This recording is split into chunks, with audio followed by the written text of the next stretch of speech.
Chapter 136.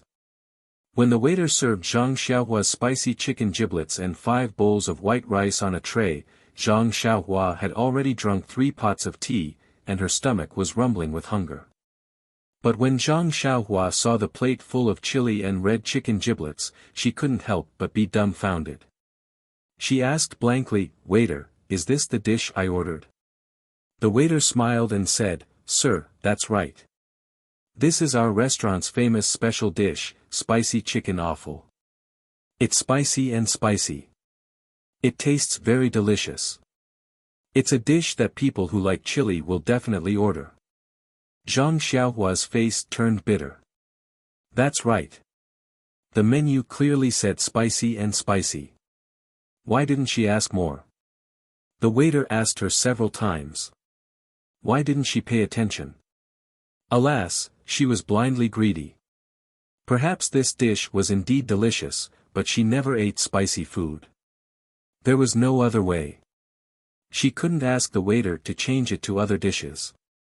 Wouldn't that cost more money? Zhang Xiaohua had to bite the bullet. She picked up the bowl and chopsticks and carefully put a piece of chicken giblets into her mouth. Immediately, a spicy taste spread from her mouth to her head and then to her eyes. It was so spicy that she almost cried. Zhang Xiaohua quickly ate a few mouthfuls of white rice to calm down a little. Then, Zhang Xiaohua drank a lot of tea.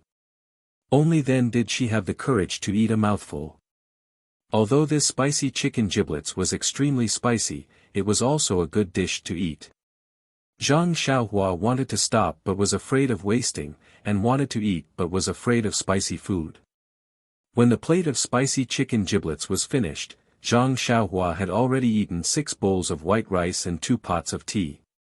When Zhang Xiaohua picked up the chopsticks, she picked up the red chili on the plate and couldn't find a piece of chicken giblets.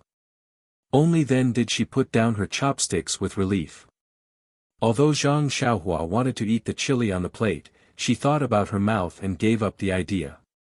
She touched her round belly. She was really full. Since she had finished eating, she naturally had to pay the bill. Zhang Xiaohua raised her hand to call the waiter. In fact, when Zhang Xiaohua was eating, the waiter's eyes didn't leave her. After she finished eating, the waiter stared at her even more closely. Zhang Xiaohua's behavior was really suspicious. She had the tendency of eating without paying attention. If she slipped away, the waiter would have to pay for the meal. How could he not pay attention? At this time, when he saw that Zhang Xiaohua didn't have any other strange behavior and called him over to pay the bill, he was more careful. He was afraid that Zhang Xiaohua would find a cockroach in the spicy chicken giblets and make it difficult for him. When Zhang Xiaohua asked him how much money to pay, the waiter was slightly relieved. He smiled and said, "Dear customer, are you done eating? It's 50 copper coins." 50 copper coins. Zhang Xiaohua said strangely, "Why is it so much? I remember the price on the menu is 45 copper coins." The waiter smiled and said, "Dear customer, you didn't see wrong. That chicken giblets is indeed 45 copper coins. Then why are you asking for 50 copper coins?" Zhang Xiaohua asked again, "Isn't plain rice free?" The waiter said, "But, dear customer, that pot of tea is 5 copper coins." "What?" Zhang Xiaohua almost jumped up and said, "This water is expensive. Why didn't you tell me?" The waiter had a face of grievance and said, "You didn't ask me. Dear customer, this drink has to be charged. This is tacitly agreed by the government. Didn't you know? If you didn't ask me, how would I know that you didn't know?" Zhang Xiaohua was speechless. She had been extremely careful, but she had still been tricked by the restaurant. Fortunately, this tea was charged by the person and not the pot. Otherwise, wouldn't she have been wronged for drinking 5 pots of tea? Thus, Zhang Xiaohua didn't say anything else. She felt around in her chest and took out the money pouch. Then, she put her hand inside and felt around for a long time before taking out a small piece of broken silver. She handed it to the waiter. The waiter felt a wave of dizziness. He originally thought that this Zhang Xiaohua was someone who was prepared to eat for free. He had already made some preparations, but he didn't expect that the other party would actually pay the bill. If you want to pay the bill, then pay the bill. It's only 50 copper coins. You can just give me copper coins, but you gave me a piece of silver. It looks like it's at least 3 to 5 copper coins. Aren't you playing with me? The waiter resisted his impulse and lowered his head to ask, "Dear customer, it's only 50 copper coins. Don't you have copper coins? Or a smaller piece of broken silver would also be fine." Zhang Xiaohua said in a serious tone, "I don't have copper coins. This piece of silver in the pouch is also the smallest." The waiter completely fainted. What kind of person was this? Looking at the money pouch, there was at least a lot of silver in it. How could such a rich person be so stingy? She only ate a special spicy chicken offal and added 6 bowls of free white rice. That's right, she also refilled the tea 4 times. She even grumbled for the 5 copper coins for a long time. Not to mention the waiter's bitter face as he took the piece of broken silver to the counter to pay the bill. Zhang Xiaohua's actions attracted the attention of a wretched uncle next to her. He originally had a plate of peanuts and a jug of wine. He slowly drank and his bright eyes looked around. Zhang Xiaohua's food and appearance didn't enter his eyes. However, when Zhang Xiaohua took out the money pouch from her chest and took out a piece of broken silver, she even said that this was the smallest piece in the money pouch. His eyes couldn't help but light up. Not long after, the waiter returned with a tray in his hand. There was a string of copper coins on the tray. The waiter put the copper coins on Zhang Xiaohua's table and handed over an even smaller piece of broken silver. He said with a smile, "Dear customer, this is your 4 copper coins and some broken copper coins. Please accept them." Zhang Xiaohua looked at the copper coins in front of her and said with a smile, "Is the amount of copper coins enough? Is the weight of the silver enough?" The waiter's face was full of righteousness as he said, "Sir, you can doubt my character, but you can't doubt the credibility of our food is heaven. We definitely won't do things that are lacking in weight, and we definitely won't dare to embezzle money." Zhang Xiaohua said, "If that's the case, then I'll believe you." "Oh right, waiter, I want to ask you, do you know where Pingyang City is?" "Pingyang City?" That waiter scratched his head and said, "Dear customer, I've only heard of Pingrong City, Yang City and Yu City. I've never heard of Pingyang City." This time, Zhang Xiaohua was stunned. Pingyang City was the biggest city he had ever seen, yet this knowledgeable waiter had never heard of it before. How far away was this place from Pingyang City? How far had he drifted to? Zhang Xiaohua immediately stood up and asked agitatedly, "Then, may I ask, is there a horse carriage company called Galloping? Galloping Horse Carriage Company?" The waiter still scratched his head and said with a smile, "There is a horse carriage company, but it's called Galloping. If you want to look for it, just turn left at the door and go straight." When Zhang Xiaohua heard this, she hurriedly tidied up the silver on the table and put the broken silver into the money bag. She took the string of copper coins and was about to put it into her clothes when she seemed to have thought of something. She took 1 coin from the string and hesitated for a moment. She took another coin and handed it to the waiter, saying, "This is your reward. Thank you for your hospitality." When the waiter saw the 2 large coins in her hand, he didn't know whether to laugh or cry. He didn't know if he should accept it or not. Most of the customers in this food as heaven restaurant had some status. Every time they tipped, they would either give 5 or 10 copper coins. Who would have seen these 2 coins before? However, when he thought about it, these 2 coins were the limit of the customer's behavior just now. Therefore, the waiter accepted it with a smile and said happily, "Thank you for your reward, dear customer." This time, he was sincere. However, Zhang Xiaohua was in a hurry to get up. She turned her head and said, "Waiter, next time if you want to charge for the tea, remember to remind me in advance." Bang! The waiter fainted at the entrance of the restaurant.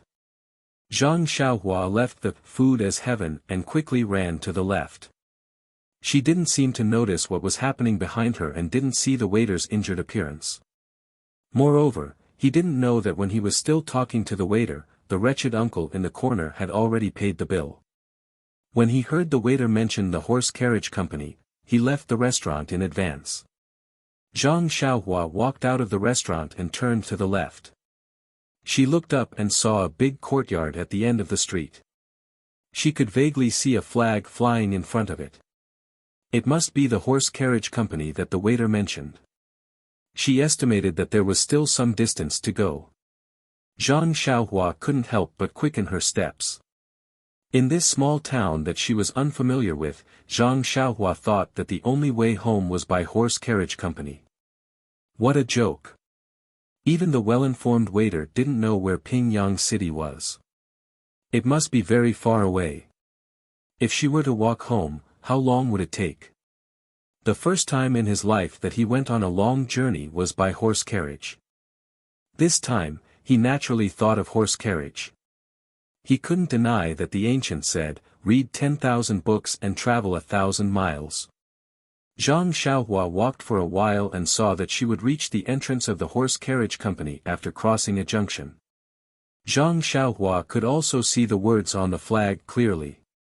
It was really, Fast Horse Carriage Company, mission accomplished. But just as Zhang Xiaohua was crossing the junction, a middle-aged man rushed from the side. Perhaps the road was slippery because of the snow, he bumped into Zhang Xiaohua. Just as their bodies came into contact, Zhang Xiaohua suddenly felt a hand reaching into her clothes and was about to take her money bag. Zhang Xiaohua's senses were very sharp at this moment. She was also very agile. She immediately stopped in her tracks, turned her body and reached out with her left hand to grab that person's hand. She said, "What are you doing?" That middle-aged man saw that he was grabbed by Zhang Xiaohua, but he didn't panic. He deliberately slipped and fell on the ground in front of Zhang Xiaohua. He then shouted, "Aya, you little boy. Why are you so careless? You knocked me down. Aya, I'm injured." After saying that, he lay on the ground and started groaning. At this moment, Zhang Xiaohua was holding on to that person's wrist. That person was lying in front of her. Zhang Xiaohua didn't know what to do. Just as she was hesitating, she heard more voices. She turned her head and saw 6 or 7 youths who were slightly older than Zhang Xiaohua coming from the junction. They came over with smiles on their faces. As they walked, they said, "Where did this poor boy come from? How dare he offend our brother Fan?" Seeing this scene, how could Zhang Xiaohua, who had already stolen money bags from Pingyang City, not know what was going on? However, things had changed with the passage of time. The current Zhang Xiaohua was no longer the Zhang Xiaohua he used to be. Not to mention that the current Zhang Xiaohua had used his own small sword to successfully assassinate a black-clothed expert. Just based on his proficient fist of the North Star, he wasn't afraid of these youths who were slightly older than him. Hence, he let go of that middle-aged man's wrist and crossed his arms in front of his chest. He smiled at the people coming from afar, full of confidence. At this moment, Zhang Xiaohua was no longer the timid and brainless country boy he used to be. That middle-aged brother Fan saw a group of youths surrounding him and laughed in his heart. Seeing that Zhang Xiaohua had let go of his wrist, he didn't get up. He just sat cross-legged on the ground. Some of the people around them avoided them as if they had seen a ferocious dog. Those who were braver stood far away and looked at Zhang Xiaohua with pity. Those who were timid had already run away, afraid that these local ruffians would see them. When the group of youths came in front and surrounded Zhang Xiaohua, that wretched middle-aged man opened his mouth and said, "Little brother, you accidentally knocked me down. Look, I'm injured to the point that I can't get up. What do you think we should do?" Zhang Xiaohua looked at the surrounding youths and smiled at Brother Fan. "Big brother, I walked very normally. Even if I was a little fast, you were the one who bumped into me from the side. If we were to talk about injuries, it should be me." Brother Fan said in a sharp voice, "You're right. Look at the situation now. Are you sitting on the ground or am I sitting on the ground?" Zhang Xiaohua said, "There's so much snow on the ground. I'm not in the mood to sit down." "Who knew that you would have such a weird habit of sitting in such dirty places?" Brother Fan said with a smile, "Little brother, you're quite eloquent. Unfortunately, the eyes of the surrounding crowd are as sharp as snow. They all saw it. You can't deny it even if you want to." Zhang Xiaohua smiled and said, "Sigh, if that's the case, you say you're right and I say I'm right. Then let's go to the yamen." Hearing this, Brother Fan sat up and said with a smile, "Little brother, if that's the case, you're definitely not going to follow the rules." Zhang Xiaohua asked, "So what if I follow the rules? What if I don't follow the rules?" That wretched Brother Fan said in a sharp voice, "Haha, that's right. Little brother, if you follow the rules, then obediently take out the money pouch in your arms. We won't be ruthless. We'll leave you some money and we'll go our separate ways. What if you don't follow the rules? Hee, look at the crowd around you. They're all Samaritans. They represent the hearts of the masses." Zhang Xiaohua smiled and said, I finally know how to represent the hearts of the masses. These are the kind-hearted masses. If they were kind-hearted, why would they mix with you?" Brother Fan said with a smile, "Because I'm also a member of the kind-hearted masses." Zhang Xiaohua said, "Then why do I feel that your actions don't seem like it?" Brother Fan heard this and said impatiently, "Look, this little brother doesn't seem like he's going to follow the rules." Zhang Xiaohua was even more amused and said, "If you're not going to follow the rules, then why do you have to rush to follow the rules?" Seeing that Zhang Xiaohua was teasing him without any sign of compromise, Brother Fan became angry from embarrassment. He waved his hand at the people behind him and said, "Forget it. Teach this kid a lesson. Let him know how powerful I am." When the people behind him heard this, 3 of them immediately walked out. They raised their fists and waved them around, showing off their thick muscles. Unfortunately, Zhang Xiaohua didn't care and just smiled. When the 3 of them saw that they were talking to no one, they looked at each other, raised their fists, and ran towards Zhang Xiaohua. The 3 of them had obviously practiced martial arts for a few days, and their movements were quite good at palm techniques. However, as soon as they got close, Zhang Xiaohua took advantage of them and used a move from the fist of the North Star to block the fist of the person in front of her. Then, she changed her move and swept her leg towards the person's non-existent lower body. With a bang, the man fell to the ground. At this time, another person also came in front of her. Zhang Xiaohua didn't dodge and raised her fist to meet the person's fist. There was also a muffled sound as the 2 fists collided. Zhang Xiaohua didn't move. The person cried out in pain and held his fist. He took a few steps back and opened his mouth in pain. The remaining person came closer, but when he saw what happened to the other 2, he was already scared. He retreated and prepared to retreat. How could Zhang Xiaohua let him go? She shot forward and kicked the person's waist. That person also fell to the ground with an ouch. Zhang Xiaohua was puzzled.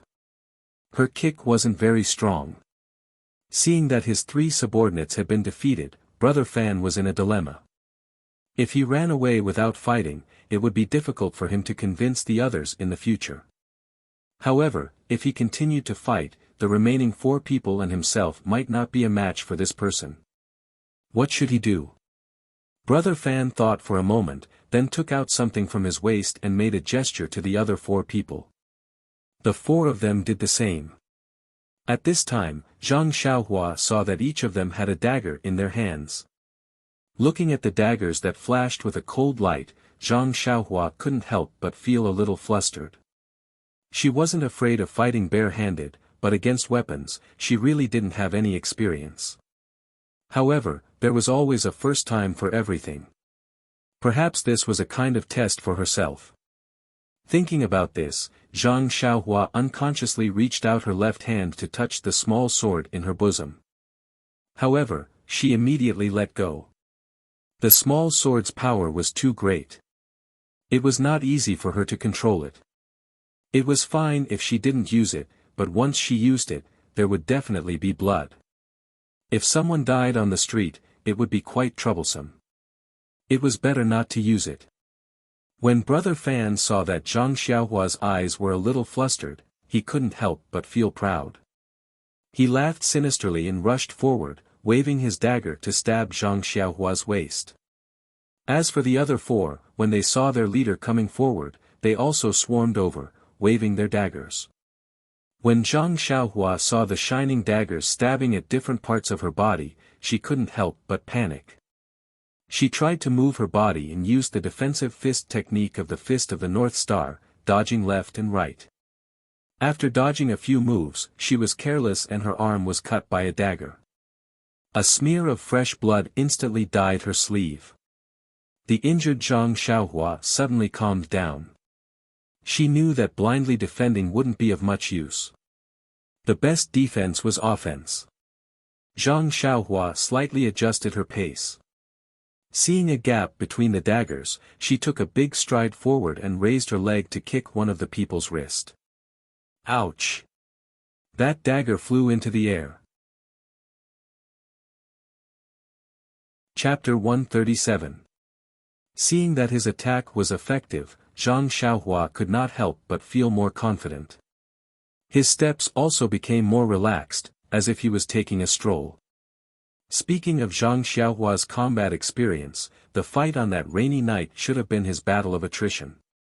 Unfortunately, the situation that night was urgent and there were no real fists and kicks. Moreover, against the black-clothed old man, he also defeated him with a single sword strike. It was a baffling victory. Zhang Xiaohua's battle results were great, but his combat experience was very little, almost zero. Therefore, when he saw these little ruffians holding daggers, his heart would grow hairs. Now that he had knocked away a person's dagger, Zhang Xiaohua had turned the situation around and seized the initiative. Following that, he began to appreciate the art of combat. In the fight with the other four people, he carefully practiced his Fist of the North Star. Practice was the only standard to test the truth. The more Zhang Xiaohua fought, the happier he became. The more he fought, the more skillful he became. Those people were practically feeding Zhang Xiaohua moves. His experience was like sitting on a Kongming lantern, slowly rising. How could these ruffians have received proper martial arts training? Their attacks were completely based on instinct, and there was no pattern at all. They just happened to be the stepping stones for Zhang Xiaohua, who was a beginner in martial arts, to advance. However, they did not know this, only blindly chopping and stabbing. They could not even touch the corner of Zhang Xiaohua's clothes. After a long time, the leader, the wretched Brother Fan, realized that something was wrong. He originally thought that this was a young country bumpkin, and that he would gain a lot by intimidating him. Who knew that the other party would ignore him? His pride was hurt, and he could only give up on the tradition of using virtue to win people over. He turned to force, but then the situation went out of control. His side actually brought out their ultimate weapons. This was not the worst thing, but the most frightening thing was that this youth became more and more relaxed under the attacks of the daggers. This was not a situation that Brother Fan wanted to see. No matter what, Brother Fan was still a leader. His vision was naturally different from his subordinates. When those people were still in full swing attacking Zhang Xiaohua, he had already secretly held back, and his figure was showing signs of retreating. Zhang Xiaohua, who was in control of the entire situation, seemed to have sensed Brother Fan's movements. This was the main culprit. How could she let him escape? Moreover, fighting with these people was just to increase her proficiency points and stretch her muscles. Zhang Xiaohua was already impatient. Seeing that the other party had made a move, she did not delay any longer. Zhang Xiaohua leaped into the air, her body suspended in the air. Her legs spun in the air like a spinning top, and a few light pa-pa-pa sounds could be heard. She kicked the chests of the 4 people who were attacking her. It was a move from the divine resembling 6 joint fists, killing in 4 directions. Zhang Xiaohua also used the right amount of strength in her leg. Those people couldn't catch their breath and fell to the ground, unable to move. Only Brother Fan was left standing there. At this moment, he suddenly heard the sound of applause from the side. Someone cheered, "Good move." Zhang Xiaohua turned to look. Weren't they the few men who were chatting at the Food for the Heavens restaurant just now? Zhang Xiaohua frowned. Just as she was about to speak, that wretched Brother Fan beat her to it. With a plop, he knelt on the spot and threw the dagger far away. He kowtowed and said, "Little master, please spare my life. Little master, please spare my life. I have an 80-year-old mother who is sick in bed, and I have children who haven't even reached the age of 3 who are crying piteously for food. If you take my life today, they won't be able to survive. You've taken 3 lives in one go." When Zhang Xiaohua heard this, she was stunned. Yes, if what he said was true, she really didn't know what to do. This person was so despicable. He sent people to rob her and even used a dagger. If she didn't have any martial arts to defend herself, wouldn't she be bullied by him? But if she let them go, Zhang Xiaohua couldn't help but think of her own family's experience in Lu Town. Wasn't that the case? Her heart was unwilling to accept this. Just as she was in a dilemma, the few men who had applauded and cheered just now came closer. The square-faced man at the front cupped his hands and said, "Little brother, this one is Yuan Chongqing. Greetings." Zhang Xiaohua saw that the other party was being polite. She didn't know who he was, but she did as she was told. That Yuan Chongqing saw Zhang Xiaohua frown and knew what he was thinking. He laughed and said, "Little brother, please don't take offense. This one is a little impetuous. However, I'm not familiar with this person, so please don't worry." Hearing this, Zhang Xiaohua was even more puzzled. If you were acquainted with this wretched Brother Fan, you could have come over to persuade him. He could have just let you go. If you didn't know this person, why did you come over? Thus, Yuan Chongqing explained the reason in full detail. It turned out that when Zhang Xiaohua was inquiring about the situation with the shop assistant at Food for the Sky, this Yuan Chongqing had heard everything. Even when Brother Fan stood up and looked at him with ill intentions, this trained escort had seen it all. Perhaps he could ignore other people, but this young man was inquiring about Pingyang City. He reckoned that he was most likely from Pingyang City. Since he was from Pingyang City, then Yuan Chongqing couldn't just sit by and watch. Just as Zhang Xiaohua left the restaurant, the few people who had eaten and drank to their heart's content also paid the bill and left under Yuan Chongqing's suggestion. Then, they followed behind Zhang Xiaohua from a distance. Brother Fan purposely bumped into Zhang Xiaohua and the group of ruffians surrounding Zhang Xiaohua. This was all seen by Yuan Chongqing and the rest. A few impatient men wanted to go forward, but Yuan Chongqing saw that Zhang Xiaohua looked relaxed and didn't seem to be afraid at all. He pulled the rest aside to watch the show. It was only when Zhang Xiaohua used the fist of the North Star and knocked down the ruffians that the crowd couldn't help but applaud and praise. Hearing this, Zhang Xiaohua understood that there were still some kind-hearted people in the pugilistic world. However, she was even more puzzled. Why couldn't they help her when she was from Pingyang City? Thus, Zhang Xiaohua asked, "Brother Yuan, it should be natural for people in the pugilistic world to help when they see injustice on the road. When you saw me being bullied by the ruffians in your town, you should have helped me without hesitation. Why did you say that you didn't have to help me?"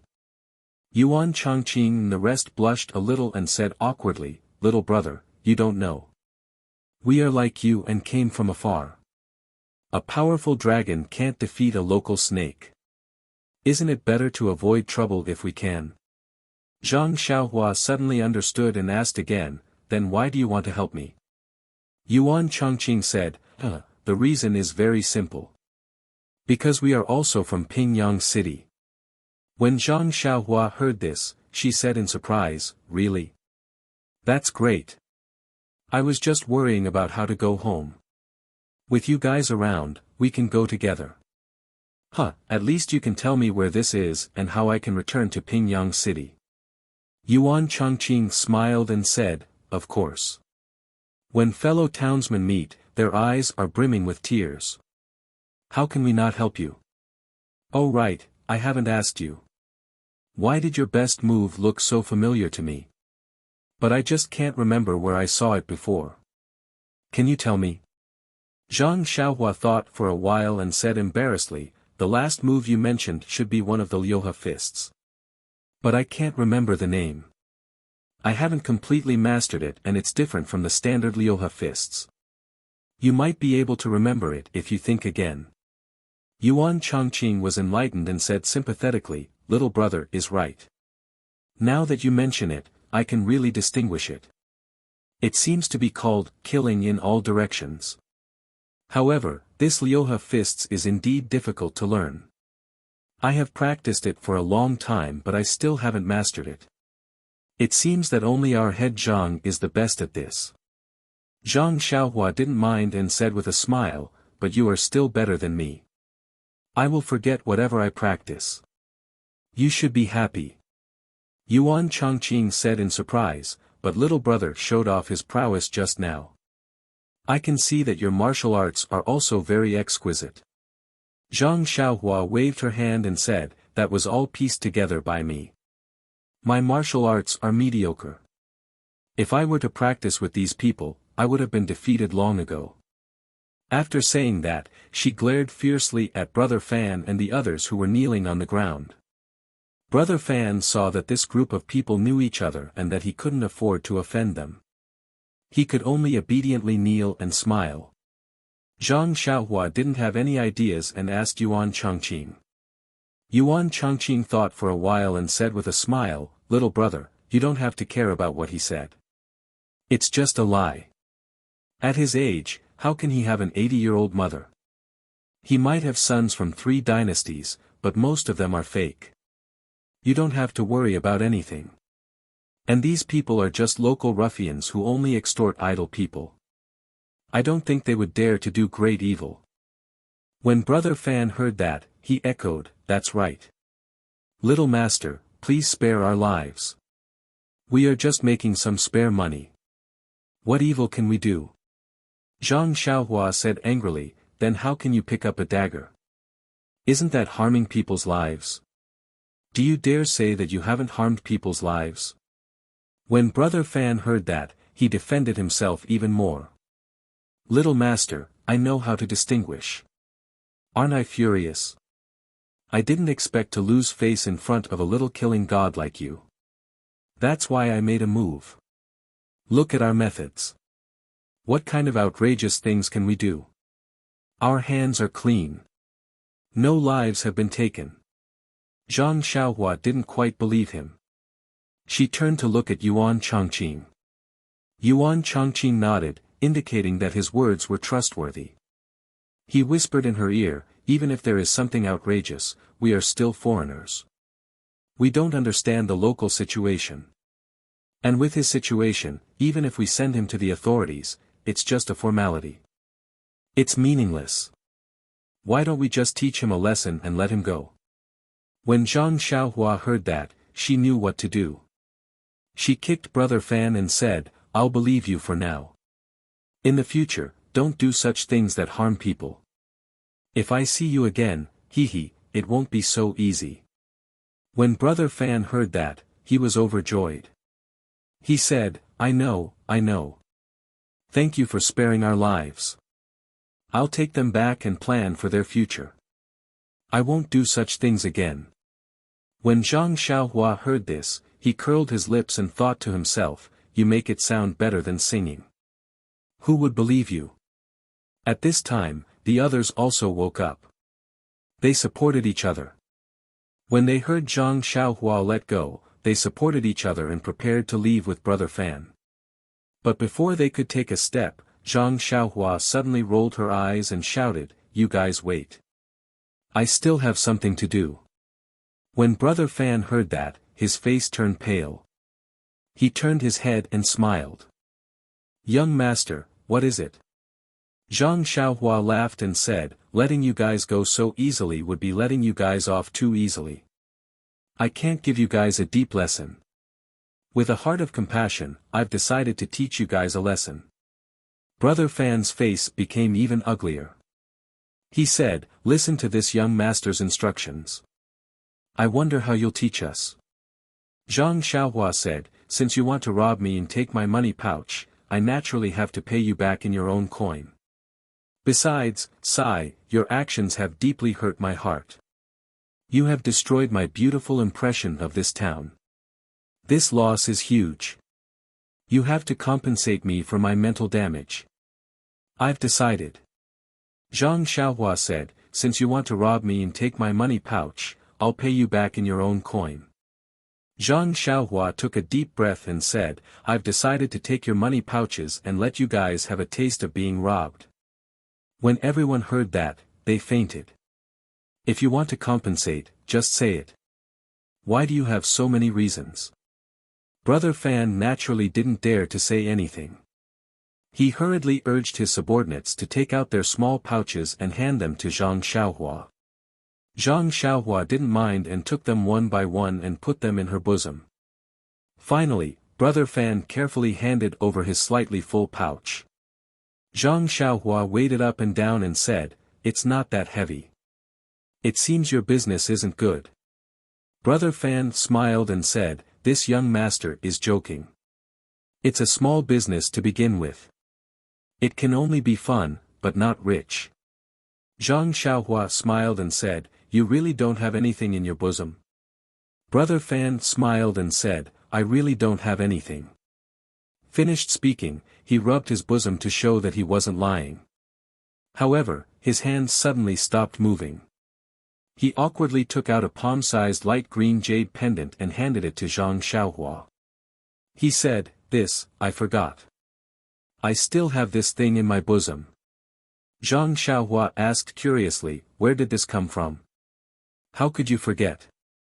Brother Fan said embarrassedly, "I took this from a rich merchant yesterday. I've already taken it to the town's jade merchant for appraisal. They said it's a worthless fake. I just put it in my bosom. If this young master doesn't mind that it's a fake, please kindly accept it." Zhang Xiaohua didn't stand on ceremony and reached out to take it. She said, "I'll take it even if it's a fake. It's just a lesson to you." Thus, under Zhang Xiaohua's awe-inspiring righteousness, she plundered the 6 or 7 people's money pouches before letting them go. Yuan Chongqing and the others were dumbfounded by Zhang Xiaohua's actions. They didn't know what to say. Zhang Xiaohua's words were good, and he had his reasons too.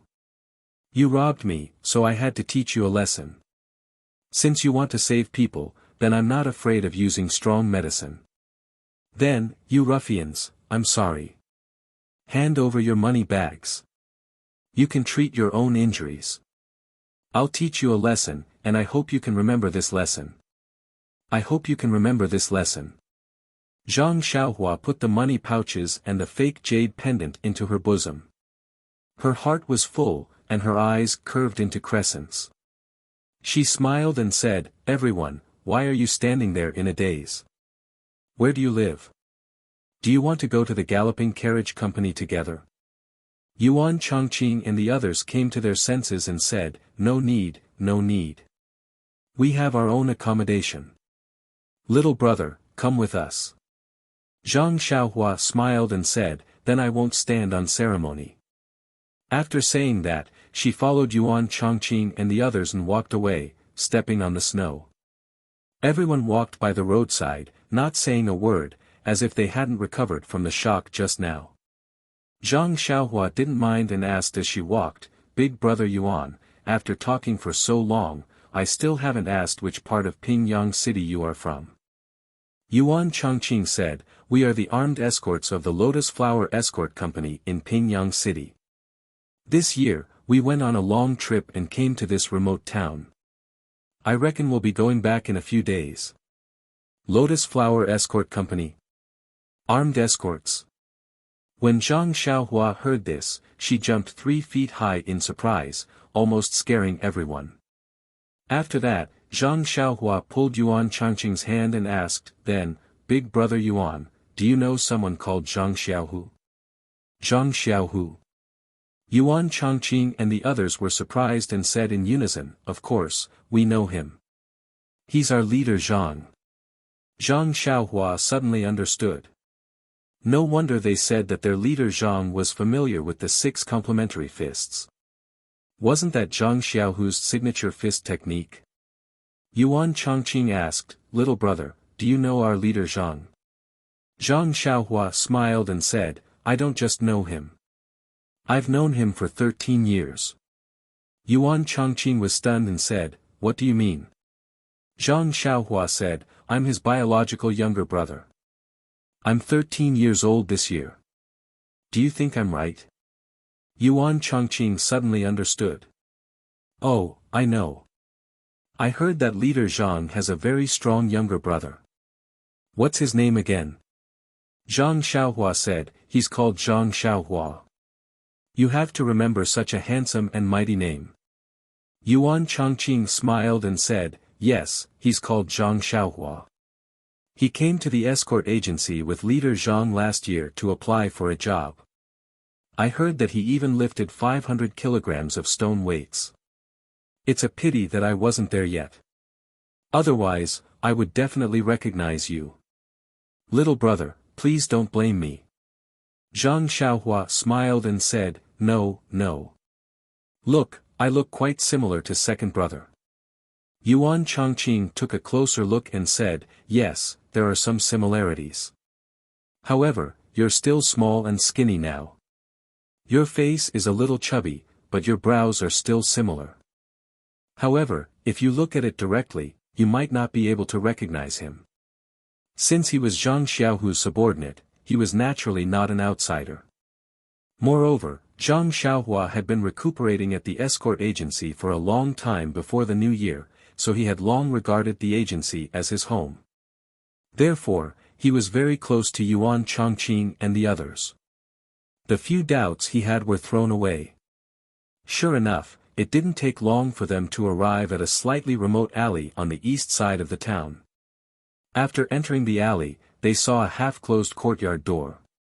Yuan Changqing and the others pushed the door open and shouted, Leader Zhang, is Leader Zhang here?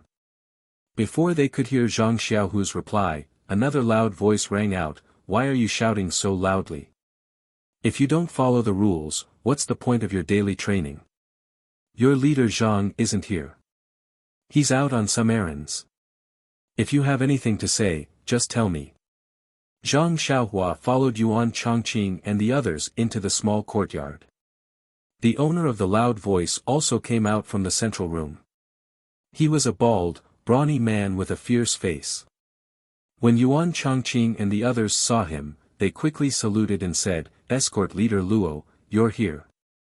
Escort Leader Luo approached them.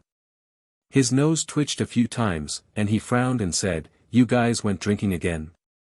Yuan Changqing smiled and said, Big escort leader, we've been in this godforsaken place for so long with nothing to do. Our brothers were bored, so we went out for a drink. Escort leader Luo said, you can drink, but don't cause trouble for me. Otherwise, I'll teach you a lesson. Then, his gaze fell on Zhang Xiaohua and he said impatiently, who is this person? Why did you bring a stranger here? Please add it to your collection, thank you. Chapter 138. Seeing the change in escort chief Luo's expression, Yuan Changqing hurriedly explained, please don't misunderstand, escort chief. This young man is our chief Zhang's younger brother. His name is Zhang Xiaohua. We happened to meet him in town, so we brought him back to let the two brothers meet. Think about it, even if he isn't Chief Zhang's younger brother, he's still so young. Since he's from Pingyang City, we can't just let him wander around here alone, right? Escort Chief Luo's expression softened when he heard this. He then asked, you know him? You know that he's Zhang Xiaohu's younger brother? Yuan Chongqing smiled apologetically. You must be joking, escort chief. How would I know him? But don't you think this young man looks exactly like our Chief Shang? What's there to be suspicious about? Escort Chief Luo looked at Zhang Xiaohua suspiciously for a moment, then patted his bald head and said, You're Zhang Xiaohua, right? I think I've seen you somewhere before. Zhang Xiaohua smiled. It's like this, Escort Chief Luo. I was injured before the new year and spent some time recuperating in the escort agency. Perhaps we met during that time. Escort Chief Luo thought for a moment and said with a smile, perhaps. The escort agency was quite busy before the new year and I often went out on missions, so I didn't spend much time in the agency. Perhaps we met once or twice. Then, Escort Chief Luo said to Yuan Chongqing, Zhang Xiaohu went out to settle some matters and will probably return at night. You can bring this child to his room first. With that, he walked out of the door with his head held high. After Escort Chief Luo had walked far away, Yuan Chongqing stopped smiling and said in a low voice, Ignore him, Zhang Xiaohua. This person always looks down on us escorts just because he's an escort chief. He's always picky about us. Our Chief Shang, I mean your second brother, has always argued with him over these trivial matters. Otherwise, why would he pick on you? Zhang Xiaohua didn't mind. She was a stranger who had suddenly barged in. Naturally, they would interrogate her carefully. If she was let off so easily, how could she still be an escort leader? Seeing that Zhang Xiaohua only smiled, Yuan Chongqing said, Let's go.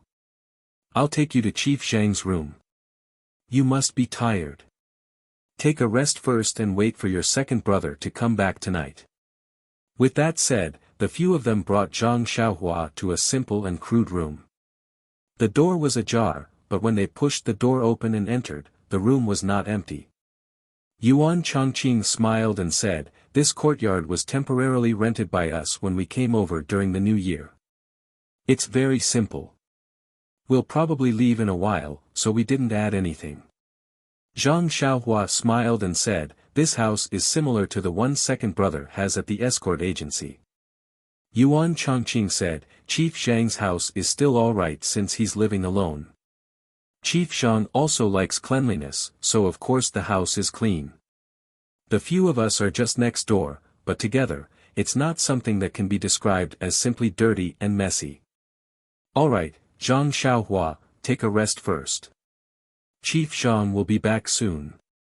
We'll give him a big surprise. Zhang Xiaohua's heart skipped a beat. She said, Okay. Then it's a deal. Don't tell him in advance. Yuan Chongqing and the others smiled and said, Okay, it's a deal. Chief Shang is very generous to us. I haven't seen him happy for a long time. This must make him very excited. Zhang Xiaohua asked again, but that escort Chief Luo knows about it too. He won't tell second brother, right? Yuan Chongqing and the others said, don't worry. This escort Chief Luo went out at this time. He's probably looking for some fun somewhere. With your second brother around, he can rest assured. He takes care of many things very well. He won't be back until nighttime. Only then did Zhang Xiaohua feel relieved and repeatedly agreed. Yuan Chongqing and the others saw that Zhang Xiaohua looked tired, so they didn't say anything else and left. Zhang Xiaohua had been running from early morning until the afternoon. When she was eating at the restaurant, she was harassed by the local ruffians. Then, she showed off her power and killed all of them. Naturally, she was tired by now. She looked at the wound on her arm. It had stopped bleeding a long time ago and didn't seem to hurt now. She didn't have the mood to care about it. She spread out the quilt on Zhang Xiaohu's Kong bed and crawled into it. She quickly fell asleep. Time passed quickly. The winter days were short, and dusk arrived quickly. When the lanterns were lit, Zhang Xiaohu came back from outside. He was exhausted but also a little happy. Even though Zhang Xiaohu was only escort leader Luo's assistant and was only there to help him with his work, this man seemed to think highly of him and pushed all the work to him. Just like today, when he was discussing the return journey en route with the merchants, escort leader Luo even asked Zhang Xiaohu to handle it. Did he really think of Zhang Xiaohu as a permanent worker who didn't need to be paid a monthly salary? However, this was good too. Zhang Xiaohu had learned a lot from this escort mission.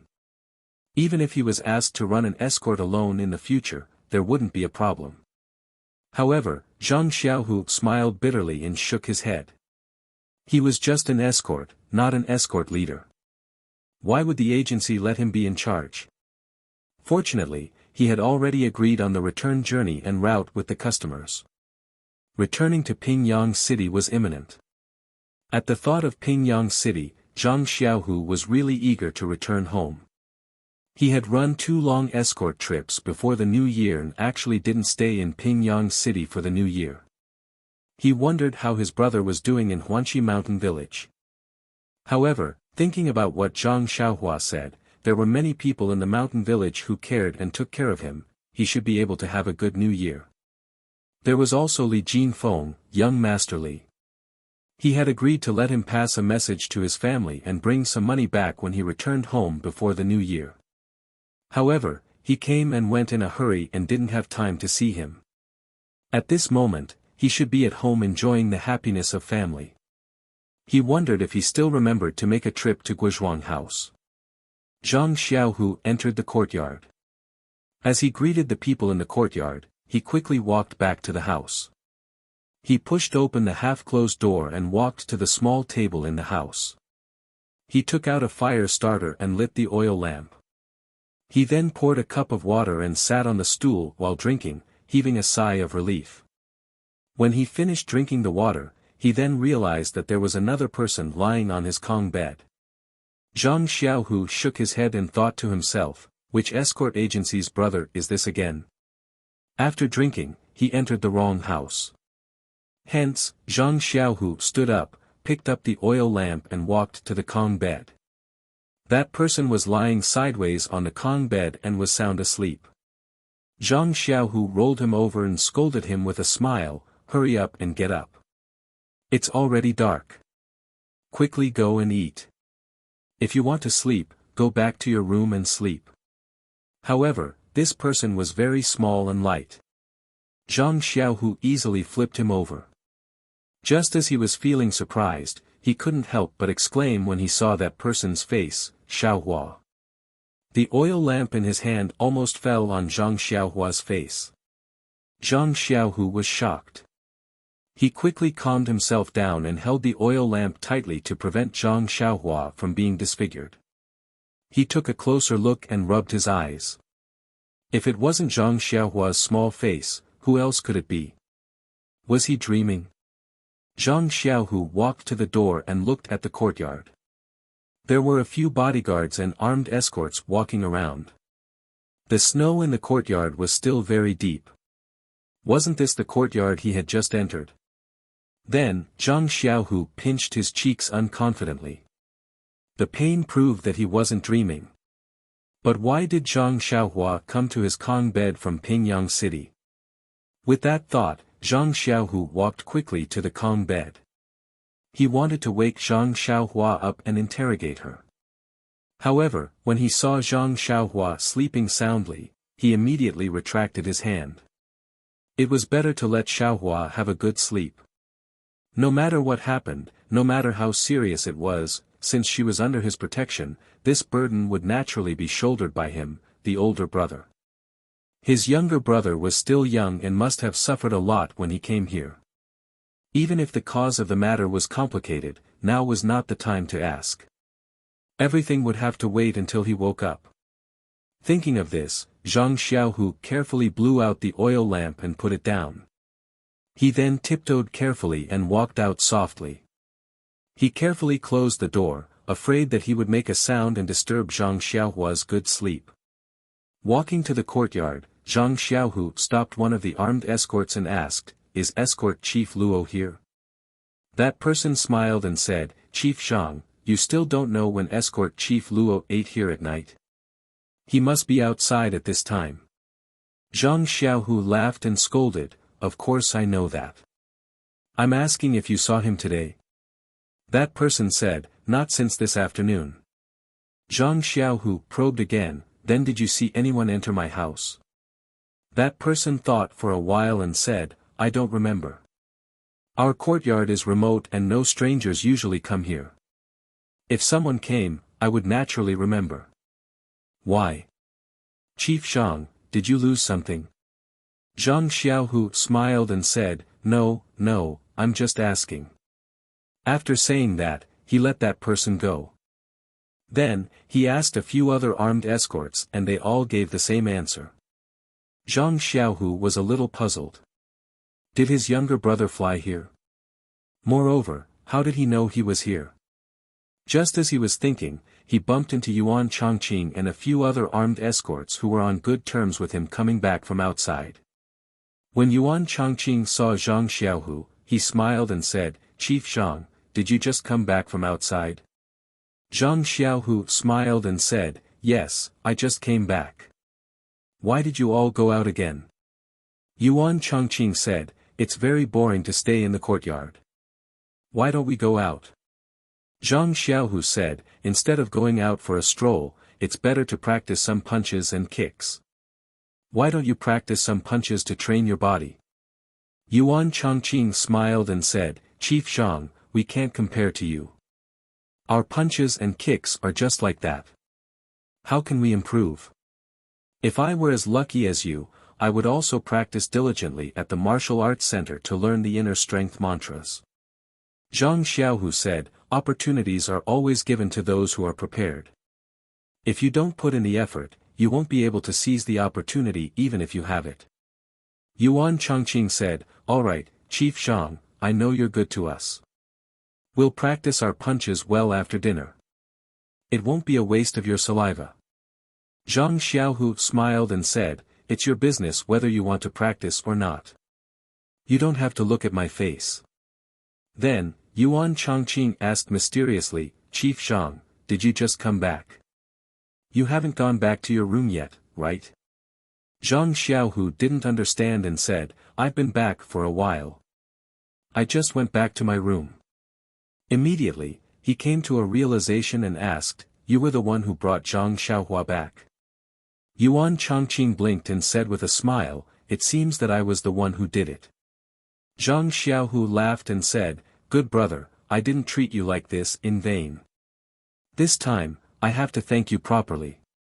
Yuan Chongqing hurriedly declined and said, Chief Zhang, you're too polite. You're usually very generous to your brothers. Although you're still young, everyone listens to you. We're all happy to do something for you, so you don't have to be so polite. Besides, we just happened to meet at the right time. We really didn't do anything. Zhang Xiaohu smiled and said, no matter what, Xiaohua is only a teenager. If you didn't bring him, he wouldn't be able to find this place. Oh right, how did you meet him? Do you know Xiaohua? Asking this, Yuan Chongqing and the others' expressions were very interesting. He said, Chief Zhang, like father like son, it should be brother dragon and brother tiger to you. Zhang Xiaohu stared blankly and scolded with a smile, nonsense, my big brother is called Little Dragon, and I'm called Little Tiger. Of course I'm brother dragon and brother tiger. Yuan Chongqing saw that he didn't understand and explained with a smile, I'm your little brother. That's what you call amazing. Zhang Xiaohu didn't understand, so Yuan Chongqing told him everything he saw and heard in the afternoon. With this, he spoke for a full quarter of an hour.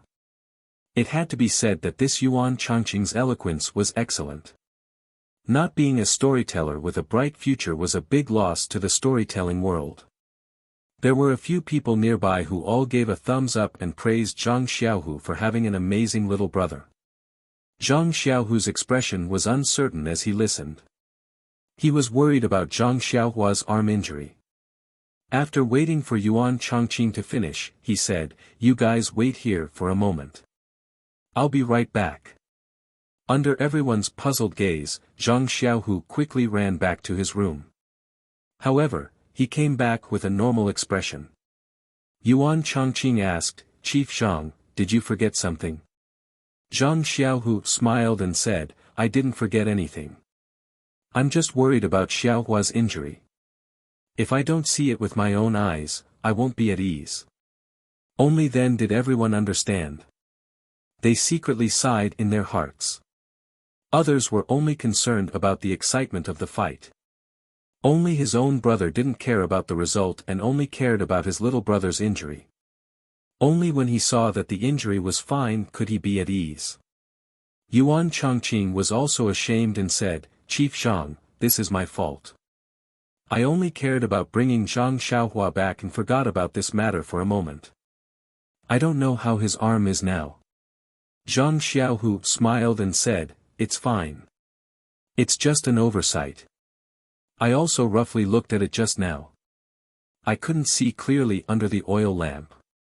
It seems to have scarred. It should be just a superficial wound. I guess it's because of the blood loss. Xiaohua is so tired. He's usually so lively." Yuan Chongqing said fiercely, "It's fine if Xiaohua is fine, but if there's a little problem, we brothers will definitely find justice for him." Zhang Xiaohu also said with a gloomy face, "That's right. My little brother can't be injured for no reason. Although they were spared in the afternoon, since they're injured, it's another matter. I'll go look for them tomorrow and make them bleed a little." Hearing this, Yuan Chongqing's expression was strange. Just now, in order to protect Zhang Xiaohua's heroic image, Yuan Chongqing used the spring in autumn annals technique. Some things were omitted. Since Zhang Xiaohu said this, Yuan Chongqing couldn't hide it. So Yuan Chongqing looked around and pulled Zhang Xiaohu to the side. Yuan Chongqing whispered into his ear. Hearing this, Zhang Xiaohu's face was in high spirits. When Yuan Chongqing finished, his mouth almost split open from laughing.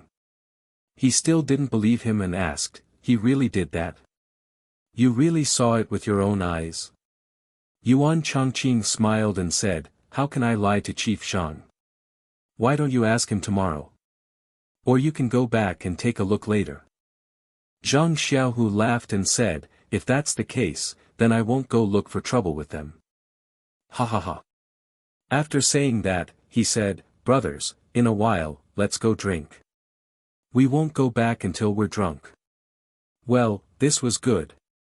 After hearing that his little brother was fine, he was so happy that he wanted to go drink.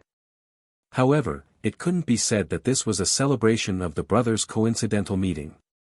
Everyone was surprised to see Zhang Xiaohu's angry eyes just now, but now he was beaming with joy.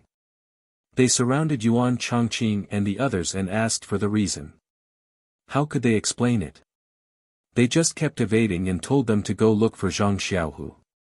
Zhang Xiaohu also kept them in suspense and refused to say anything. Everyone was depressed. At the dinner table in the evening, when everyone took advantage of Zhang Xiaohu's drunken state to ask again, Zhang Xiaohu finally said it clearly. Hearing this, everyone laughed and gave a thumbs up, saying, "Zhang Xiaohua, you're really funny." Then everyone's faces turned white.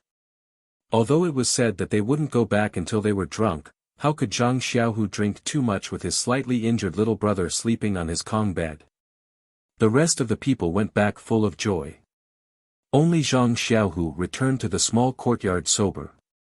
At night, Zhang Xiaohu slept close to Zhang Xiaohua, far away from him, afraid that he would accidentally wake him up.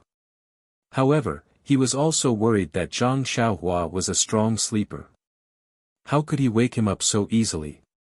The next day, when Zhang Xiaohua woke up from his flickering dream, the first thing he saw was the second brother he had been thinking about day and night. He couldn't help but be overjoyed. Just as he was about to call out, he heard that Zhang Xiaohu was still sound asleep. He quickly covered his mouth with his hand. However, this small action still woke up Zhang Xiaohu, who was thinking about him. Zhang Xiaohu opened his eyes and saw Zhang Xiaohua's happy little face looking at him. He jumped up from the Kong bed and said with a smile, Xiaohua, you're awake. Zhang Xiaohua also smiled and said, yes, second brother, I'm awake. Not much was said, but the two were happy. Then, Zhang Xiaohu asked, you didn't sleep enough. How about you sleep a bit more? It's still early. Zhang Xiaohua said with a smile, second brother, as long as I wake up, it'll be hard for me to fall asleep again. Besides, I fell asleep when I came to your room yesterday afternoon. I've slept for so long. Otherwise, I'll be sleepy again. Zhang Xiaohu said, okay then, let me take a closer look at the wound on your arm. Zhang Xiaohua stretched out her arm. Zhang Xiaohu used the light coming in from the window to take a closer look. He took a towel and wiped off some of the blood on the outside. The wound was as he thought. It had already scabbed over, as if it had been healed for several days. Zhang Xiaohu was completely relieved. Please add it to your collection, thank you. Chapter 139. At this time, Zhang Xiaohu frowned and stared at Zhang Xiaohua, asking, Xiaohua, why didn't you stay in Huanxi Mountain Villa? Why did you come to this small town for no reason? This place is very far from Pingyang City. Did you come alone? Or did you come with someone else? Did you make a mistake in the mountain villa, so you escaped here without permission? If that's the case, Little Blossom, don't be afraid. Tell me what's going on.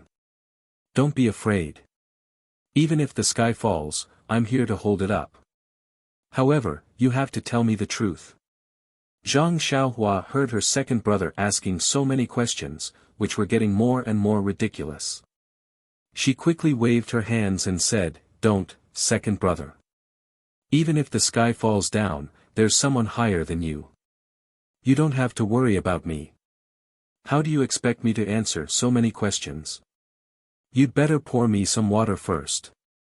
I'm thirsty. After I drink the water, I'll tell you in detail.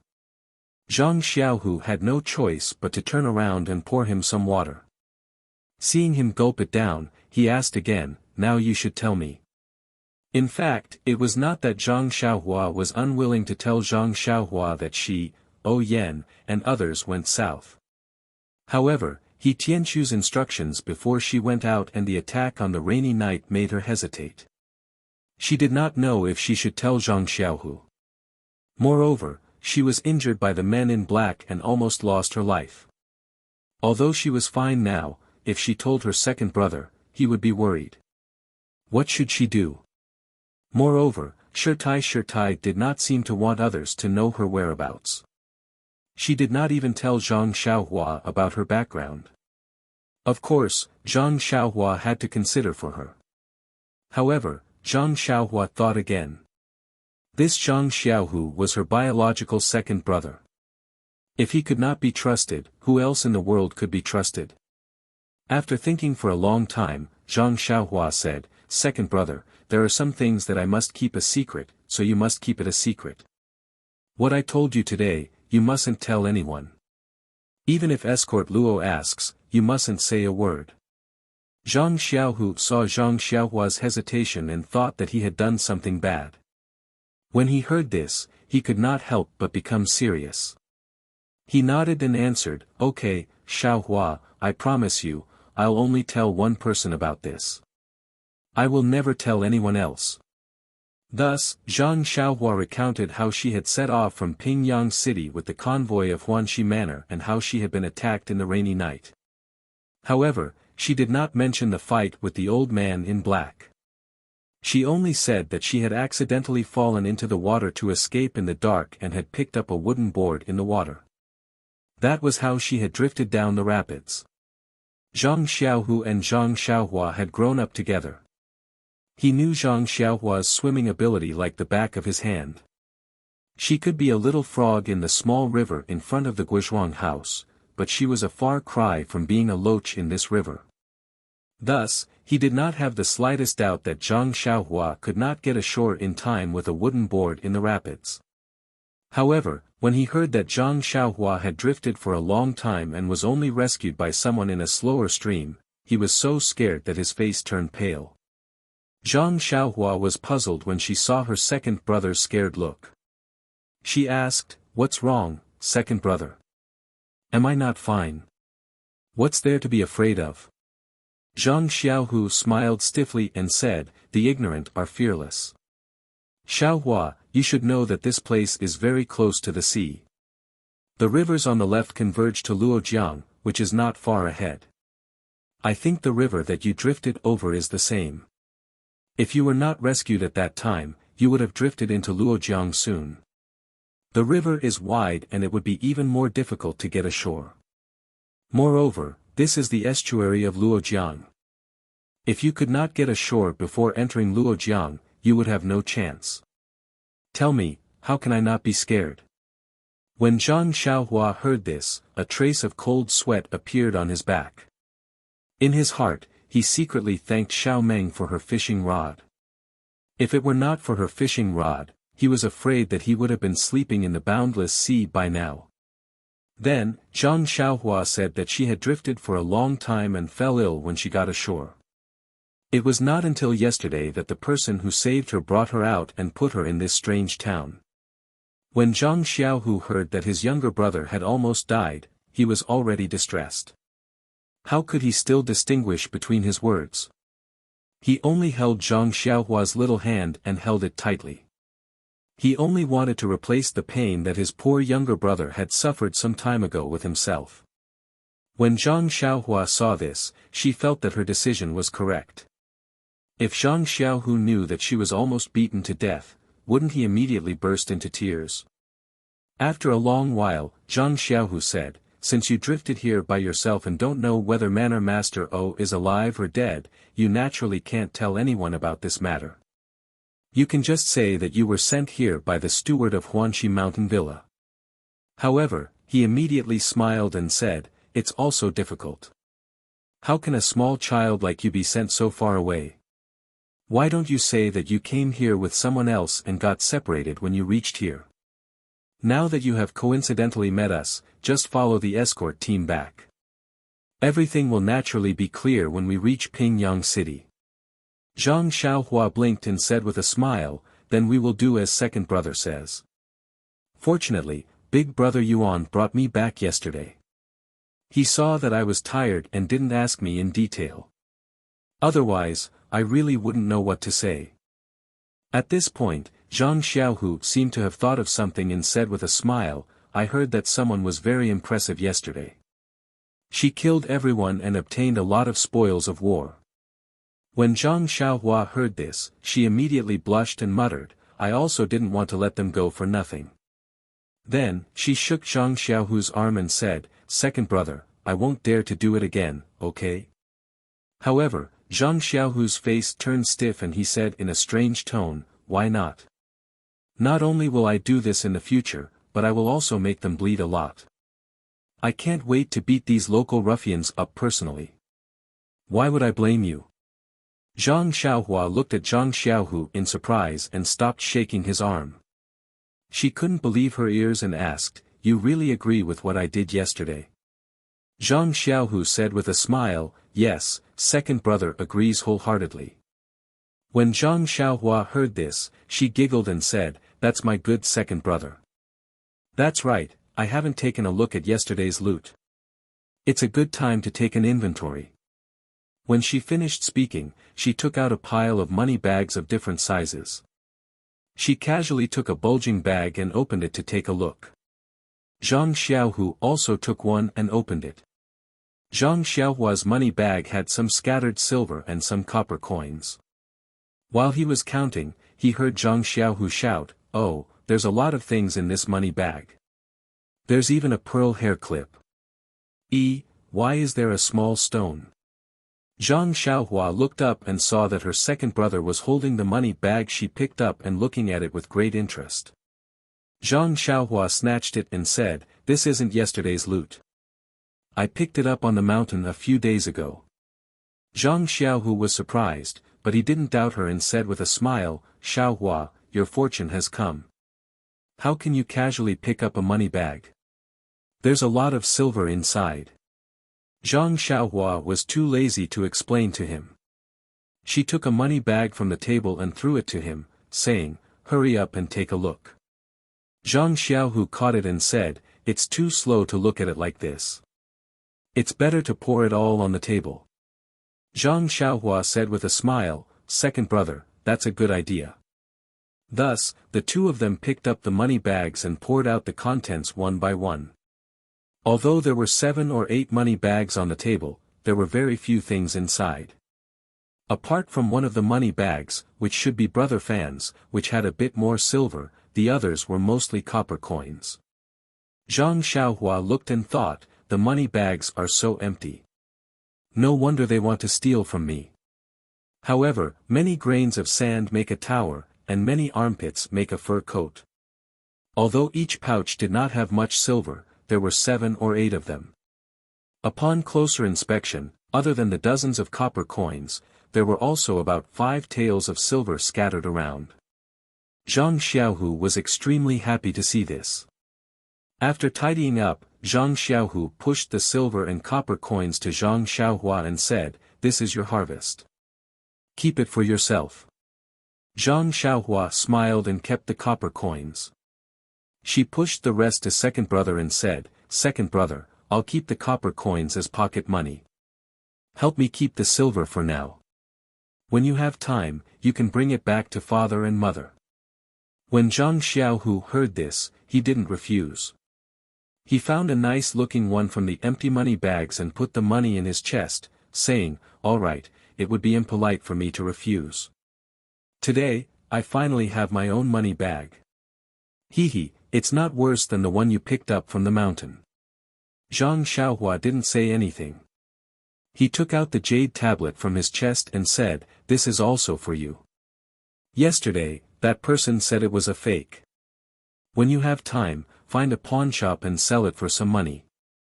Zhang Xiaohu received it with his hands, looked around, and then returned it to him, saying, "Forget it, this silver is not a small amount. This is a fake after all, it's not worth much, just take it and play with it." When Zhang Xiaohua heard this, he kept it in his chest. Then, he took out the small sword from his chest and passed it to Zhang Xiaohu. Zhang Xiaohu saw Zhang Xiaohua taking out things from his chest and couldn't help but laugh. "Is that 100 treasures pouch in your chest? Why do you always have good things to take out?" Zhang Xiaohua smiled and then told Zhang Xiaohu about the incident with He Tianshu at the small town's weapon shop. When Zhang Xiaohu heard this, he was secretly amused. In the past, before he was sent out in Pingyang City, he thought that the price of weapons was the same everywhere. After coming out a few times, he realized that the price of each weapon was different in every place. These 7 taels of silver were probably not much in He Tianshu's eyes, but in the eyes of the blacksmith, it was a huge sum. It was no wonder that the blacksmith would buy one and get one free. Zhang Xiaohu saw that his younger brother liked this small sword very much and took it to take a look. After looking at it from left to right, other than it being very heavy, he couldn't see anything special about it. It also didn't have the feeling of being connected by blood as Zhang Xiaohua said. He smiled and said, "Looks like you hit it off with this small sword. I can't see anything strange about it. However, since it was given for 7 taels of silver, it must be something good." Although Zhang Xiaohu said this, he didn't think much of it in his heart. He felt that his younger brother had only found one because he didn't have many toys since he was young and couldn't bear to part with it. Zhang Xiaohua saw that her second brother didn't think much of it and lost interest. Naturally, he couldn't tell him that he had used this small sword to kill people, so he could only keep it close to his chest. At this time, the sky was already bright. Zhang Xiaohu said, "Let's go, Xiaohua. Let's go eat first. I still have work to do later. You can play in this courtyard. The time of our return is more or less set. Just come back with us. Don't worry about anything else. Just have fun." Zhang Xiaohua pursed her lips and thought to herself, "You're still treating me like a child." Zhang Xiaohu led Zhang Xiaohua out the door and bumped into Escort Luo. Escort Luo looked sleepy, as if he had a hangover. He didn't look embarrassed when he saw Zhang Xiaohu. Instead, he yawned and asked, "Zhang Xiaohu, how did the discussion go yesterday?" Zhang Xiaohu replied respectfully, reporting to Escort Luo, "Everything has been discussed. After breakfast, I'll report to you for your decision." Escort Luo nodded and said, "Good job. Go eat first and come find me later. By the way, is this little brother really your younger brother?" Zhang Xiaohu smiled and said, "Yes, he is my younger brother, Zhang Xiaohua. It's quite a coincidence to meet him here. I'll tell you the details later." Escort Luo waved his hand and gestured for Zhang Xiaohu and his brother to go eat. He covered his mouth and yawned before going somewhere else. Zhang Xiaohua carefully pulled on Zhang Xiaohu and asked, "Second brother, this Escort Luo doesn't look like an escort leader. Are all the escort leaders of the Lotus Flower Escort Agency like this?" Zhang Xiaohu looked around and said carefully, "Xiaohua, you can't say that. Don't talk about others so casually. Be careful of the trouble that comes from the mouth. The other escort leaders don't look like this either. I guess it's because Escort Luo has been away for a long time and is homesick." After that, Zhang Xiaohua followed Zhang Xiaohu to the courtyard's kitchen for breakfast. At this time, there were many escorts and armed escorts in the kitchen. Many of them already knew that Escort Luo had met his younger brother here. Moreover, Zhang Xiaohua's performance on the streets yesterday had been spread by Yuan Changqing's big mouth. Hence, everyone had a good impression of this inconspicuous young man. No matter what, he was still a brother from Pingyang City. How could he beat up a local bully so badly? Just thinking about it made them feel relieved, as if they were the ones who did it. Zhang Xiaohua had not seen his family for a long time. Now that he saw so many people from Pingyang City, he felt very close to them and spoke to them obediently. Before the meal was over, everyone already found Zhang Xiaohua pleasing to the eye, as if he was their brother. Zhang Xiaohu had a lot of work to do in the team and did not have much free time to take care of Zhang Xiaohua. He was worried that Zhang Xiaohua would not be able to adapt here. Now that he saw that everyone liked Zhang Xiaohua, he was relieved. After hurriedly finishing his meal, he gave Zhang Xiaohua some instructions and hurried to Escort Luo's room. Escort Luo's room was obviously bigger than Zhang Xiaohu's. It was a two-room room with a central room. At this moment, Escort Luo was sitting in the central room with a bowl of porridge in front of him. He was rubbing his temples hard. Obviously, his hangover had affected his appetite and caused his head to hurt. When he saw Zhang Xiaohu enter the room, Escort Luo pointed to the stool beside him and said, "Sit." Then, he picked up the bowl of porridge and drank 2 mouthfuls before asking someone to bring it out. Escort Luo drank 2 more mouthfuls of tea before turning to look at Zhang Xiaohu and asked, "Deputy Escort Luo, tell me about yesterday's incident." Zhang Xiaohu hurriedly got up and said, "Escort Luo, you don't have to be so polite. Although Fourth Master Wen thought highly of me and made me your deputy, I am still an executioner. You don't have to address me as such. Just call me Zhang Xiaohu." Escort Luo smiled and said, "Deputy Escort Luo may be an executioner in the escort agency now, but you have already entered the martial arts hall to learn advanced martial arts. Won't it be a piece of cake for you to become an escort in the future? I am only addressing you as such in advance. Don't you think so?" Zhang Xiaohu still refused, "As long as I am not an escort, you can't address me as such. Don't you think so?" Escort Luo smiled disapprovingly. Zhang Xiaohu saw that Escort Chief Luo did not speak and knew that he was jealous of him for being able to study in the martial arts hall. Moreover, this position of deputy team leader was fought for by Fourth Master Wen. Perhaps he did not have the intention to call this escort Chief Luo. Therefore, he did not argue and said pleasantly, "This is what I discussed with the merchants yesterday." Then, Zhang Xiaohu recounted what he had discussed with the merchants yesterday to Escort Luo in detail. Escort Luo nodded as he listened. When Zhang Xiaohu finished his report, he said, "You have done well. Deputy Escort Luo, everything will be as you have discussed. In a while, go and give them a definite letter." "It is settled." Zhang Xiaohu nodded and said, "Then, Escort Luo, I will be going out now.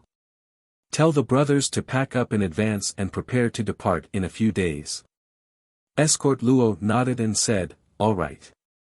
It is time to let them know. They have been here for so long that the new year has already passed." Zhang Xiaohu bowed and turned to leave. At this moment, Escort Luo spoke again and said, "Deputy Escort Zhang, please wait a moment." Zhang Xiaohu quickly stopped in his tracks and turned around to ask, "Is there anything else, Escort Luo?" Escort Leader Luo smiled and said, "It's like this, Deputy Escort Leader Zhang. As leaders, we should lead by example. We should set a good example in everything we do." Zhang Xiaohu was stunned and said, "Escort Luo, if I have done anything wrong, please remind me. I have only been in the escort agency for a short time and there are many things that I still need to learn from experienced escorts like you." Escort Luo was very satisfied when he heard this and smiled. "Actually, it is not a big deal. The agency has its own costs for us bodyguards when we go out. There is a standard for everyone's daily meals and toiletries. You know this standard as well. The team's finances will also be recorded accurately. If there is a discrepancy, I will not be able to explain it to the agency, will I?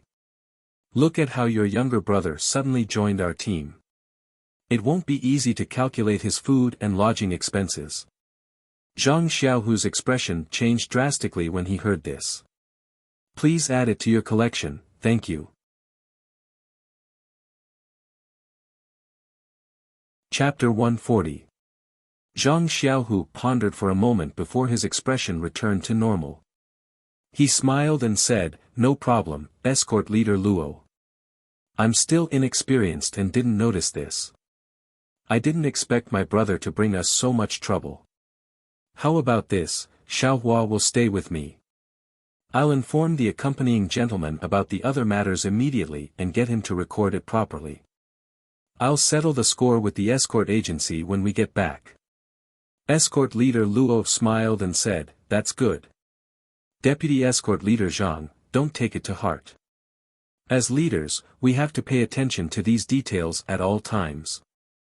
Otherwise, it won't be a good thing if others point fingers at us or report us to the agency. I'm only doing this for the sake of the matter, not the person. Please don't take it to heart." Zhang Xiaohu smiled and said, "You're doing this for my own good. Why would I blame you? If such a situation happens in the future, please remind me as soon as possible, Escort Leader Luo." "All right, if there's nothing else, I'll take my leave." Escort Leader Luo smiled and waved his hand. "That's all. I'm not worried about you. You've worked hard along the way. I'll definitely ask Fourth Master Wen for a reward when we get back." Zhang Xiaohu hurriedly cupped his fists and said, "Escort Leader Luo, you've worked hard. I'm just helping you on the side." With that, Zhang Xiaohu walked out of the central room with vigor. Escort Leader Luo looked at Zhang Xiaohu's back view with a disdainful smile. Zhang Xiaohu walked to the courtyard and gathered everyone to inform them of their return to Pingyang City. Everyone was overjoyed and cheered when they heard this. They were about to disperse. Zhang Xiaohu waited for the crowd's cheers to die down before calling out to the gentleman who was accompanying the team. In front of everyone, he told him to record in detail the food and lodging of his younger brother, Zhang Xiaohua, from today onwards until he returned to the Lotus Escort Agency in Pingyang City. The gentleman was stunned and asked, "What's this for, Escort Leader Zhang?" Zhang Xiaohu smiled and said, "My younger brother's unexpected addition to our team will definitely increase the pressure on our costs. His food, drinks, and lodging will all take up our brother's money. It's best if you record it properly and settle it when I arrive at the escort agency." The man was puzzled and said, "He's just a child. What kind of expenses can he have? I think we should just forget about it." The people around them were also very puzzled. Yuan Chongqing even shouted loudly, "Don't do that, Chief Zhang. Zhang Xiaohua is not only your brother, but also our brother now. It's nothing for him to eat and drink here." Why was it so clear? It makes us brothers seem estranged. When Zhang Xiaohu heard this, he smiled at everyone and didn't say much. He just asked the teacher to record it properly. The courtyard wasn't big, and Zhang Xiaohua was in the small room, so she could hear everything clearly. When Zhang Xiaohu entered the room, she quickly pulled him back and asked nervously, "Second brother, what's going on? Did I cause trouble for you by coming here?" Zhang Xiaohu smiled and pinched her little face, saying, "It's nothing. Isn't it just giving them some food expenses? Not to mention that the money you got yesterday is more than enough. Don't tell me that your Huanxi manor doesn't have any allowance for traveling. Just give it to them. Why let others talk about it?" Oh, Zhang Xiaohua suddenly understood and said, "It can't be that escort leader Luo who said it, right? Why is he so serious?" Zhang Xiaohu patted his little head and said lovingly, "You're still young. You'll know when you're a little older." Zhang Xiaohua nodded thoughtfully. This guy's brain was very bright now. Although Zhang Xiaohu didn't want to say much, since he had already pointed it out, how could he not understand it? Unfortunately, she didn't really come here to do business. She wondered if Huanxi Manor would give her some allowance. If not, she would have to take a portion of her earnings from yesterday and give it to the Lotus Flower Escort Agency. Just thinking about it made her heart ache. She immediately hated that escort leader Luo. Zhang Xiaohua wasn't the only one cursing escort leader Luo. Everyone in the courtyard was very surprised when they heard Zhang Xiaohu's words. Seeing that Zhang Xiaohu didn't explain, they secretly pulled aside a teacher who was accompanying the team to ask for details.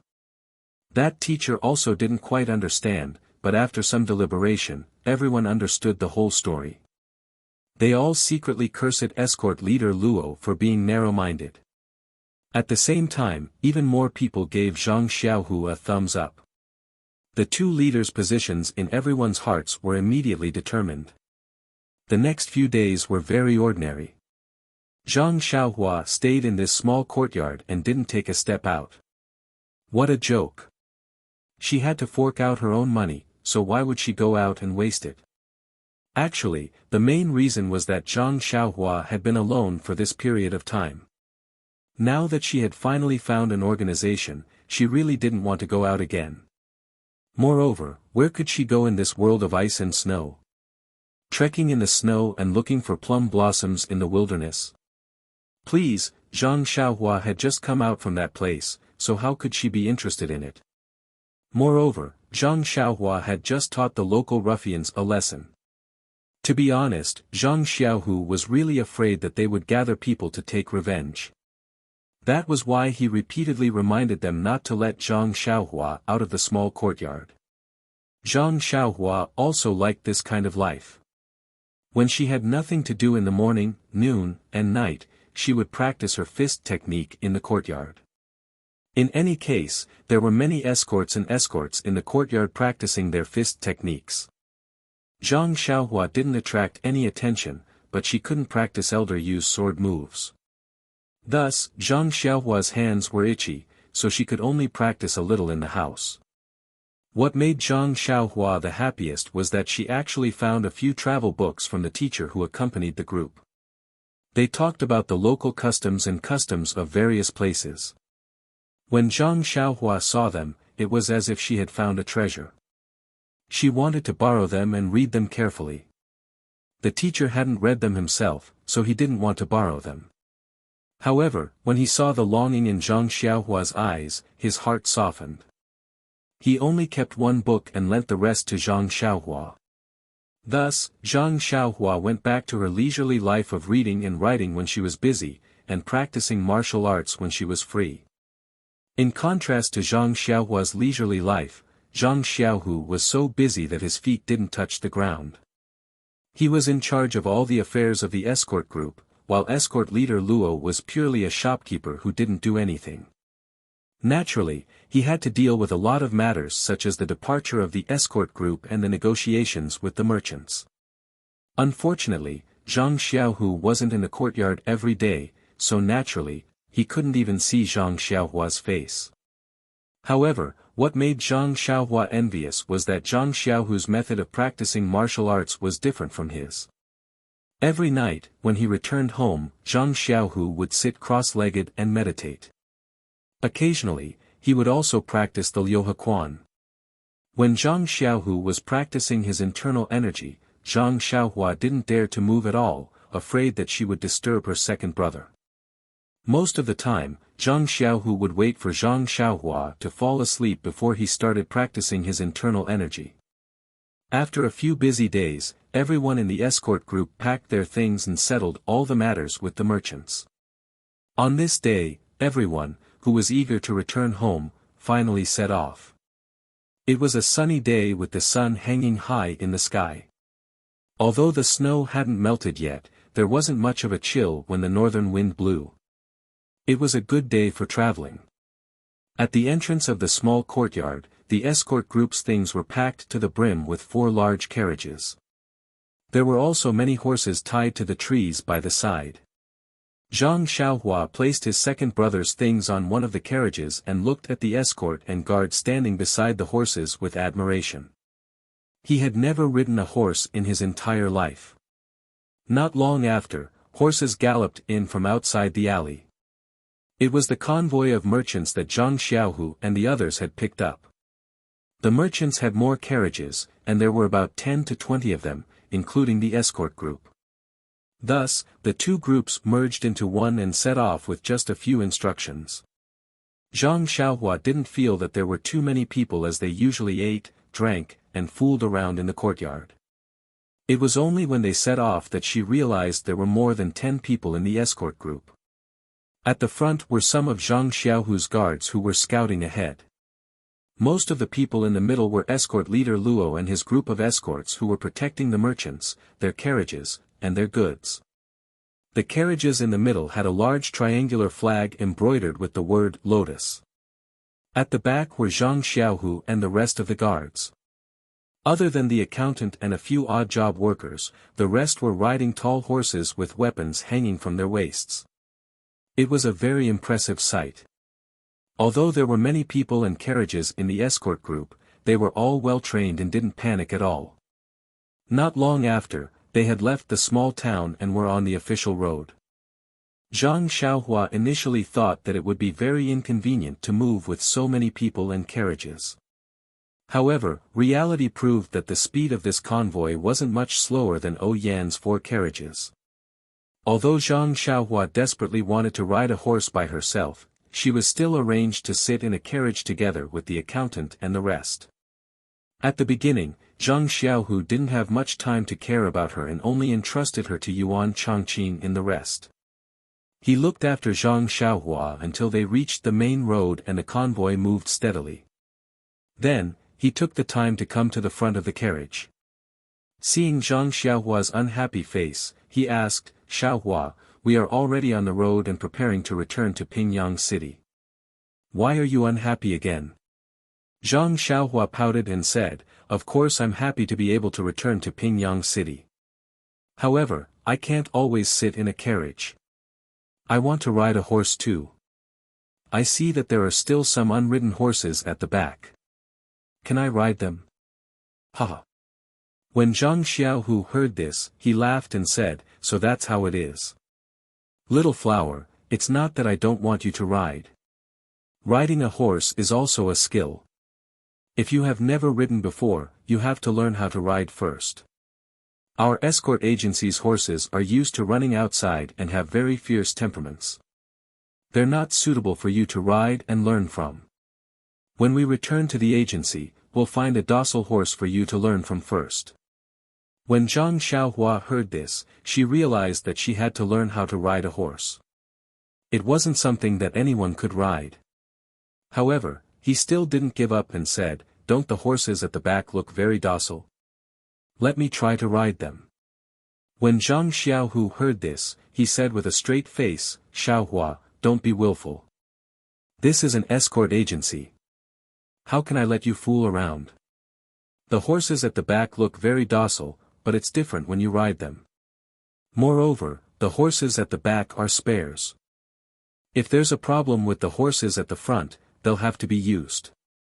We can't ride blindly now. When Zhang Xiaohua heard this, she rolled her eyes helplessly and didn't say anything else. Actually, this person was also strange. Take Zhang Xiaohua for example. When he was alone, he did things and thought like an adult. He was even more meticulous and mature.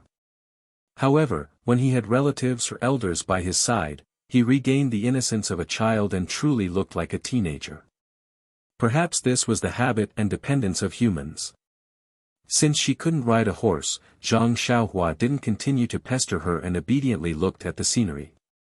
The scenery here seemed to be different from the front. Although the snow hadn't melted in the winter, there were some green plants stubbornly surviving in the fields and on the roadside. Occasionally, there were small rivers and streams that were no longer frozen. There were playful children with puppies and playing in the snow.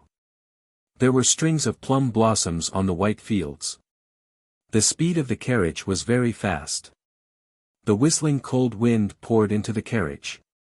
Zhang Xiaohua habitually covered her cotton-padded clothes. This cotton-padded clothes belonged to her second brother, Zhang Xiaohu. His jacket had already been washed and put away by Zhang Xiaohu. It was difficult to change. Zhang Xiaohu was so sad that he wanted to cry. His younger brother hadn't gotten new clothes to wear during the new year. Even the autumn jacket had been cut open with a knife. He hated that time was too short. The cotton-padded clothes shop was also closed. He could only wear his own cotton-padded clothes first. Zhang Xiaohua repeatedly claimed that she wasn't cold, but how could Zhang Xiaohu believe her? He just kept forcing her to wear it. Look, the clothes were so big that even the wind could get in. When the accountant saw this, he also shrank his neck and asked, "Xiaohua, are you cold?" Zhang Xiaohua smiled and said, "No, Mr. Mo. I'm not cold at all." Mr. Mo smiled and said, "You're a sensible child. It's okay. If you're cold, I have a shawl here. Of course, it's also very big. But it can still block the wind." Zhang Xiaohua was speechless. She smiled and said, "It's okay. Although it's a little cold, I can still stand it. How can young people grow fast if they don't feel cold?" Sometimes, it was strange. Zhang Xiaohua was obviously not cold, but when he said that he wasn't cold, others would think that he said that because he didn't have suitable clothes. They would think that he was very sensible and should be concerned about him. Therefore, Zhang Xiaohua became more careful. "I won't tell the truth, okay? I'll say half-truths." Zhang Xiaohua looked at the scenery for a while and was a little bored. She asked, "Mr. Mo, I would like to ask you a question." Mr. Mo said, "Okay, what problem have you encountered?" Zhang Xiaohua asked curiously, "Mr. Mo, I feel that the weather here and the scenery outside are quite different from Pingyang City. I feel that at this time, Pingyang City should be frozen 3 feet deep. The wind is biting cold and the snow is very thick. Moreover, all the leaves have fallen. It's not like here. Although there's a lot of snow, it feels very cold. The wind is gentle. Look over there, there are some green things that are still growing." Mr. Mo smiled and said, "You're right, Zhang Xiaohua. The weather here is indeed different from Pingyang City. The weather here is very mild and the surroundings are very humid. It doesn't feel as cold as Pingyang City." Zhang Xiaohua asked, "Why is that?" Mr. Mo said, "It's very simple. It's because this place is southeast of Pingyang City. It's next to the sea. See? Io." When Zhang Xiaohua heard this, she couldn't help but shout. She said, "I forgot that I haven't seen the sea when I came here." Zhang Xiaohua patted the back of her head regretfully. Why didn't she think of looking at the sea when she was bored a few days before she left? According to the books, the sea was boundless and the sky and the sea was the same color. The scenery was very magnificent. She had yearned for it back then. Now that she was here, why did she lose the opportunity for nothing? Looking at Zhang Xiaohua's frustrated look, Mr. Mo smiled and said, "It's okay. You can't see it this time, but you can see it next time. This town is just a small bay near the sea. You can't see too far. You still can't appreciate the magnificence of the sea. If you have the chance, you can take a boat out to sea. That will be more satisfying." Zhang Xiaohua smiled bitterly. She could only accept this. Then, she asked again, "Then tell me quickly. How is the weather related to the sea?" Mr. Mo said, "This town is near the sea, so the climate is naturally very humid. The water in the sea will not freeze, so it can affect the surrounding climate. Moreover, this town is closer to the south than Pingyang City, so you will feel that it is much warmer than Pingyang City." When Zhang Xiaohua heard this, she nodded as if she understood. Then, as if she thought of something, she asked, "Then Mr. Mo, if we go all the way south, will it be warmer?" Mr. Mo smiled and said, "Yes. It is said that the southernmost part is also the sea. It is hot all year round and there is no snowflake." "Ah. I see." Zhang Xiaohua exclaimed and said, "If that's the case, then the children there can't build snowmen and have snowball fights. How pitiful." Mr. Mo said, "That's true. However, they also have their own interests, which you don't have. Moreover, if we go further north, the northernmost part is also said to be the sea. It is frozen all year round and there are ice blocks taller than mountains. The people there live in houses made of ice." "Ah. That's strange." Zhang Xiaohua was shocked again and said, "If it is frozen all year round, then they won't even have the fun of bathing in the stream. How pitiful." Mr. Mo said, "Actually, there are many wonderful places in this world that we don't know about. If there is a day when we can travel all over the mainland, how good would that be?" As he said that, countless little stars flashed in Mr. Mo's eyes. Zhang Xiaohua asked curiously, "Then why don't Mr. Mo go out for a walk? Although you can't travel all over the world, you can at least travel to a corner." Mr. Mo said helplessly, "There are too many unknown things in this world. The outside world is too dangerous. I don't have the ability to protect myself, so how can I travel? I reckon that I will be eaten by the wild beasts in the mountains in less than 2 days out of Pingyang City. There is no other choice. I will just read other people's travel books to satisfy my cravings."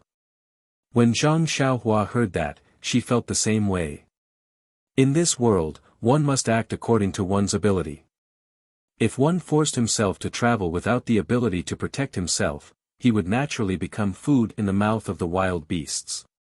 The two of them chatted for a while. Mr. Mo seemed to be sleepy because he had woken up too early. He closed his eyes and dozed off. Zhang Xiaohua did not say anything else. She found a few travel books in her bag and randomly picked one up to read with great interest. Although she could not go personally, it was not bad to read and satisfy her cravings. Time passed quickly. The escort team did not stop for lunch. Zhang Xiaohu rode over and passed some dry food to Zhang Xiaohua and the rest. Everyone ate casually and continued on their journey. "Please collect it." "Thank you."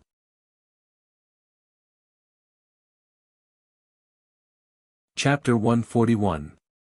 The escort team continued on their journey and only slowed down slightly when night fell.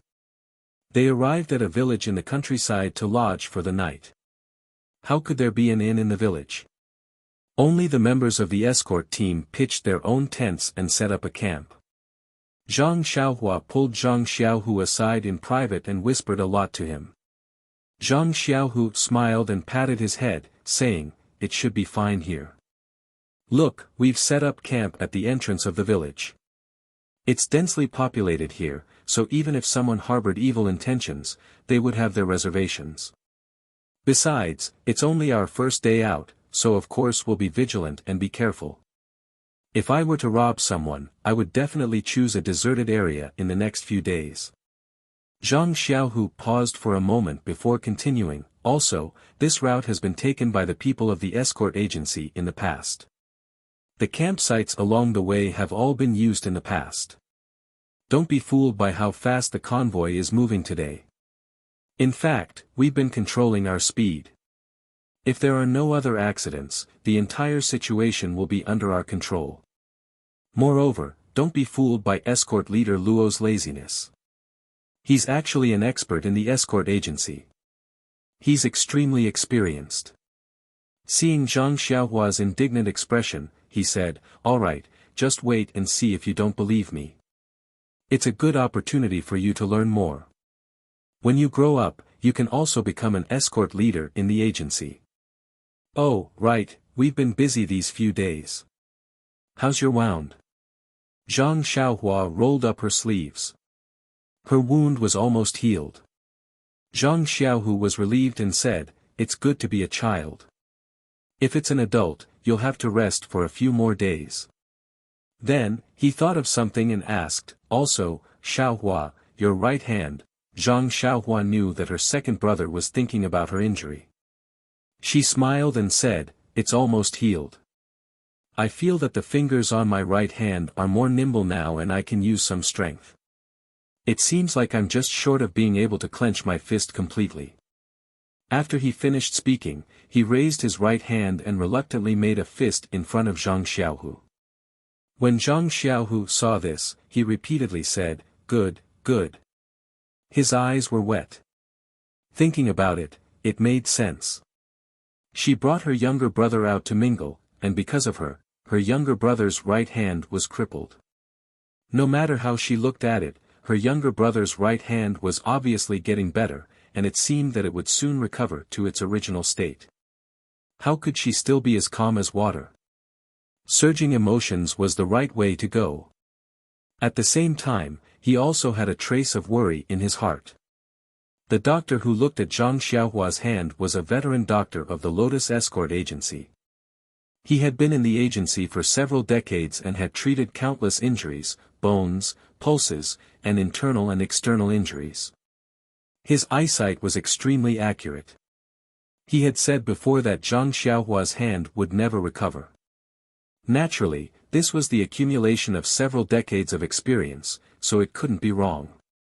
He didn't know if his younger brother's recovery had exceeded his expectations, or if Zhang Xiaohua's hand had already recovered to the point where it couldn't be recovered anymore. However, Zhang Xiaohu immediately calmed down. No matter how the doctor looked at it, Zhang Xiaohua had already recovered to such an extent that it had greatly exceeded his expectations. Whether or not he could practice the fist technique was another matter. At least in the future, he wouldn't have any problems. Finally, Zhang Xiaohu's heart relaxed a little. After exhorting Zhang Xiaohua a few more words, Zhang Xiaohu went to busy himself with his own matters. The escort team set up camp in an extremely methodical manner. It didn't take long for them to get up. Zhang Xiaohua didn't help at all. After asking about Zhang Xiaohu's tent, Zhang Xiaohua took some things from the carriage and put them all into the tent. Not long after, Yuan Chongqing came to call Zhang Xiaohua. Ever since he found out that Zhang Xiaohua's food allowance was going to be deducted, Yuan Chongqing took even more care of Zhang Xiaohua. Whenever there was something to eat or drink, Zhang Xiaohua would look for him. Naturally, Zhang Xiaohua didn't stand on ceremony and followed Yuan Chongqing to eat and drink. That night, Zhang Xiaohua slept very soundly. When the sun rose and he opened his eyes, the first thing he said was, "Second brother, was there a robbery last night?" Zhang Xiaohu didn't know whether to laugh or cry when he heard that. He knocked him on the head and scolded jokingly, "Are you still sleeping?" After breakfast, the escort team set up camp and continued on their journey. More than 10 days had passed, but there were no signs of robbery. They didn't even have the chance to camp out in the open. Zhang Xiaohua became increasingly suspicious. If Yen hadn't taken the shortcut that day, would others have had the opportunity to sneak up on their campsite? The further north they went, the colder the weather became. The cold wind on the road also became stronger. The huge triangular flag embroidered with the word Lotus crackled in the wind. On this day, they happened to be traveling on one of the few mountain roads. The escort team had already slowed down and was advancing slowly. Zhang Xiaohu also stayed behind and followed Zhang Xiaohua's carriage slowly. Zhang Xiaohua looked at the snow-covered shrubs on both sides of the road in boredom. She thought to herself, isn't this the perfect environment for a robbery? Will the mountain bandits appear? Just as she was thinking, she heard a hurried sound of a gong. A loud voice shouted in front of them, I planted this tree and opened this mountain. If you want to pass through here, you have to pay the toll. Zhang Xiaohua's eyes lit up and she shouted, someone is robbing us. Zhang Xiaohu glared at Zhang Xiaohua helplessly and said, why are you so happy when you hear that someone is going to rob us? Zhang Xiaohua smiled and said, we met some mountain bandits last time. There were more than 10 of them and they played with us in a best of 3. It was quite fun. Besides, don't we have dozens of people in our escort team? Why would we be afraid of them?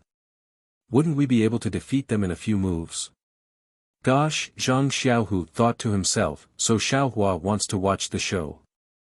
Zhang Xiaohu rebuked, last time, you encountered a dozen or so bandits. You can't say that there are only a dozen bandits. Although our escort team has a lot of people, if there are hundreds of bandits, how can we deal with them? Didn't you and I end up as captives? Ah, I see. Zhang Xiaohua exclaimed, then what should we do? Who knows how many bandits there are? Are there any strong ones that even second brother can't defeat? At this moment, Zhang Xiaohu comforted him, Xiaohua, sit in the car. I'll take a look in front. I think escort leader Luo has already gone over. Zhang Xiaohua was not obedient and begged, second brother, take me with you. I want to see the mountain bandits that only appear once in 100 years. Is that okay? She was actually acting coquettishly as she spoke. Zhang Xiaohu looked at this younger brother that he doted on. He thought for a moment and said, all right, come and sit behind me. But remember, when we get there, don't say a word. Zhang Xiaohua immediately jumped down from the car and ran in front of Zhang Xiaohu's horse. Zhang Xiaohu bent down and reached out to grab his hand. With a tug, he pulled him up and made him sit behind him. Then, he whipped his horse and slowly walked to the front of the convoy. The convoy of 20 carriages was quite long. The escorts and guards of the escort agency were all armed and protected the convoy tightly. No one was like Zhang Xiaohua who went to the front to watch the show. Zhang Xiaohu whipped his horse and walked to the front of the convoy. He was not in a hurry to go forward. There was an empty space in front of the convoy and a few escorts had already rushed over.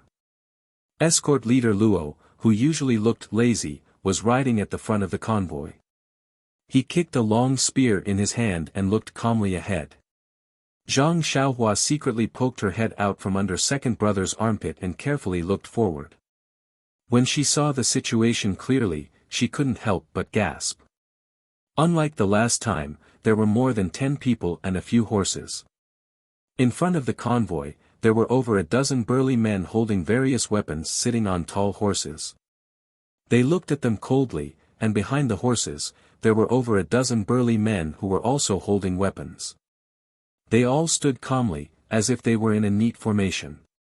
They did not have the laziness of the bandits that he saw last time. Moreover, what made Zhang Xiaohua the most nervous was that there seemed to be many people hidden in the trees on both sides. They seemed to be surrounding the entire convoy. Zhang Xiaohua asked softly, second brother, what should we do? There are so many people, I don't think we can fight them. Should we start fighting?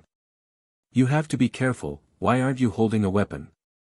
At this moment, Zhang Xiaohu seemed to be unusually quiet. He said softly, Xiaohua, don't say anything. Just watch quietly. Zhang Xiaohua immediately shut her mouth when she heard this. Indeed, at this moment, escort leader Luo, who was standing in front of the convoy, moved. He shook the reins and let the horse slowly move forward until it reached the center of the empty space. Then, he cupped his fists and said, "May I know who are the people in front of us? Please come forward and speak." Hearing this, a red-faced, square-faced man among the mountain bandits on the opposite side also urged his horse to move forward. The two horses only stopped when they were close enough. That person also cupped his fists and returned the greeting. "I am Yang Shua, the big boss of Withered Grass Mountain. May I know how to address you?" Escort leader Luo said, "I am Luo Rueha, the escort leader of Lotus Escort Agency in Pingyang City. My bodyguard is just passing by, please be magnanimous." The leader of the mountain frowned and said loudly, "Oh, so it's a friend from Misty School from afar. Please hold the flag and take a look." When escort leader Luo heard that he had met the person in question, he was happy to follow the rules of the underworld. He said, "Chief Yang, please wait a moment." Then, he turned his horse back and walked to the front of the convoy. He shouted, "Please hold the flag." Thus, the two escorts beside the first carriage dismounted from their horses and came to the front of the carriage. They respectfully took down the escort flag from the carriage and walked to escort leader Luo's horse to hand the flag to him. Escort leader Luo held the flagpole with both hands and waved it in the air. Then, he turned his horse and returned to the empty space in the center of the convoy. Chief Yang, who had been waiting for escort leader Luo, examined the escort flag carefully and nodded. Then, he cupped his fists at the escort flag and said with a smile, "You are indeed a friend from Misty School. This Yang has neglected you. If you have time, please come to the stronghold for a chat." Escort leader Luo smiled and said, Of course, of course. I came and went in a hurry today and didn't have time. If I pass by next time, I will definitely pay you a visit." Chief Yang said, "Then please have a safe journey, escort leader Luo. This is the token of our stronghold. You may travel for 500 miles. Then, he shook his hand and threw a small token over. Escort leader Luo smiled and said, "Thank you very much. There is a small token of our appreciation on the back. Please accept it, Chief Yang." Chief Yang nodded and said, "Thank you, escort leader Luo. This one will not see you off. Have a safe journey." Then, he cupped his fists again and returned to his camp. He said a few words to the people behind him and the dozen or so horses followed him back into the forest. Escort leader Luo also turned his horse back when he saw the bandits leave. He gave a few instructions to the escorts behind him and then gestured for the convoy to continue moving. Zhang Xiaohu saw the convoy move and brought Zhang Xiaohua back to the back of the carriage. However, Zhang Xiaohua refused to get down and clung to second brother's horse. Zhang Xiaohu said helplessly, "Let's ride for a while more. When I reach the front, you have to return to the carriage." Zhang Xiaohua nodded profusely. By the time Zhang Xiaohua and the convoy passed through the empty space, the entire convoy had already passed by. Zhang Xiaohua saw the escort that escort leader Luo had instructed earlier with a bag of items in his hand. He rode to the bandit's side and handed it to a bandit who was guarding there. The bandit took the bag and weighed it in his hand. He smiled and cupped his fists at the escort before he left. The escort immediately rode back to the front of the convoy. Zhang Xiaohua was puzzled. She asked Zhang Xiaohu in a low voice, "Second brother, why is this robbery so strange? They don't kill each other, and they don't even play 2 out of 3 games. Why did they just let it pass?"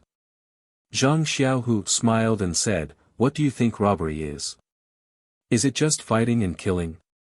Zhang Xiaohua said, "If they don't fight and kill, how are they going to wait for the loot?" Zhang Xiaohu was not surprised and said, There's nothing strange about it. I thought the same as you at first. The first time I encountered a robbery, I was so nervous that I was sweating. But after a few more times, it's always been the same. All bark and no bite. Only now do I understand what's going on. Zhang Xiaohua asked curiously, is there an inside story? Zhang Xiaohu smiled and said, actually, it's very simple. Bandits rob people for nothing more than money, and there's a method to it as well. If they just fight and kill, they'll be at a disadvantage. As the ancients say, killing 1,000 people will hurt 800 of your own men. There's a price to pay for killing. If you can get 10,000 guans of riches for each kill, then it's naturally worth it. But where would you find such a good business? Let's not talk about this road of yours. If people often die here, the merchants in the future will take a detour. If they don't take this road, won't you lose your source of income? Moreover, every time you fight and kill, how many brothers do you have to risk their lives for? Therefore, robbing also requires skill. If you can avoid fighting, then don't fight. Even if you don't get much money each time, as long as you get something every time, then won't you be able to make a long-term profit? Zhang Xiaohua nodded thoughtfully and said to herself, as the ancients say, there are 360 professions, and every profession produces its own master. As a bandit, you also need to have a professional eye. Zhang Xiaohu continued, when merchants travel on the road, they're usually aware of the risks. If they don't have much money, then they're naturally not too afraid of bandits. When they encounter bandits, they just have to offer some money. If they have a lot of money, then they'll have to find someone to protect them. An escort agency just happens to be doing this kind of business. Bodyguards of an escort agency followed the same logic as bandits robbing. Both of them had to pay attention to harmony and wealth. If one were to blindly use force, then the bandits would not be able to get along with you. Then, the escort agency would cease to operate because it would not be able to withstand constant fighting and killing. Therefore, the most important thing in an escort agency was to maintain one's reputation. If your reputation is big enough, then many bandits will know your signboard. Naturally, they'll look out for each other when they encounter you. Look out for each other? Zhang Xiaohu was a little stunned. Yes, look out for each other. In other words, the escort agency will give the bandits some money according to the value of their bodyguards' belongings as payment for passage. The bandits will accept it with a smile and let you go. Just like today, you didn't have to worry about being harassed by bandits for 500 li, Zhang Xiaohu explained. Zhang Xiaohua didn't understand and said, second brother, when you put it that way, it sounds like we're friends. Zhang Xiaohu blinked and said, snakes and rats are a family. Hee, that's how it is. Zhang Xiaohua asked again, if there's no escort agency's protection, then what if the merchants are willing to give so much money? Zhang Xiaohu smiled and said, if there's no escort agency's protection, then the merchants are like a piece of braised pork. Who wouldn't want to eat them in one bite? Why would they care about the little benefits you give them? Zhang Xiaohua asked again, then there were so many bandits just now. If they all came at once, then our escort agency probably wouldn't have been able to deal with them. Wouldn't they have eaten them all in one bite? Even if there were some casualties, it would have been worth it. Zhang Xiaohu smiled and said, then we'll have to talk about another aspect. There are big and small escort agencies and their strength is uneven. If it were a small escort agency, then there would naturally be this risk. However, our Lotus Flower Escort Agency is backed by the Misty School. To put it bluntly, we're just a tool for the Misty School to amass wealth in the escort agency. They might be able to eat up the entire convoy, but then they would have to face the Misty School's thunderous retaliation.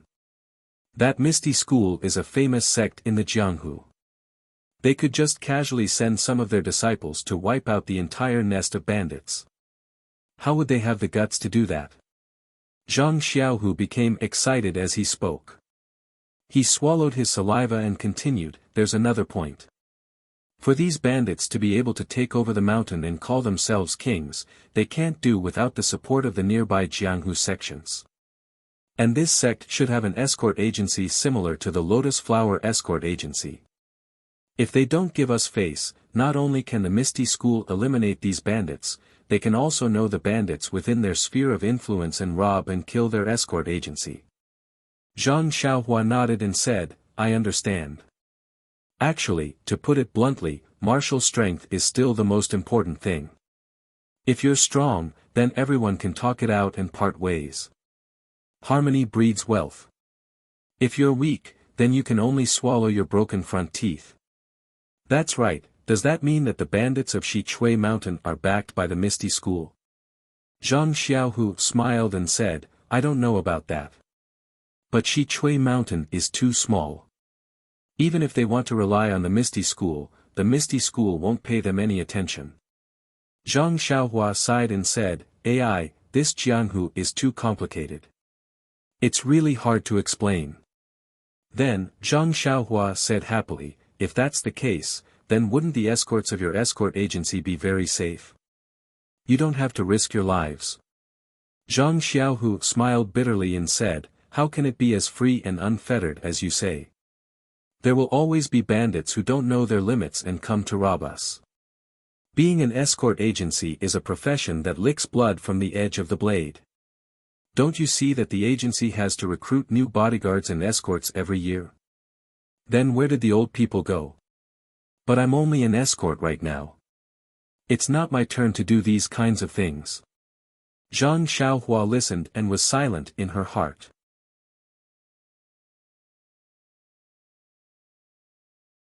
Chapter 142.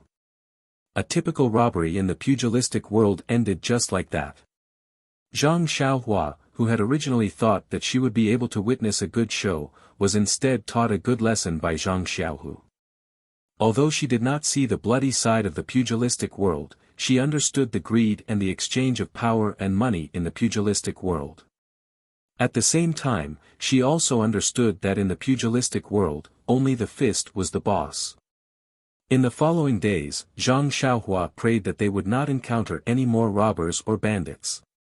It was very different from when they first arrived.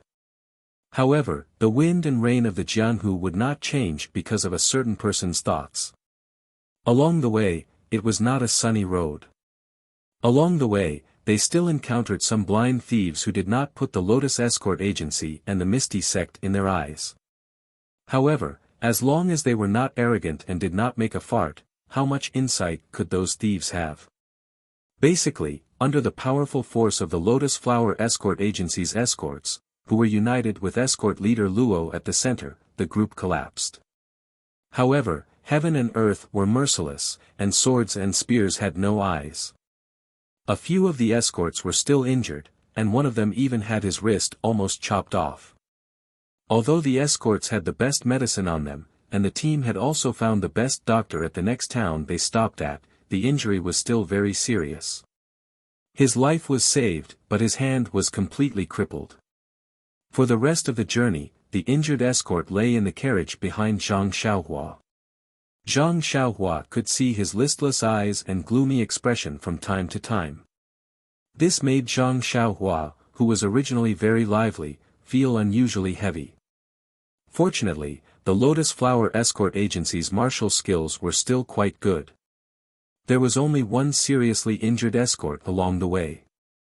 Although Zhang Xiaohua felt very uncomfortable, escort leader Luo was very happy. He felt that he was blessed by a lucky star and that the journey back was too smooth. This small town by the sea was really far from Pingyang City. They had only entered the Misty School's territory after traveling for almost a month. The escorts seemed to be very sensitive about their own family's sphere of influence. According to the original plan, they were supposed to arrive in the afternoon, but because one of their carriages broke down and delayed their journey, they only arrived at a remote mountain village in the afternoon. If it had been a few days ago, the convoy would have set up camp and rested.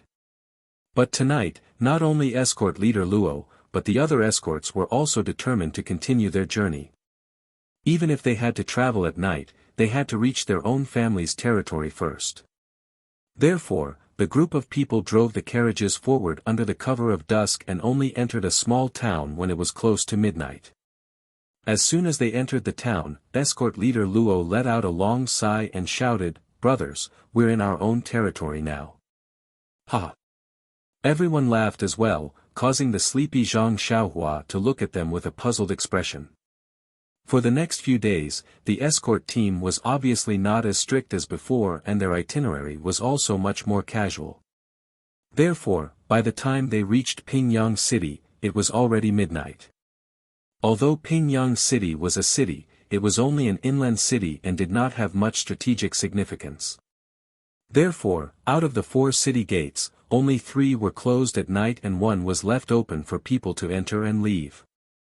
This was also one of the reasons why the Lotus Flower Escort Agency's convoy was traveling at night.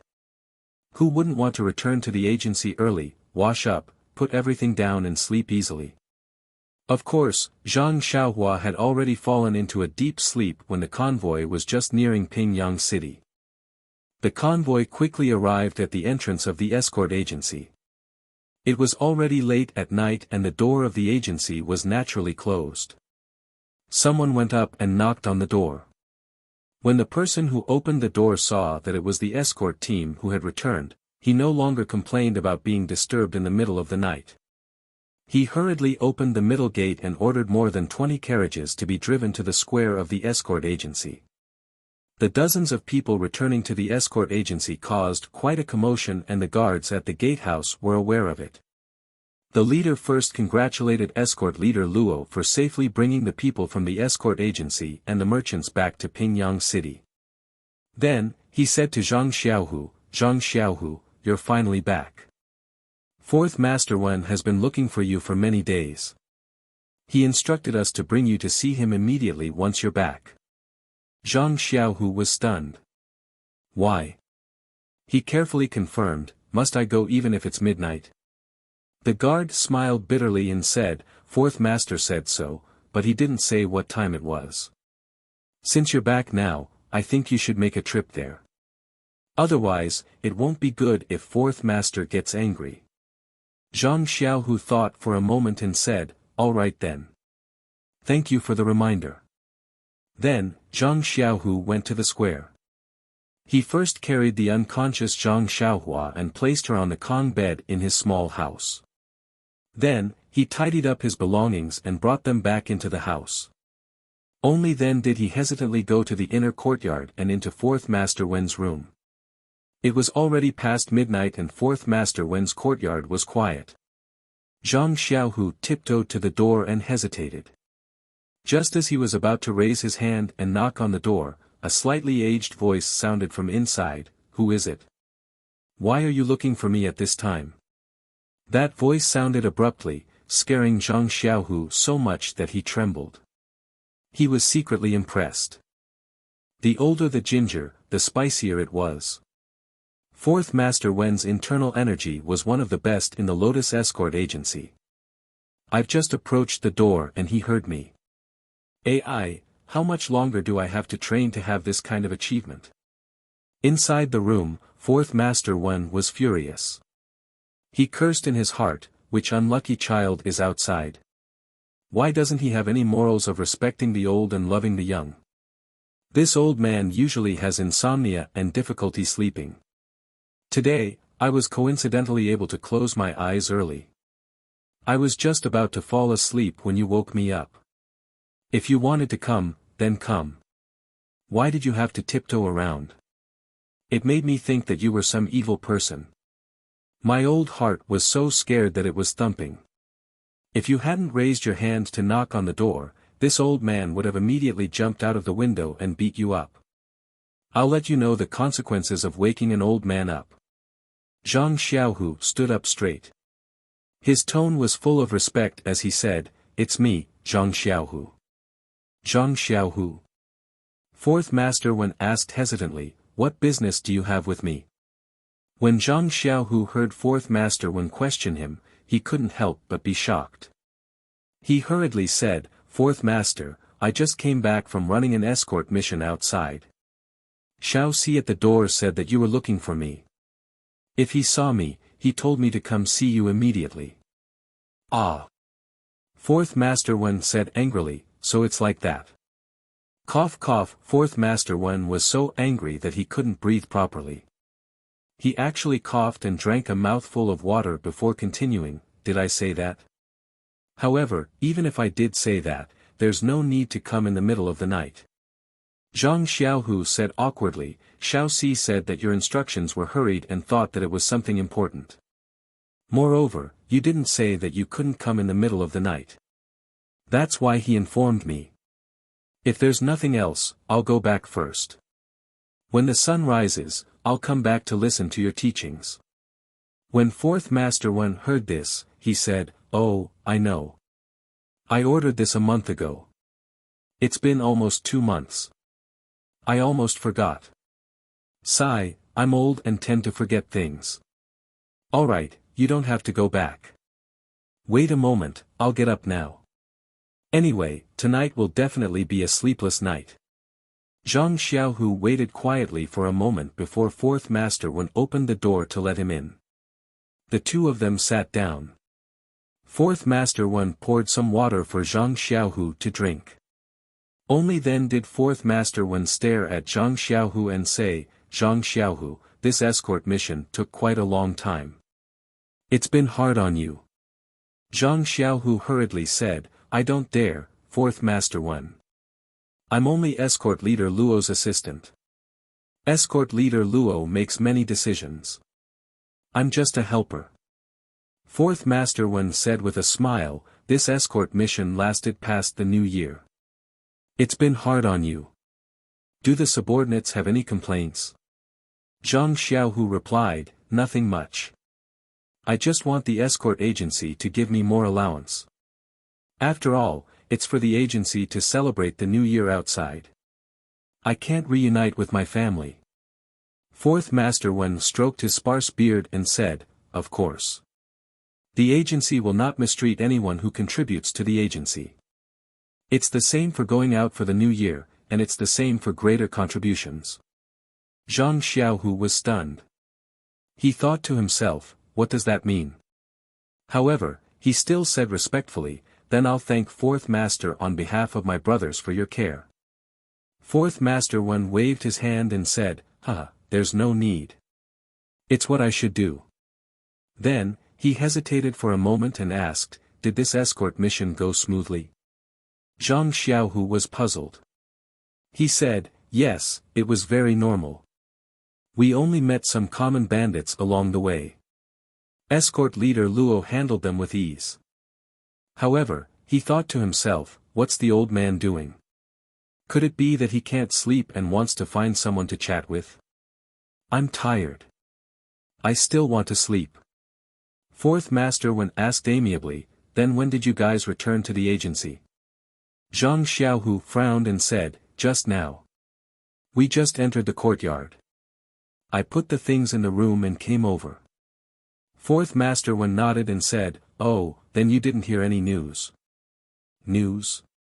Zhang Xiaohu was stunned. "What news?"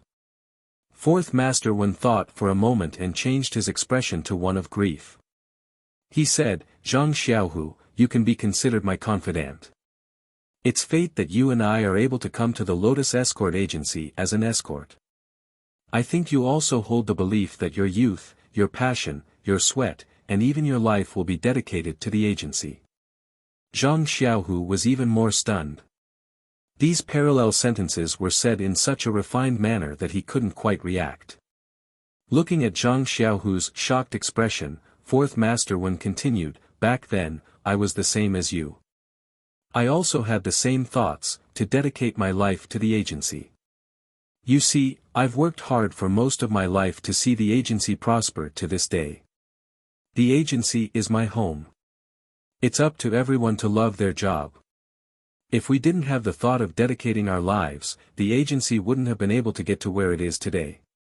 Zhang Xiaohu felt dizzy. He said carefully, "Fourth Master, did I do something wrong? Please guide me in time." Fourth Master Wen smiled and said, "You did very well. You didn't embarrass me." Zhang Xiaohu opened his mouth and said, "Then you." Fourth Master Wen changed into a sorrowful expression and said, "It's like this. I have some very sad news to tell you. I hope you can be mentally prepared. I think you should be prepared first. It's best if you take a horse stance and listen to me carefully. Also, don't be anxious after hearing it. Zhang Xiaohu smiled and said, "What news, fourth master? You've said so much, making me feel like I'm shrouded in fog. I don't know what to do." Fourth master Wen nodded and said, "Not bad. As expected of the person I've chosen. Just this calmness alone is enough for you to take on great responsibilities." Then, fourth master Wen said, "Actually, I think you should also know that as the saying goes, life is great, death is glorious. Some people are alive, but they're already dead. Some people are dead, but they're still alive in our hearts. Also, some people's deaths are heavier than Mount Tai, and some people's deaths are lighter than a goose feather. If one day I can reach this level, I'll have no regrets in this life." Zhang Xiaohu looked at fourth master Wen's gushing words and sighed with emotion. However, he didn't dare to say anything. He only wanted to know what the news that made him so sad was. Suddenly, he seemed to feel something. Could it be his home? Oh no, could it be the bandits of Shitsui Mountain? Or the bullies of Lu Town? Zhang Xiaohu was stunned. What should he do? Fourth master Wen seemed to not see Zhang Xiaohu's uncertain expression under the light. He continued to say, "In a person's life, it's easy to do one or two good deeds. The rarest thing is to do good deeds every day. If you can do a few things that make people grateful for your whole life will be moved. Also, don't do small good deeds and don't do small evil deeds.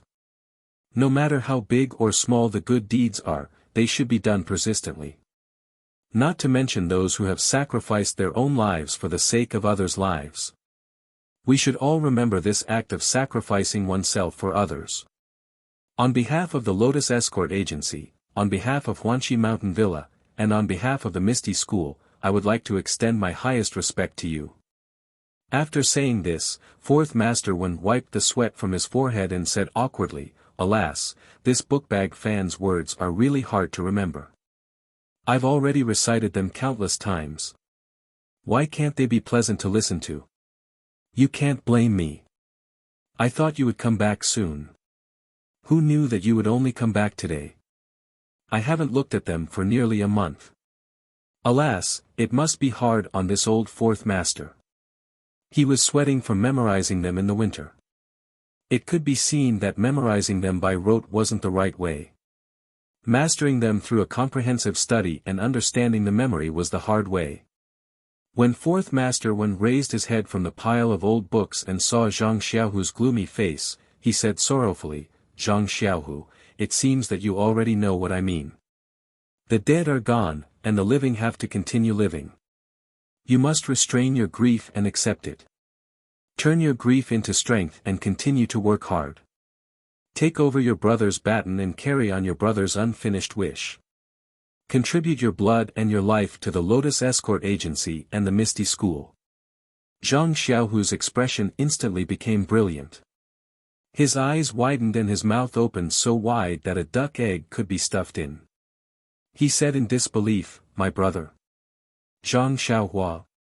Fourth master Wen nodded solemnly and said in an abnormally low bass voice, "Yes, it's your brother, Zhang Xiaohua. He's a good employee of Huanxi Manor, a good image of the Lotus Escort Agency, a good friend of the Misty School, and our hero. He will forever live in our hearts." Zhang Xiaohu stood up with a whoosh and said, "This. Is there a mistake?" Fourth master Wen said unhappily, "How can there be a mistake? Sit down, sit down. I was just praising you for your calmness. Why are you so hot-blooded now? I know you can't accept this news right away. That's why I had the escort agency's Fan Dashu write something like this. I've been telling you for half a day. Why are you still so careless? Why did you suddenly stand up in a fluster? Calm down, calm down. You must have the calmness to not panic in the face of a landslide. This is the basic quality that leaders like us should have." Zhang Xiaohu smiled and sat back down in his chair, saying, "Fourth master, I was a little surprised when I heard this news. That's why I jumped up. Please don't blame me. Fourth Master Wen stroked his sparse beard and said, "Not bad. You seem to have recovered very quickly.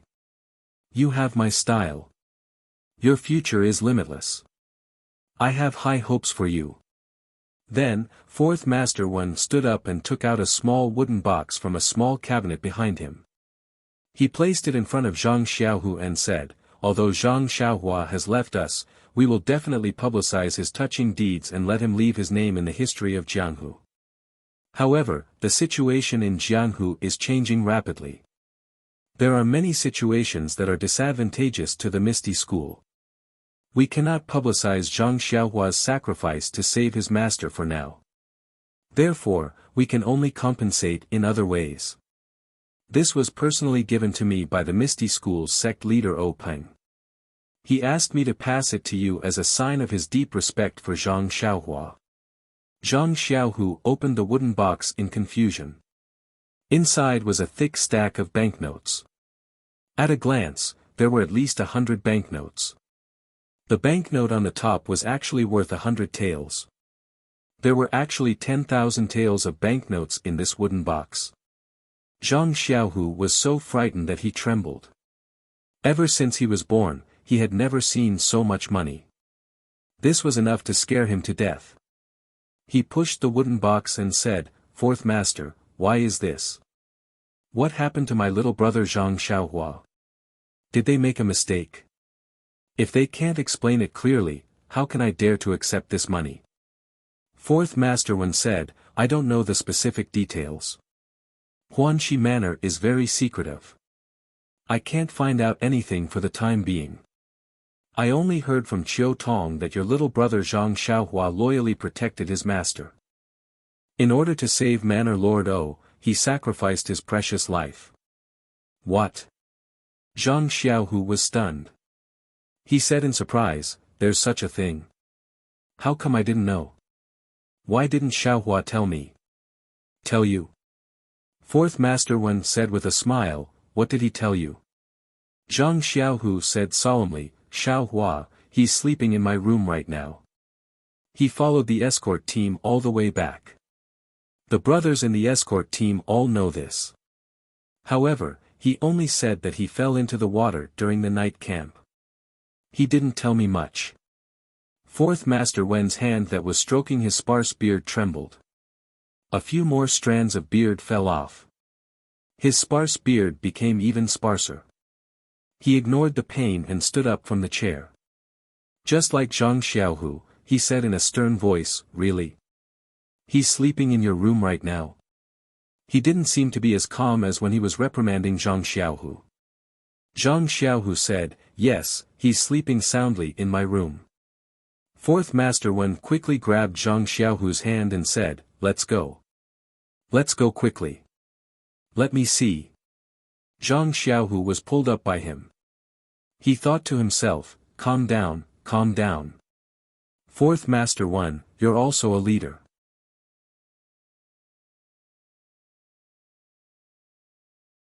Chapter 143. In the end, Fourth Master Wen finally calmed down.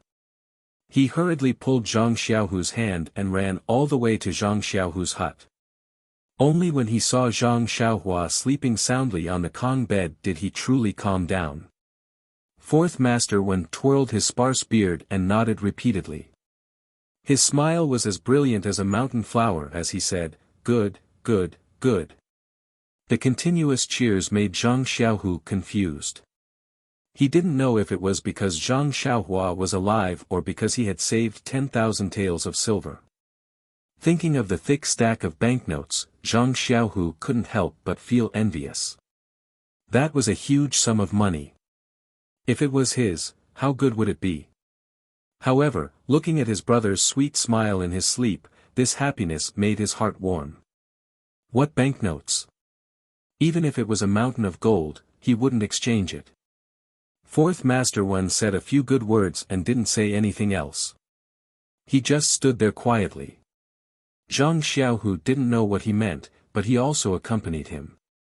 After a while, Fourth Master Wen asked in puzzlement, "Zhang Xiaohu, you can't always make me stand." Zhang Xiaohu was surprised. He quickly pulled over a stool and said, "Fourth Master, please sit." Fourth Master Wen stomped his feet and said, "Where can't I sit? Why would I come to your hut to be a cold bench?" Zhang Xiaohu didn't understand and said, "Then Fourth Master Wen, please wait a moment. I'll go find a soft couch for you." Fourth Master Wen was angry and said, "You don't have any eyesight at all, not to mention sensitivity. You still want to improve? I don't think there's a way." Zhang Xiaohu quickly went forward and said, "Fourth Master, look at what you're saying. Haven't I always been improving? What do you mean?" Fourth Master Wen said self-deprecatingly, "I'm already standing here. Why haven't you woken up your brother? Let me ask him in detail." Zhang Xiaohu suddenly understood and thought to himself, "If you want to wake him up, just say it. If you don't say it, how would I know? I can't read your mind." However, he didn't dare to say that. He continued to smile and said, "Fourth Master, it's not that I don't want to call my brother, but he has a problem with sleeping. As long as he's asleep, no matter how you call him, he won't wake up. If you don't believe me, you can try to push him yourself." Fourth Master Wen was stunned and said in disbelief, "Is there such a thing? I don't believe it."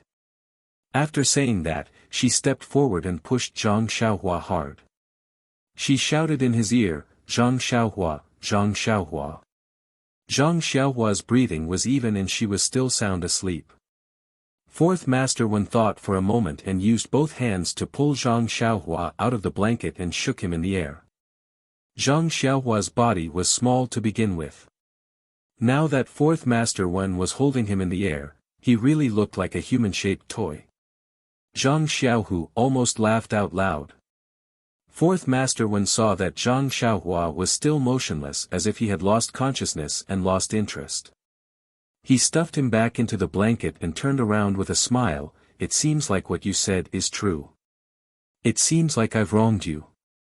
Zhang Xiaohu quickly said, I wouldn't dare." Fourth Master Wen thought for a moment and said, "Since your brother has returned safely, Manor Head O will definitely see him immediately if he knows. Tomorrow morning, tell him not to go anywhere. Someone will probably come to bring him back to the manor." Zhang Xiaohu nodded and said, "All right, I understand. Fourth Master, I'll watch over him and won't let him go anywhere." Fourth Master Wen smiled and said, "All right, then you should rest too. I'll go find the gate guard, Xiao Si. He actually let you disturb my sleep. I'll definitely not forgive him. I'll send him to Huanxi Manor to deliver a message." Zhang Xiaohu nodded and didn't dare to speak. He was afraid that Fourth Master Wen would take his anger out on him. That Fourth Master Wen quickly walked to the door and didn't forget to look back at Zhang Xiaohua who was sleeping like a pig. He said to himself enviously, "Sleeping so sweetly. It's still good to be young. If I could sleep so sweetly, I wouldn't even exchange for 10,000 taels of silver." After saying this, he turned around and left reluctantly. Behind him, Zhang Xiaohu wanted to say something but hesitated. He thought, "Fourth Master, can you give me 10,000 taels of silver and I'll exchange for it?" The next morning, Zhang Xiaohua opened his eyes and carefully looked around. Only then did he realize that he had returned to the familiar little house when he was recuperating. He had just sat up from his bed when Zhang Xiaohu on the other side of the Kong bed woke up. He quickly got up and said, "You're awake, Xiaohua." Zhang Xiaohua smiled and said, "Yes, second brother. You should sleep for a while more." "I can't sleep anymore." Zhang Xiaohu was indeed tired. He laid down again and said, "Last night, Fourth Master Wen came and said that he had already sent a message to Huanxi Manor. He will definitely send someone to pick you up this morning and won't let you leave." When Zhang Xiaohua heard this, he asked, "Then do you know how the manor head and the others are?" At this point, Zhang Xiaohu sat up from his bed with a hoot sound. He glared at Zhang Xiaohua and asked, "Speaking of which, I really have to ask you. Yesterday, Fourth Master Wen said that you sacrificed yourself to save Manor Head O. Everyone thought that you were already dead. What did this mean? Why didn't you tell me earlier? Today, you have to tell me clearly. Zhang Xiaohua stared blankly and said embarrassedly, this matter is very long. I'll tell you in detail in the future. Anyway, I'm not busy right now. I'm too lazy to tell you. If I tell you too much, you'll be worried instead. Zhang Xiaohu looked into Zhang Xiaohua's eyes and said seriously, Xiaohua, even if you don't tell me, when I find out, won't I be worried as well? Zhang Xiaohua smiled and said, I know, second brother. I'll definitely tell you in the future. Is that not enough? Zhang Xiaohu thought for a moment and said, forget it. You've grown up and have your own opinions. Do as you see fit. If you want to tell me, then tell second brother about it. If you don't want to, then hide it in your heart. Zhang Xiaohua said, no matter how much I grow up, you're still not my second brother. If there's anything to discuss, I'll definitely look for you. Don't worry. That's right, according to what you said, Manor Head O should be fine. Zhang Xiaohu thought for a moment and said, it should be. Otherwise, Fourth Master One would have said it last night. Zhang Xiaohua nodded and said, that's good. Alright, second brother, I'm going to practice my fist. You go to sleep. Zhang Xiaohu jumped up from the Kong bed and said, I'll go too. After hearing what you said, I can't sleep either. Thus, the two brothers went to the escort agency's martial arts training plaza one after the other. The 20 carriages that came back last night were still parked at one end of the plaza. It was still early and there weren't many people practicing their fist techniques in the plaza. Zhang Xiaohua saw this and was very happy. Although he felt that the Big Dipper magical fist that he practiced was perfect, it wasn't a fist technique that was circulated in Jianghu. He always felt that it was suitable for him to practice. If he were to practice it in public, he would always feel a little awkward and unpresentable. Zhang Xiaohua found an empty space and stood still with a pole. Following the path of the Big Dipper magical fist, he practiced each move. Zhang Xiaohu did the same. He practiced his most proficient 6 directions fist from beginning to end. When Zhang Xiaohu finished practicing, he felt very comfortable all over. He sighed and said, the ancients said that life lies in movement. They didn't deceive me. When he looked up, that Zhang Xiaohua was still practicing his fist techniques. Seeing his moves that were like moving clouds and flowing water, he must have succeeded in practicing the fist technique that he had perfected. Thus, he carefully looked at it. As expected, Zhang Xiaohu actually found 6 moves of the 6 directions fist technique from Zhang Xiaohua's fist technique.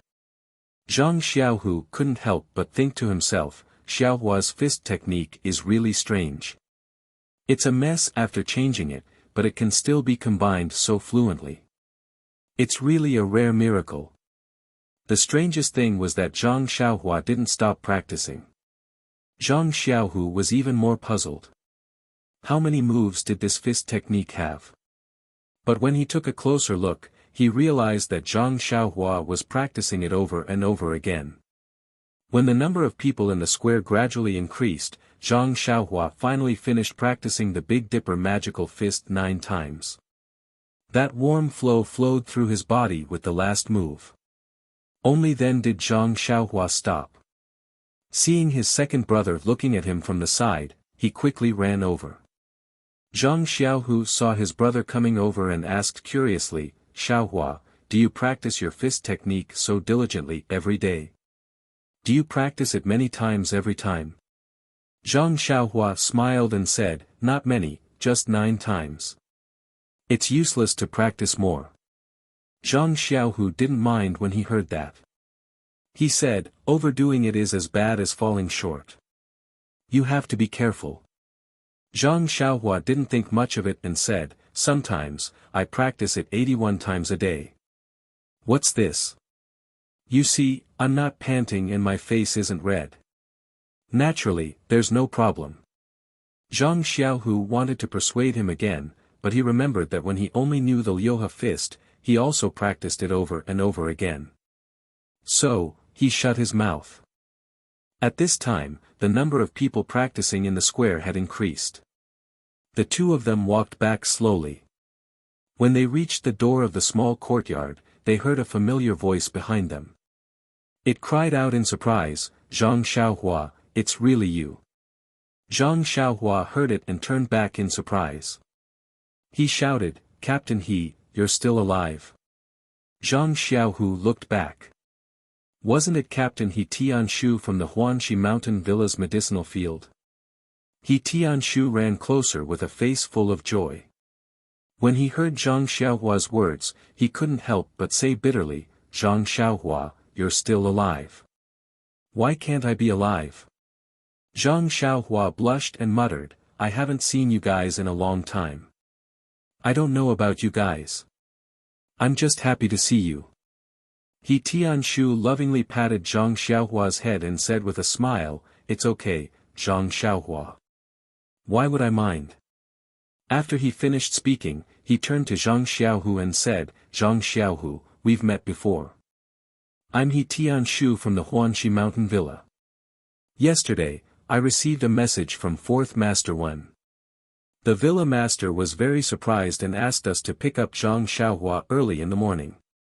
"You see," Zhang Xiaohu said with a smile, "Fourth Master Wen already told me last night. You can bring him back to the villa now." Then he said to Zhang Xiaohua, "Xiaohua, pay more attention to your safety in the future. Don't go to places where bears appear." Zhang Xiaohua said with a smile, "I know, second brother." "That's right, didn't you want to know the ins and outs of the matter? Why don't you come with me to the villa? Sister Villa Master will definitely want me to tell her." Zhang Xiaohu thought for a moment and shook his head, "Forget it. The escort team just returned last night. There must be a lot of things to do today. I'd better deal with the matters here first." Seeing this, Zhang Xiaohua didn't insist. She said goodbye to Zhang Xiaohu and followed He Tianshu out of the escort agency. When Zhang Xiaohu saw that his younger brother had walked far away, he turned around and went back into the house. He found 5 coins worth of loose silver from his money pouch and went to the accountant's residence. He handed the silver to the sleepy accountant before he went to eat breakfast and began to wrap up the escort team's return. When Zhang Xiaohua followed He Tianshu out of the escort agency, they were greeted by a large black carriage. It was twice as big as the carriage Zhang Xiaohua used to ride. Zhang Xiaohua couldn't help but be stunned. At this moment, the curtain of the carriage was lifted and a clear voice sounded, "Xiaohua, quickly get in." Zhang Xiaohua took a closer look. Who else could it be but Qiu Tong? Zhang Xiaohua called out, "Sister Qiu Tong, you're here too." Then she ran forward. When Zhang Xiaohua got into the carriage, He Tianshu also followed. Zhang Xiaohua's first sentence was, "Sister Qiu Tong, this carriage is really big." Qiu Tong smiled and said, "Yes, this is the young lady's carriage. Today, she specially came out to pick you up, our great benefactor." He Tianshu also smiled and said, "We're also basking in your glory. That's why we had such a large carriage." Zhang Xiaohua blushed a little and said, "It's nothing, Sister Qiu Tong. You've always treated me very well, so this is what I should do." He Tianshu shook his head and said, "Sigh, this is what I should do, but I can't do it well. Zhang Xiaohua, I really don't know what to say about you. You've really exceeded our expectations." Zhang Xiaohua continued to be shy and asked, "Oh right, Captain He, what happened after that? Sister O didn't have anything serious, right? I've always wanted to know." He Tianshu smiled and told her everything that happened after Zhang Xiaohua fainted. When Zhang Xiaohua heard that O Yen was fine and that the black-clothed men didn't chase after them, she couldn't help but pat her chest to express her relief. Qiu Tong smiled and said, "This is all thanks to you." Zhang Xiaohua was stunned and said, "I fell into the water, how could I help?" Qiu Tong smiled and said, "You fell into the water, but the black-clothed men didn't know. You killed that old man with a single slash. That old man was the most powerful among them, so of course they were scared witless and didn't dare to cause trouble again. Although Zhang Xiaohua wasn't very old, she knew the depth of the situation. She smiled and said, "Sister Chiu Tong, don't think too highly of me.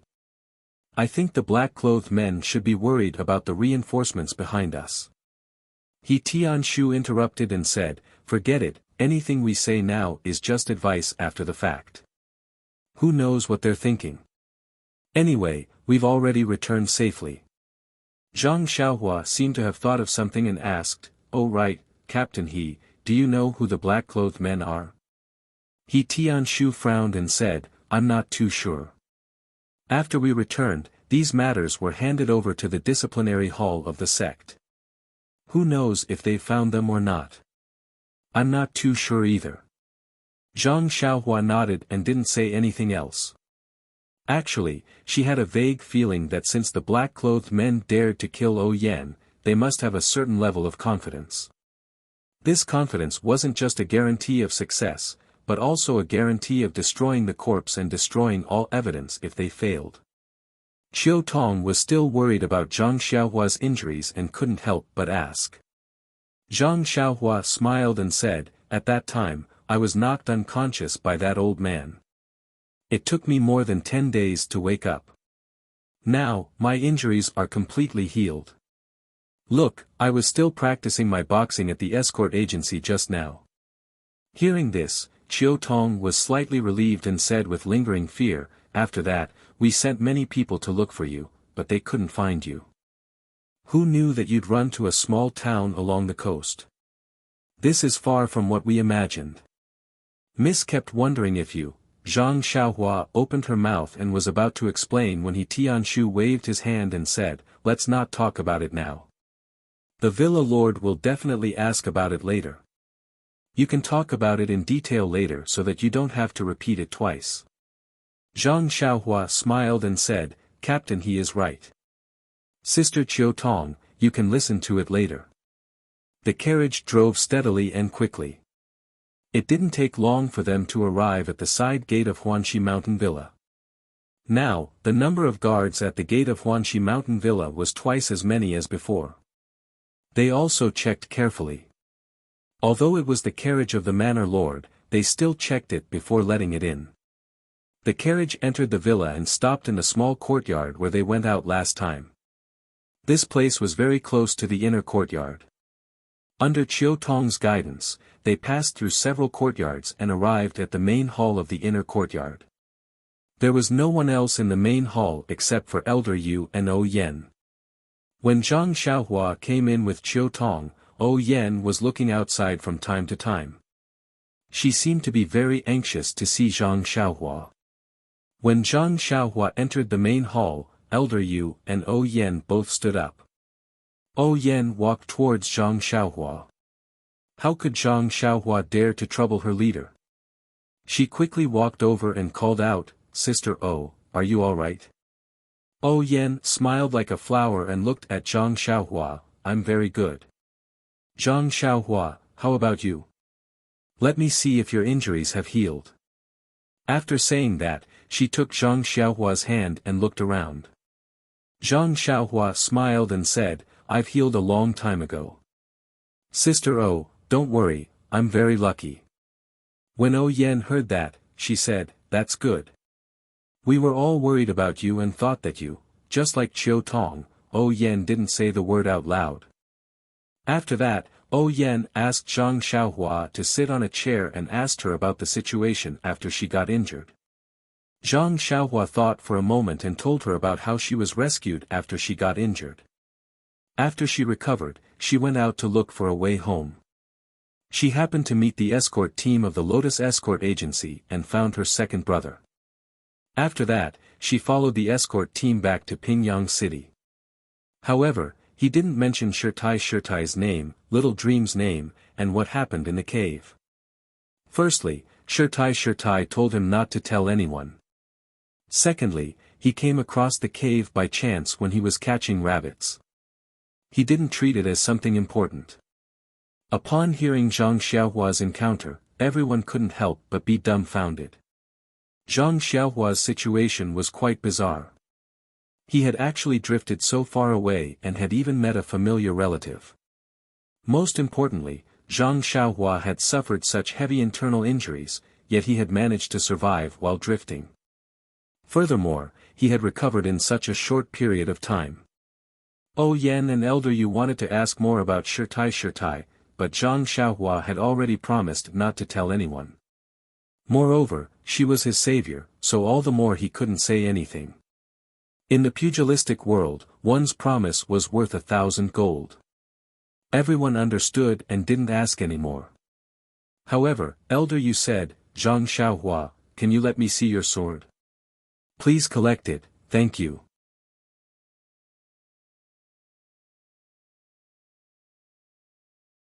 Chapter 144. Zhang Xiaohua hesitated for a moment before taking out his beloved sword and handing it over to Elder Yu. Elder Yu reached out to receive the sword and felt its weight. He couldn't help but frown. He carefully examined the ordinary sword but couldn't find anything special about it.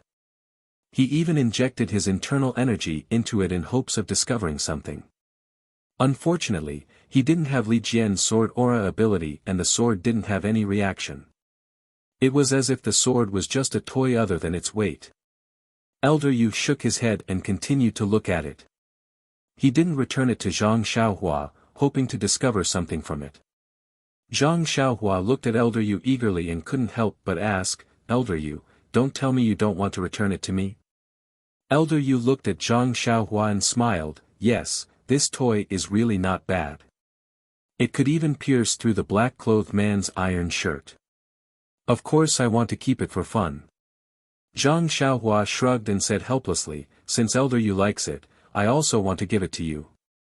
It's a pity that when I was saved, I didn't have anything to thank him with, so I gave this sword away. Now, even if I wanted to give it to you, I can't. Elder Yu glared at Zhang Xiaohua and said, who are you trying to fool? Who would want this thing? Don't play any tricks, I don't plan on taking it from you. At this moment, O Yan also walked forward and asked curiously, this is the thing that killed the black-clothed man? He Tianshu also walked forward and said, yes, it's this sword. The wound should be the same as the one on the black-clothed man's throat. It was also given to me when I bought the steel sword. O Yan wanted to take it for a closer look, but Elder Yu said, Manor Lord, don't take it yourself. Although this sword looks like a toy, it's not light. I'll take it and you can take a closer look. O Yan followed his advice and only frowned as she looked at the sword. She also didn't understand what it meant and said, although my physique is limited and I can't practice martial arts, I've read a lot of books. However, I've never heard of any records of such a divine weapon. Elder Yu stretched out his hand and touched the tip of the small sword a few times. He was even more astonished as he said, this small sword clearly hasn't been sharpened. How did it pierce through the body? He Tianshu also said, yes, when I saw the black-clothed man's wound, I also had the same thought. That sword was given to Zhang Xiaohua by me. I also remember that it wasn't sharpened. Elder Yu thought for a moment before turning to ask Zhang Xiaohua, did you really use this small sword to kill the man in black? Zhang Xiaohua helplessly nodded again and gave an affirmative answer. Elder Yu threw the small sword to Zhang Xiaohua and said, how about this, Zhang Xiaohua, stab me with the sword, just like how you stabbed the black-clothed man. When Zhang Xiaohua and the others heard this, they were shocked and said in unison, this is not appropriate. Yu Lao, O Yan said, why are you so serious? It's enough to know that it was this small sword that did it. There's no need to see its power. Zhang Xiaohua also shook her head and said, Yu Lao, let's not talk about how the atmosphere is different now. I've already forgotten how I used the sword that day. Moreover, if I accidentally hurt you, I really can't bear the responsibility. He Tianshu also dissuaded, Yu Lao, this junior has to say something inappropriate. That black-clothed man's martial arts might not be as good as yours, but his iron shirt skill is indeed top-notch. Even Changa's sword couldn't pierce through it. Do you think that you can let Chang'e stab you with your bare hands and not be injured? Elder Yu thought for a moment and smiled bitterly. I was the one who taught Zhang Xiaohua this sword move. I'm naturally happy that she succeeded in the rainy night. However, the power of this sword move was beyond my expectations. I really want to know the reason. Everyone still shook their heads. At this moment, Qiu Tong interrupted, how about this, Yu Lao, let Zhang Xiaohua use the sword move as usual. However, how about letting her use half of her strength? I don't think it's a big deal. Aside from Zhang Xiaohua, everyone else showed an expression of agreement. In truth, when Zhang Xiaohua practiced this sword move, she never thought of using it on others. The angle of the sword move was tricky and the appearance of the warm current wasn't something that she could control. As long as the speed was fixed, it would appear. Zhang Xiaohua had experienced the power of the move and she estimated that Yu Lao might not be able to withstand it. However, if she really said that, she would definitely offend Yu Lao. She had only practiced for a few months, so how could she be so arrogant? There was also another problem. If it was as Qiu Tong said, why did she only use half of her strength? Her left hand was already used to the speed of the sword move. As long as the speed was right, even if she used half of her strength, the warm current would still appear. The small sword's power wouldn't decrease and she wasn't willing to take this risk. Zhang Xiaohua was about to shake her head in objection when her eyes suddenly lit up as she thought of an idea. She smiled and said, all right, then we'll do as Qiu Tong says. I'll use half of my strength. How about you try this move of mine?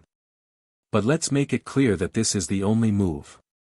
If it doesn't work, then the other moves will be ordinary. Elder Yu smiled. All right, let's try this move. With that, Elder Yu walked out first with everyone following behind him. Only Zhang Xiaohua walked at the back with a bitter expression. There was a wide path in the middle of the courtyard. Elder Yu and Zhang Xiaohua stood opposite each other and Zhang Xiaohua asked, Elder Yu, are you ready? I'll start now. Elder Yu smiled. All right, go ahead. I'll receive it here. Zhang Xiaohua still wasn't reassured and asked again, Elder Yu, are you really not going to reconsider? Elder Yu scolded with a smile, stinking brat, go ahead. I was the one who taught you that move, so why should I be afraid of you? Bring it on. Hearing this, Zhang Xiaohua moved her sword to her right hand and shouted, take this. She held the small sword in her right hand and executed the same move she used to assassinate the black-clothed old man. The small sword was like a shooting star as it pierced towards Elder Yu's throat from a mysterious angle. To be honest, this sword technique was very powerful. He Tianshu, who was watching from the side, was a little surprised. He had never seen Zhang Xiaohua practice swordsmanship before, but today, he saw that Zhang Xiaohua's swordsmanship was really skillful. The angle and strength of the sword technique were impeccable. He couldn't help but worry for Elder Yu. However, Elder Yu remained calm. What a joke. He was the one who had taught Zhang Xiaohua this sword technique.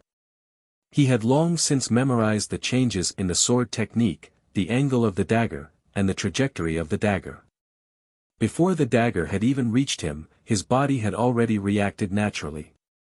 When the dagger was right in front of his eyes, Elder Yu simply stretched out his hand and grabbed Zhang Xiaohua's wrist.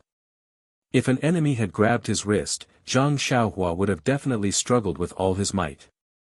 However, this was a sparring session, so he naturally stopped and looked at Elder Yu, waiting to see what he would do. Elder Yu was also depressed. So this is the assassination move.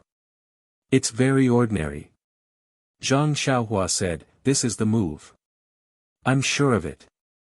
Elder Yu looked at the others. He Tianshu was far away that night, so he couldn't see it clearly. On the other hand, O Yen and Qiu Tong were in a critical moment, so how could they notice it? Seeing that everyone wasn't sure, Elder Yu let go of his hand. Then try other changes. Zhang Xiaohua was helpless. She could only pick up the small sword and execute all the moves she had learned with her right hand. But the result was that she was caught by Elder Yu's single arm. Elder Yu was still unsatisfied. What if you use your full strength? Everyone still objected when they heard that. However, Zhang Xiaohua thought in her heart, if I use my right hand, I should be able to receive it with my full strength. Elder Yu was depressed. If you don't use your full strength, we won't know how powerful this sword is. He Tianshu smiled. Isn't that easy? Just use the big tree in the courtyard to test it. Elder Yu laughed. Haha, He Tianshu is right. I've been thinking too much. Come, let's try the big tree. In the corner of the courtyard, there was a big tree that needed 2 people to wrap their arms around it. Elder Yu walked to the bottom of the tree and smiled at O Yen. Manor Lord, how about using this tree as an experiment? O Yen smiled. It's fine as long as we don't kill it. Elder Yu turned to Zhang Xiaohua and said, Zhang Xiaohua, use all your strength to stab this tree. Zhang Xiaohua cursed in her heart. This tree is also a life. Why don't you have any love for the environment?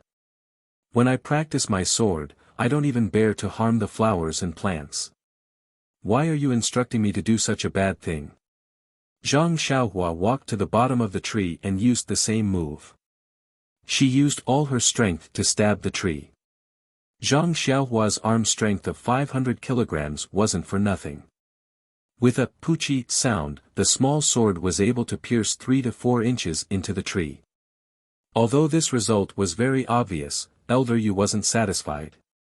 The sharp tip of the sword could achieve the same result, but the tip of the sword didn't manage to break the black-robed elder's iron shirt. Therefore, he asked for the small sword in Zhang Xiaohua's hand and used it himself. He held the small sword tightly and stabbed it into the tree with all his strength. With a poo sound, the sword pierced into the tree. It was the length of the small sword tip, no different from an ordinary iron rod. Elder Yu pulled out the small sword and looked at the small hole in the tree. Without saying anything, he turned to Zhang Xiaohua and said, Zhang Xiaohua, your strength isn't small. Even my stab wasn't as deep as yours. Zhang Xiaohua beamed with joy and said, I don't dare. Elder Yu, I'm still young. They tried many times, but they weren't satisfied with the result. Thus, everyone used their superhuman imagination and attributed Zhang Xiaohua's success in assassinating the black-robed elder to carelessness. It must be because the black-robed elder saw Zhang Xiaohua's small sword and didn't pay attention to it. He thought that Zhang Xiaohua didn't know any martial arts, so he didn't use his full strength to block and only used his palm to block. However, when he realized that Zhang Xiaohua's arm had superhuman strength, it was already too late. Furthermore, the black-robed elder's throat might be the weak point of the iron shirt. It was very easy for him to get injured. When Zhang Xiaohua's small sword hit his vital point, the black-robed elder's iron shirt was broken. After everyone thought about it, they came to this conclusion. Everyone felt that this was the truth. Why? Wouldn't it be obvious just by looking at the black-robed elder's expression? Carelessness killed people. Details determine success or failure. Since there was a conclusion, everyone stopped talking about this topic and returned to the hall. Elder Yu returned the small sword to Zhang Xiaohua. Zhang Xiaohua carefully hid it in her arms and deliberately sat quite a distance away from Elder Yu. Everyone chatted for a while. Zhang Xiaohua suddenly thought of something and asked O Yen, Sister O, let me ask you a question. O Yen asked curiously, what's the matter, Xiaohua? Just say it. We go on a long trip. Is there any subsidy or something like that? Zhang Xiaohua asked weakly, or, after I get injured and leave you guys, is there any subsidy for my daily food and lodging? O Yen was shocked. She looked at Qiu Tong and said, Xiaohua, what do you mean by this? Can't you be a little clearer? Zhang Xiaohua blushed and told her about how escort leader Luo of the Lotus Flower Escort Agency asked Zhang Xiaohu for her living expenses. Oh Yan's face turned white with anger. Just as she was about to speak, Chiu Tong spoke first. Young miss, don't be angry. Let me handle this matter. When I have time, I'll go to the escort agency to find Fourth Master One and explain the matter clearly. Oh Yan let out a long breath and said, okay, I can rest assured with you handling things. Then, she smiled at Zhang Xiaohua and said, Xiaohua, you don't have to worry about this matter. We'll handle it. Zhang Xiaohua let out a long breath and said, my second brother doesn't have much monthly income. If he also pays for my food and lodging, this escort trip will be for nothing. Damn, did he forget about the pile of money? When Oh Yan heard this, she also remembered something. She said to Zhang Xiaohua, Xiaohua, wait a moment. With that, she went out.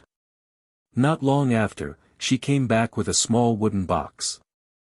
She handed it to Zhang Xiaohua and said, Zhang Xiaohua, this was prepared for you a while ago. Now that you're back, I'll give it to you.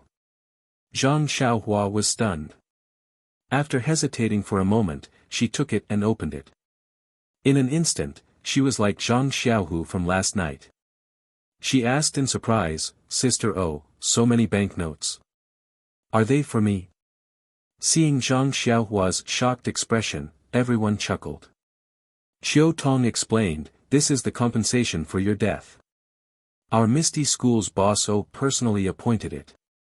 It was originally 300 taels, but boss O felt that it was too little and directly increased it to 5,000 taels.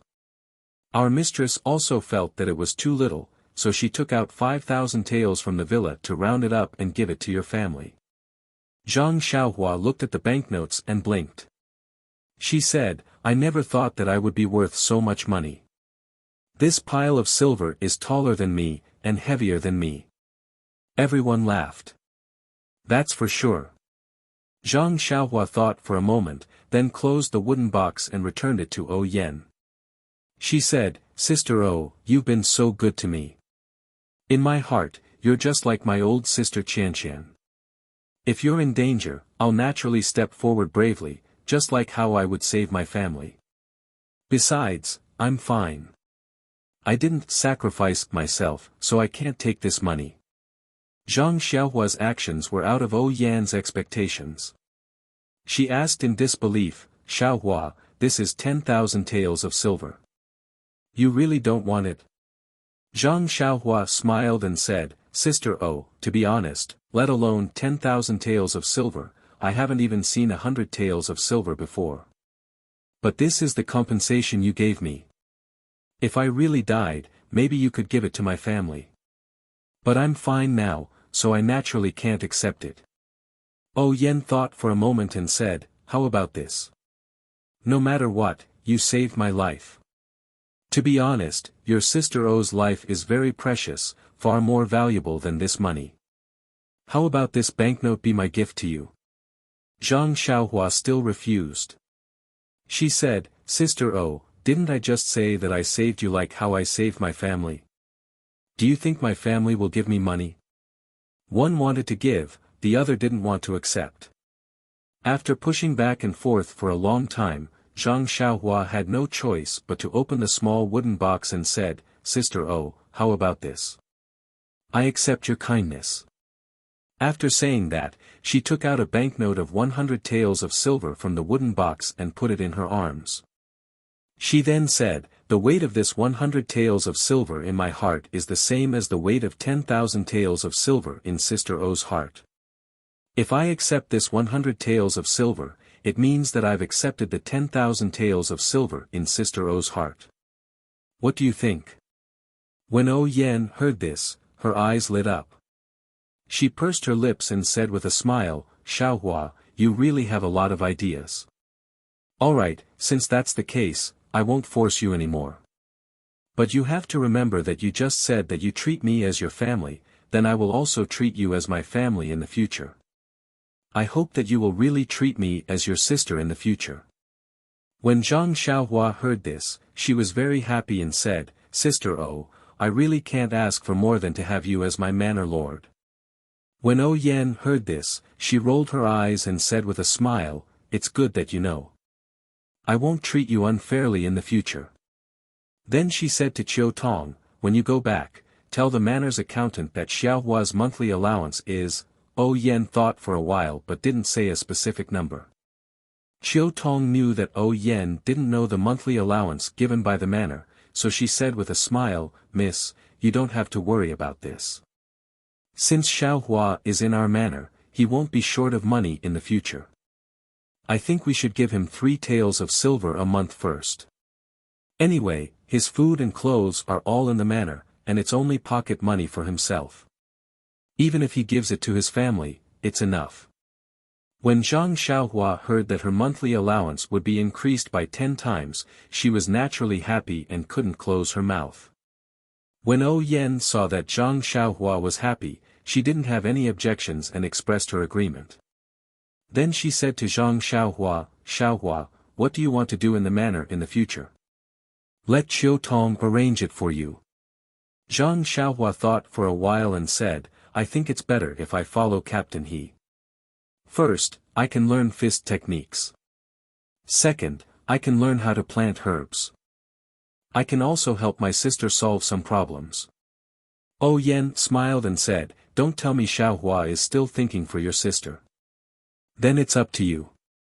Then she said to He Tianshu, then I'll have to trouble Captain He to take good care of Xiaohua in the future. Don't restrict his actions too much. If he wants to read, let him read. If he wants to practice, let him practice. What do you think? He Tianshu smiled and said, I'll follow manor head's wishes. Zhang Xiaohua is a very good child. I don't need to take care of her. Elder Yu also smiled and said, Zhang Xiaohua is also very hardworking when it comes to practicing martial arts. She's really good. Everyone's praise made Zhang Xiaohua feel very uncomfortable. He scratched his head and said helplessly, am I really that good? Why didn't I realize it? Just as he said that, he heard his stomach grumble. Zhang Xiaohua blushed again and said, Sister Oh, we've been talking about it all morning. Is there still any breakfast to eat? I haven't eaten the manor's food in a long time. I really want to eat some. Everyone laughed. Please collect it. Thank you.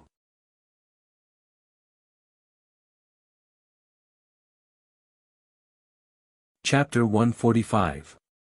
Misty School, Misty Mountain Villa, Meeting Hall. Peng was enjoying a cup of tea.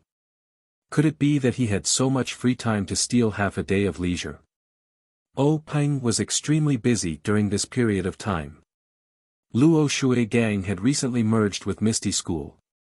The 6 Misty Tigers and Shui Yupeng had racked their brains to come up with 5 3-year development plans. The hardships involved were not something an outsider could understand. If they developed too quickly, not only would their foundation be unstable, they would also attract the attention of the super sections. If they found any clues, the losses would outweigh the gains. If they remained stagnant, not only would they let down the brothers who had sacrificed their lives for the merger of the 2 sects, they would also disappoint the hearts of the Luo Shui Gang brothers. If the hearts of the people were scattered, it would be difficult to lead a team. Peng knew this very well. Naturally, Shui Yupeng would not agree to this. Therefore, Peng had been signed to the heavens for a period of time. Whether it was Luo Shui Gang's 3-year development plans, or Misty School's revised 5-year plan, the core idea was to raise the status of the gang in Jianghu and increase the influence of the gang in Jianghu. It was to become an important force in Jianghu. The realization of these goals depended on the expansion of Misty School and Luo Shui Gang's influence and proper management. The expansion of influence meant that the martial arts of the disciples would be greatly improved. When it came to the improvement of martial arts, the herbs in the forest was definitely the most direct shortcut for Misty School. It was the most heaven-defying dream. Therefore, Peng had even greater expectations for the herbs in the forest this year. After meticulous planning by the upper echelons of Ethereal Sect, they had sent out countless disciples during the new year, including Lu Yueming, who was in charge of retrieving the herbs from the forest. After sending out all the disciples, Peng could only wait anxiously. This time was different from the first time. Back then, he did not place much importance on this matter. He was happy if there was something, but if there was nothing, it did not matter. He did not hold much hope for it. However, this time, it was related to the development of ethereal sect. Peng could not help but worry. But Peng, who had rich experience in fighting in Jianghu, knew that no matter how secretive his whereabouts were, there would be many sects in Jianghu that would pay attention to him, including some super sections. Even if he was able to successfully obtain the herbs in the secret plane, the secret of the secret plane would be known by many sects in Jianghu. The things inside were not something that the 4 sects could share. In comparison, the gains did not make up for the losses. It was better to let the disciples of the sects take care of it. And the price of such a low profile was Peng's daily anxiety and expectation. Waiting for the news of Lu Yueming's success, this kind of psychological pressure could not be shared by others. It was extremely heavy. A month ago, in the middle of the night, Lu Yueming came back alone in a carriage. When Peng received the news, he was so excited that he almost used ethereal steps to welcome him. Thinking about it now, he was somewhat self-deprecating. He had long passed the age of impulsiveness, but under such great temptation, it was inevitable that he would lose his composure. His own excitement and loss of composure, and Shui Yupeng's puzzlement and blankness, was such a sharp contrast. Peng was touched again. The ignorant were fearless, the ancients did not lie. Lu Yueming's efforts were not in vain. The group of people from the pharmacy hall were not given in vain. Just a few days ago, the pills that could increase one's cultivation were finally refined. This was a considerable amount of pills. If nothing went wrong, it would definitely be able to create a large number of core elite disciples. The strength of the ethereal sect would once again rise to another level. However, Peng immediately thought of another problem. Shui Yupeng and the other disciples of the Luo Shui gang, should he give them a share? If he gave them the pills, there was no guarantee that they would not leak the news. If they did not take the pills, then there would be hidden dangers in the two-legged policy of the Misty School. Whether or not to take the pills was really a problem, and it needed to be carefully considered. Fortunately, everything had been prepared. They didn't even need to rely on the east wind. They only needed to make a decision. When all the senior and junior brothers were gathered, they could discuss it. It was no big deal. These 2 matters were official matters of the gang. As the highest decision-maker of the Misty School, Peng naturally had the obligation to worry about it. And as an elder brother, he was most worried about his own sister. What happened some time ago was the most worrying thing for him. Yen was attacked on a rainy night, and until now, there was no clue. All the clues were cut off at a certain point, and the disciples of the law enforcement hall were helpless. This made Peng very angry. Although the Misty School could not be said to be one of the biggest gangs in Jianghu, it was still one of the most famous schools. Being bullied like this, and not being able to fight back, made him sullen. Fortunately, the incident of Yen being attacked was very tightly controlled, and the people of Jianghu did not know about it. Otherwise, the Misty School would lose a lot of face. Peng had always paid attention to her safety. Fortunately, Yen was a lucky person and escaped. Although her body was injured, her life was not in danger. However, when he thought of his sister's willfulness, Peng shook his head.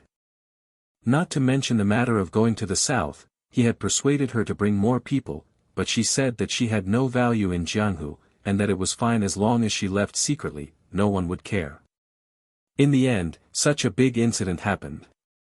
Moreover, although the youth called Zhang something had sacrificed himself to save Yen, the Misty School's pension was only 300 taels of silver. If his sister felt that it was too little, then fine, he would increase it to 5,000 taels. This was unprecedented. However, who asked him to save the sister of the gang leader of the Misty School? If anyone complained, he would also come to save them. However, when he sent the pension to her brother in the Lotus Escort Agency, Yen actually doubled it. It was an unprecedented 10,000 taels of silver. With this as an example, how could he pay the pension in the future? Peng shook his head with a wry smile. This sister of his was a sentimental person who cared about others the most. But then again, in this world, who had he and his sister owed? If this 10,000 taels of silver were to replace Yan's life, what could he say? It was not a lot at all. Even if he used the whole Jianghu to exchange for his sister, it would not be enough. Thinking of this, Peng could not help but shake his head. He lowered his head to drink tea and smiled. He did not know which hero in Jianghu was lucky enough to capture his sister's heart. Yen was not young anymore. As her brother, he should be more concerned about her. While he was thinking, he suddenly felt that there were soft steps coming to the meeting hall. Speak of the devil, and the devil will appear. This person really had to be nagged. When the person turned the door of the hall, it was the owner of Huanxi Mountain Villa, Yen. Other than Yen, no one else was allowed to enter the assembly hall without prior notice. Even Peng's wife was not allowed to enter. Of course, she never came. From this, it could be seen that Peng's love for his sister had not diminished despite the passage of time. Yen, who had entered the hall, was also surprised. In the past, when she came to the meeting hall, it was always crowded. This time, it was so quiet. She did not expect. Looking at her brother who was leisurely drinking tea, Yen could not help but smile. She quickly walked forward and saluted Peng. Peng smiled and said, "There are no outsiders here. Sit wherever you want." Yen sat down with a smile. She was as cute as a little swallow. Peng looked at his sister lovingly and asked, "Yen, how is your health recently?" Yen replied, "Big brother, although my body is not easy to practice martial arts, it has been tempered by wind and rain. It is not as weak as you think and cannot withstand setbacks. The last injury was diagnosed by the doctor. I have already recovered. Now, I am very good." Peng still said, "Yen, seriously, in the future, don't do such a willful thing. When you go out again, you must bring enough outdoor and bodyguards. You were in danger this time. You made me worried to death. If there is such a thing again, I don't know how to live." Yen smiled and said, "I know, big brother.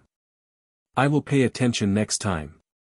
This time, it was really unexpected. Now, I can't think of any reason. How is your side? Did you find any clues? Peng said awkwardly, "Alas, not yet. I will urge them to help you vent your anger." Yen said, "You don't have to be so anxious. It doesn't matter if they target me. Please don't have any conspiracy against our Misty School. Big brother, you must be careful in the future. You must bring bodyguards when you go out." Peng smiled and said, "I know. I will bring the stone cow with me as a giant bodyguard. By the way, why did Yen, come here today? Are you rushing to find the murderer?" Yen said, "No, big brother. I will leave the matter of finding the murderer to you. I will not bother about it anymore. Today, I came to discuss something with you." Peng asked curiously, "What is it?" "There is still a need to discuss." Yen said, "Big brother, do you still remember the boy who saved me?" Peng said, "I remember. I think his name was Zhang something. Speaking of this, I have to say a few words. You can't be so willful in the future. Our Misty School has a written rule. The amount of the pension is written in black and white. It may be fine to have a little more, but to think that you increased it so much, it is a little inappropriate. However, this matter is kept secret. Not many people know about it. Otherwise, it will have a bad impact. With your willful temper, how will you find a good husband in the future?" Hearing this, Yen was unhappy and said, "Big brother, why are you always interrupting? Am I willful? What does this have to do with finding a good husband? Peng quickly waved his hand and said, it doesn't matter, it doesn't matter. Big brother is old and likes to nag. Just listen in one ear and out the other. By the way, has the pension been given to his brother? That will save you from nagging all day long. Even if I don't see you, I know you are very worried. Speaking of this, Yan's face was full of excitement. She said with a smile, Big brother, I came here today to talk to you about this matter. You don't have to pay the 10,000 taels of silver. You don't have to worry about the negative impact.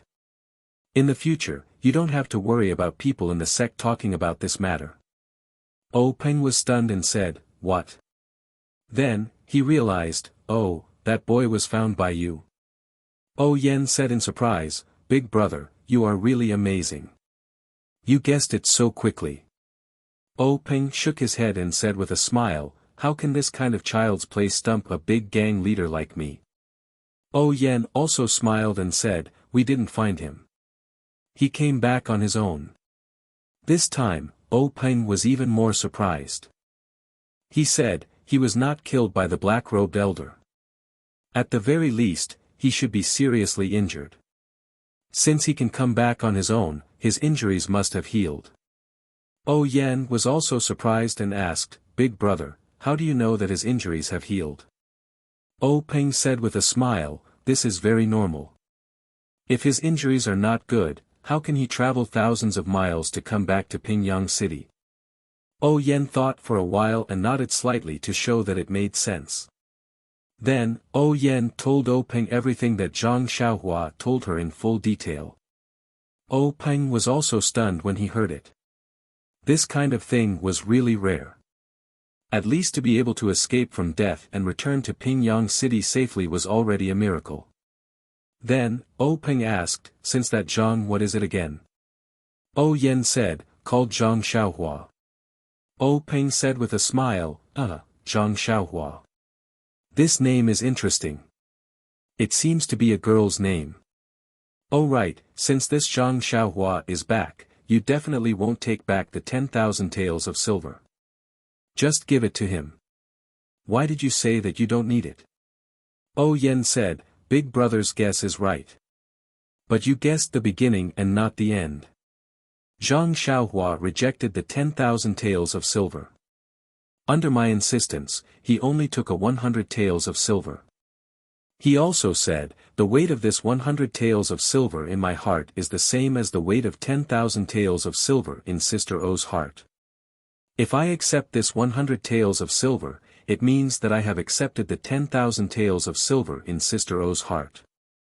Big brother, don't you think this young man is very interesting? Peng touched his chin with his hand and said thoughtfully, yes, this Zhang Xiaohua is very interesting. Then what do you mean by coming here today? Yan said, it's like this, big brother. In fact, on the way to the south last time, I saw Zhang Xiaohua practicing boxing very hard. Although his aptitude is very ordinary, his hard-working spirit is really comparable to yours when you were young. So, I promised him that when I came back from the south, I would ask you to let He Tianshu of the pharmacy hall teach him some of the internal strength mental cultivation methods of our Misty School. Peng listened and nodded slightly, it's not impossible for you to think so. Anyway, even you said that his aptitude is ordinary. Let He Tianshu teach him some internal strength mental cultivation methods. It must be enough for him to learn for a lifetime. Yan continued, but, he refused the 10,000 taels of silver, which made me feel very sorry. Thinking about it, he didn't hesitate to block that fatal blow for me. If it wasn't for him, how could I safely return to the Huanxi Mountain Manor? I must repay this life-saving grace. Since he doesn't want the silver, I think, how about this, big brother, can you let him join the Misty School and become a disciple of the Misty School? This way, he can practice martial arts, which is Zhang Xiaohua's lifelong wish. Peng listened and laughed, I thought it was something important that was worth us siblings to discuss. The matter of entering the Misty School as a disciple, although the standard is very high, this Zhang Xiaohua is definitely not qualified. But, since Yan has asked, how can I, as a big brother, not agree? Not to mention one, even if it's 10, so what? This is just a small matter, why is there a need to discuss it? Sigh, it's really infuriating to compare oneself to others. Zhang Xiaohua came out from the Guizhuang house and went through untold hardships just to enter the Misty School as a disciple and practice martial arts. But, he couldn't fulfill his wish. Later on, even when he joined the Lotus Escort Agency, they still didn't accept him. Becoming a disciple of the Misty School. In his heart, he had long given up on this idea.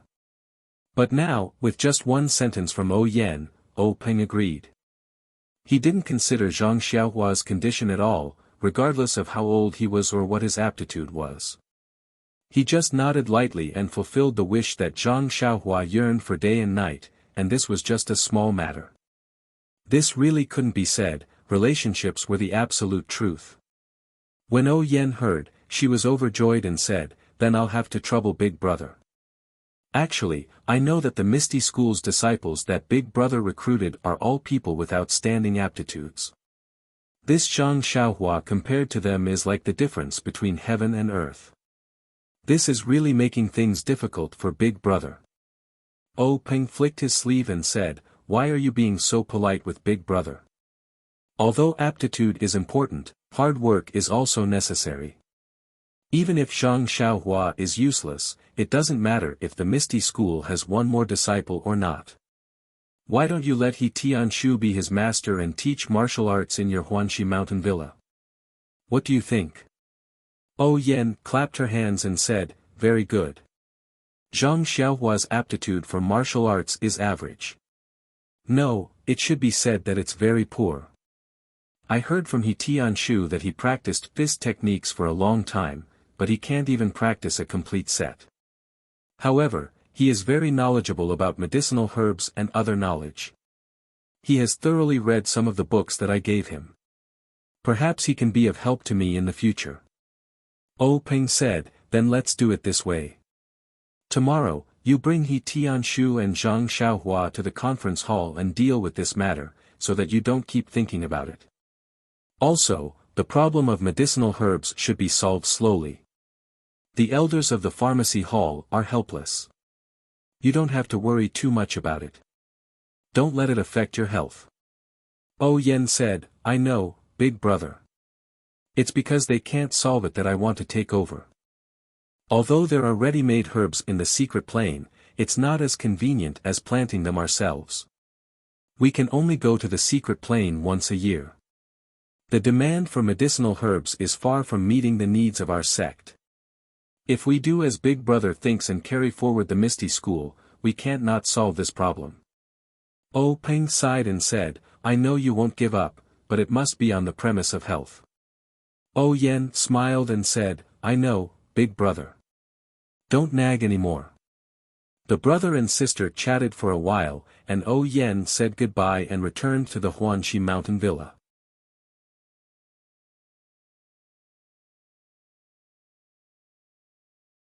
Chapter 146. When Zhang Xiaohua returned to Huanxi Mountain Villa, his life returned to its original trajectory. He thought that since he had been away from the villa for so long, Nia Xiao, and the others would definitely surround him and ask him all sorts of questions. He had already concocted a bunch of lies in his heart to evade them. However, the fact was that when they saw his return, they only showed great surprise in their eyes. They only exchanged simple greetings and showed their concern. They did not delve into the reason, which made Zhang Xiaohua very depressed. He felt like he had punched cotton. At the same time, he secretly admired the quality of this disciple of a big sect. His quality was really high. Just when Zhang Xiaohua wanted to throw away the lies and save his nose, a swarm of flies still made him lose his integrity. Last time, because Zhang Xiaohua was injured, the human-shaped flies in Huanxi Mountain Villa, who were led by Ma Jing, were treated better and left their bullying. They were puzzled for a long time. This time, Zhang Xiaohua disappeared for such a long time. They thought that Zhang Xiaohua had disappeared from the world and they would never see him again. However, Zhang Xiaohua suddenly appeared in their sight. How could they not be surprised? Therefore, they were like flies that smelled blood. They buzzed in front of Zhang Xiaohua all day long, wanting to know the movements of Zhang Xiaohua in the past 2 months. Zhang Xiaohua didn't want to pay attention to them, but after all, he was thin-skinned. After a long time, he had to tell them the nonsense that he had prepared to use to fool Nia Xiao, and the others. When Ma Jing and the others' gossipy hearts were satisfied, they suddenly dispersed and no longer paid attention to Zhang Xiaohua. Zhang Xiaohua helplessly touched his nose and prayed secretly in his heart, my nose, don't blame me. It's not that I don't care about you, but I have no choice. People living in Jianghu have no choice. In the early morning of this day, Zhang Xiaohua didn't know that he had been hit on the head by a big pie. He still repeated his 3 articles, practicing boxing, eating, and farming. It seems that these are the mainstream of fantasy now. Zhang Xiaohua accidentally became a hipster. Although Yan had already told him that he could control his own time and did not have to work in the fields, he was used to living in the fields after all. When he had nothing to do, he could not leave the herbal field. Moreover, it was going to be spring soon. A lot of herbs needed to be weeded and watered. Zhang Xiaohua was also willing to help. As he was waving a small hoe to shovel the weeds, he heard someone call his name. When he looked up, there were 2 people standing beside the field. They were He Tianshu and Qiu Tong. He smiled and walked over to greet them. Sister Qiu Tong, why are you here? Qiu Tong smiled and said, Xiaohua, you're really busy. Didn't Miss say that you should control your time? Why are you in such a hurry to farm? Zhang Xiaohua smiled and said, I grew up in the fields, so I'm not used to leaving so suddenly. It's better to come and help. Qiu Tong said, that's great. Captain, he doesn't need to be in a hurry to find more people. Zhang Xiaohua, come up quickly. Miss is looking for you and Captain He. He Tianshu was surprised and said, what about me? What's the matter?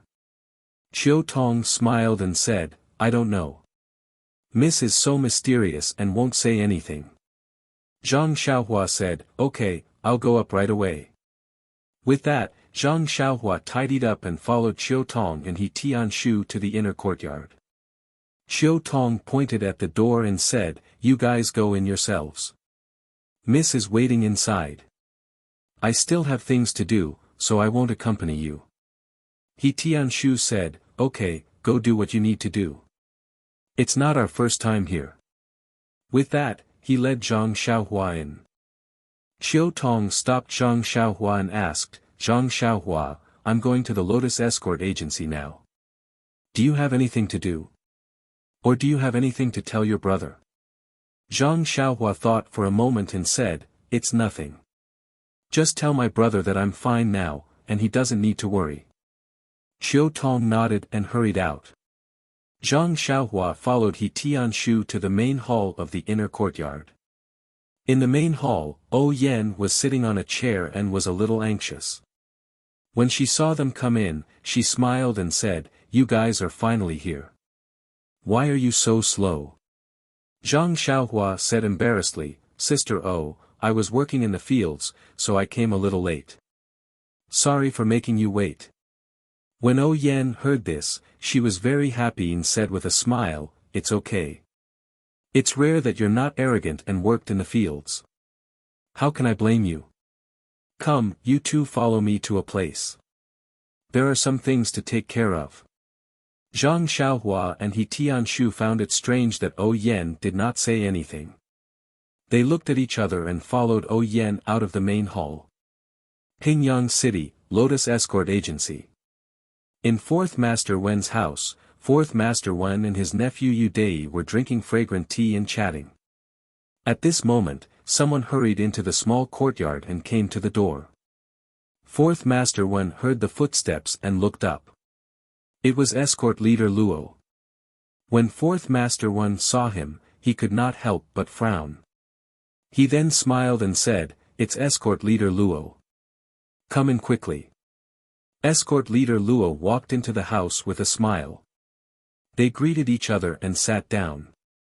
Fourth Master Wen said, "Escort leader Luo, it's all thanks to you this time. We've gained a lot. You've worked hard. I'll remember your contribution. When I have the chance, I'll report to head escort leader and ask for your reward." Escort leader Luo quickly stood up and said with a smile, "It's nothing. This is my duty. It's what I should do. Besides, it's all thanks to Fourth Master's guidance." Fourth Master Wen smiled and said, "Escort leader Luo, you must be joking. It's you who did well. I'm just talking." Escort leader Luo adjusted his expression and said seriously, "Fourth Master Wen, you're wrong. Sailing the sea depends on the helmsman. Without your guidance, we wouldn't have a direction to work towards. No matter how much effort we put in, it would be useless. Who knows, we might even go further. The fact that you're willing to meet me means that your contribution is far greater than mine." Deity looked at Fourth Master Wen and said with a smile, "Fourth Master, you don't have to be humble. Escort leader Luo is right. A good soldier is good, but a good general is good. This escort agency still relies on you for many things." Fourth Master Wen was overjoyed when he heard this. He twirled his sparse beard and grinned from ear to ear. After a while, Fourth Master Wen asked again, "Escort leader Luo, what brings you here today?"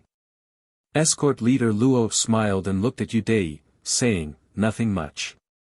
I just wanted to chat with Fourth Master about some matters regarding the agency." Deity saw this and quickly stood up, saying, "If that's the case, Fourth Master, I'll take my leave first. I'll come visit another day." However, Fourth Master Wen waved his hand and said, "It's fine. Deity, sit back down for now. I have something to tell you later." Escort leader Luo, if you have something to say, just say it. Deity is my nephew and also someone from the Martial Arts Center. He can be considered a member of the agency. There are some things that we don't have to hide from him. Don't you think so? Escort leader Luo thought for a moment and said, "It's fine. These are all matters that the agency deals with openly. Young Master Yu probably knows about it too." Hearing this, Deity sat down again. Escort leader Luo continued, "Actually, it's not a big deal. It's just that the escort mission this time is rather far away and we're even celebrating the new year outside." As time passed, some people in the escort team who aren't loyal to the agency started thinking about getting some benefits from the agency. They clamored for me to double their monthly salary. "Fourth Master, don't you think this makes sense? You eat and drink at the agency and you even get subsidies for the long escorts. The agency has already treated you well and they can't go against their conscience. That's why I harshly reprimanded them. At this point, escort leader Luo paused and looked at Fourth Master Wen's expression. Seeing no change, he continued, but, then, he clenched his teeth as if he had made up his mind and said, "But Zhang Xiaohu, the bodyguard of the escort team, thought that you wanted him to be the deputy head of the escort team just because you made him my deputy. Everyone calls him deputy head of escort Zhang, and in order to win over the hearts of the people, he even gathered many bodyguards and escorts to pressure me into giving them a raise. Tell me, can someone like him, who doesn't see the big picture and only knows how to run his own small circle, be a good leader?" Fourth Master Wen's expression changed slightly, but then he said nonchalantly, I see. I'll have a good talk with Zhang Xiaohu later and let him be your deputy.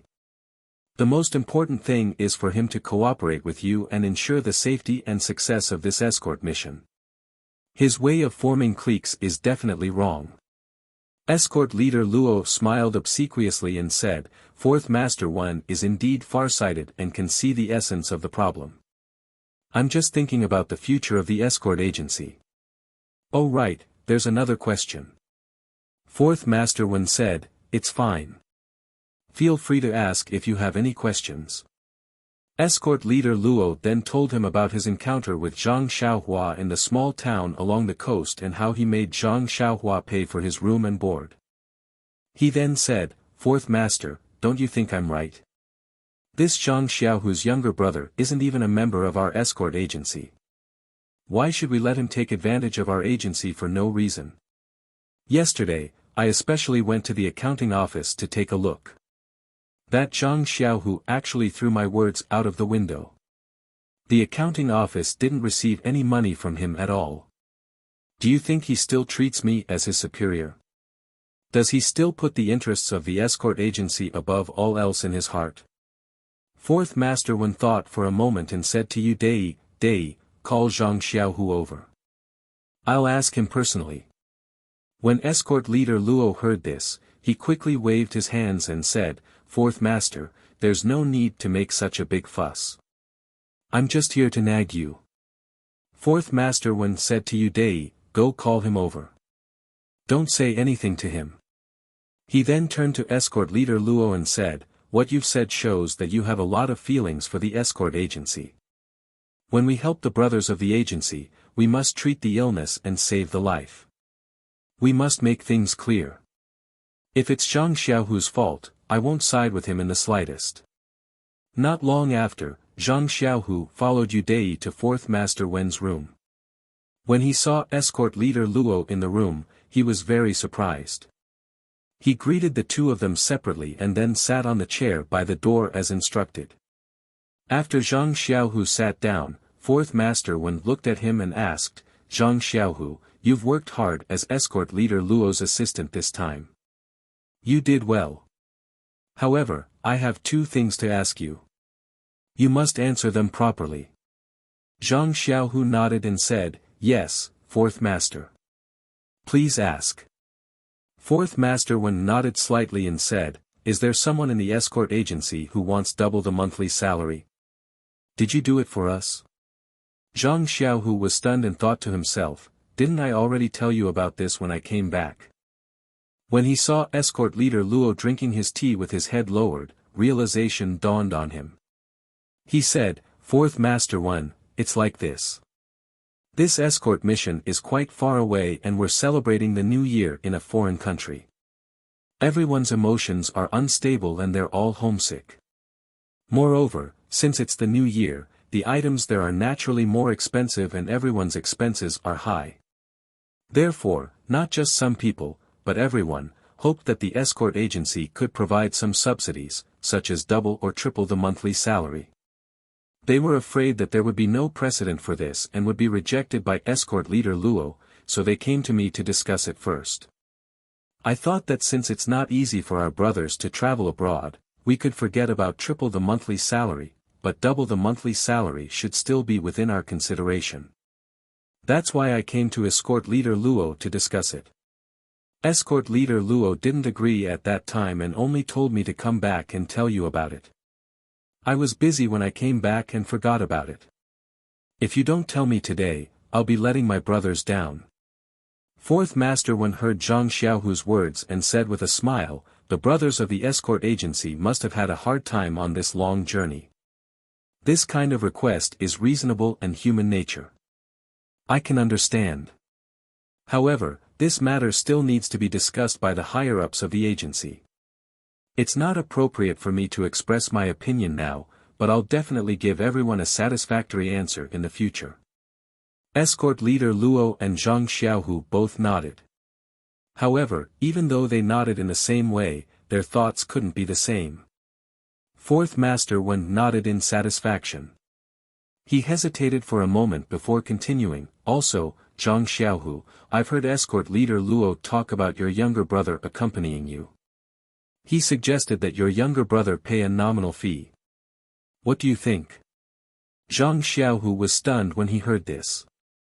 He said strangely, "About that, escort leader Luo wanted my younger brother to pay for his board and lodging, but I thought that my younger brother should be able to squeeze with me, so the lodging fee should be waived. It should be fine to just pay for his meals. I've already paid this fee to the gentleman accompanying the team. If escort leader Luo feels that it's not enough and wants to pay for his accommodation, I'll make up for it." As a member of the agency, following the rules of the agency is my basic duty. What? I just asked the accountant yesterday. You didn't pay at all. Escort leader Luo blurted out. Fourth Master Wen frowned. The reason he hesitated just now was because he didn't want to bring up Zhang Xiaohua's matter. This involved Huanxi Manor, but escort leader Luo was tactless enough to bring up Zhang Xiaohu's bad reputation. If he didn't bring it up, it would seem that he was biased towards Zhang Xiaohu. Now that he heard that Zhang Xiaohu had already paid, he immediately felt that escort leader Luo was being too unreasonable and suspected that he was jealous of Zhang Xiaohu's ability. Compared to Zhang Xiaohu's actions, the difference was like heaven and earth. He found Zhang Xiaohu more pleasing to the eye. Thus, he turned to Yu Dei and said, Nephew Dei, I'll have to trouble you again. Go to the accountant's office and ask the gentleman accompanying the team to come here. Yu Dei smiled and said, It's fine, Fourth Master. I'll go now. Not long after, the accountant who accompanied the team followed Yu Dei to Fourth Master Wen's room. When he saw everyone in the room, he was puzzled. After greeting everyone, he stood to the side and asked, May I know why Fourth Master has asked this subordinate to come here? Fourth Master Wen smiled and asked, I want to verify something with you. You just have to say yes or no. You don't have to care about anyone's face. When the gentleman heard this, he looked at escort leader Luo and Zhang Xiaohu in confusion. He nodded and said yes. Fourth Master Wen said, Zhang Xiaohu said that he has already paid his younger brother's room and board fees to you. Is that true? When the gentleman heard this, he immediately understood and hurriedly answered, Yes, that's true. When escort leader Luo heard this, he was so anxious that he almost stood up. Fourth Master Wen saw this and waved his hand for him to sit down. He then asked, Then why hasn't the accountant's office credited the money? The gentleman smiled and said, It's like this, Fourth Master. Zhang Xiaohu handed the money to me on the morning he returned. However, there were some urgent matters at home and I took a few days off to take care of the house. I was only able to leave and return to the escort agency today. The money has already been credited to the account this morning. Fourth Master can send someone to check the account. When escort leader Luo heard this, his face turned ashen. He was filled with regret and thought to himself, It's fine if your family has some urgent matters. How could I forget about this matter? How unlucky. When Fourth Master Wen heard this, he frowned and said, This is your fault. How could the escort agency's money not credited to the account before returning home? The gentleman repeatedly cried out that he was wronged and said, Fourth Master, it's not that I didn't credit it to the account first. I carefully calculated the money for the escort team and handed it to the accountant before returning home. However, Zhang Xiaohu's younger brother is only a child. His daily meals are limited and the total amount is no more than 1 tael of silver. Since we have to settle the account, this subordinate naturally can't let Zhang Xiaohu suffer a loss. When he finished speaking, he took out a few taels of silver and handed it to Zhang Xiaohu. Zhang Xiaohu didn't stand on ceremony and reached out to take it. When Fourth Master Wen heard this, his expression changed greatly. Just as he was about to speak, footsteps came from outside the door. When Fourth Master Wen looked at the door, he saw Chiu Tong from Huanxi Manor. Fourth Master Wen quickly stood up and walked quickly to the door to welcome her. He said cheerfully, Miss Chiu Tong, what brings you to our escort agency today? What a rare guest. Chiu Tong smiled and said, Fourth Master Wen is too polite. I'm just a servant in Huanxi Manor. I don't deserve such a welcome from Fourth Master. Fourth Master Wen smiled and said, Miss Chiu Tong is too humble. Who doesn't know that in the inner courtyard of Huanxi Manor, Miss Chiu Tong's words carry enormous weight. Other than the manor lord, everyone listens to his orders. Chiu Tong said, This is all the manor lord's kindness. Don't take it seriously.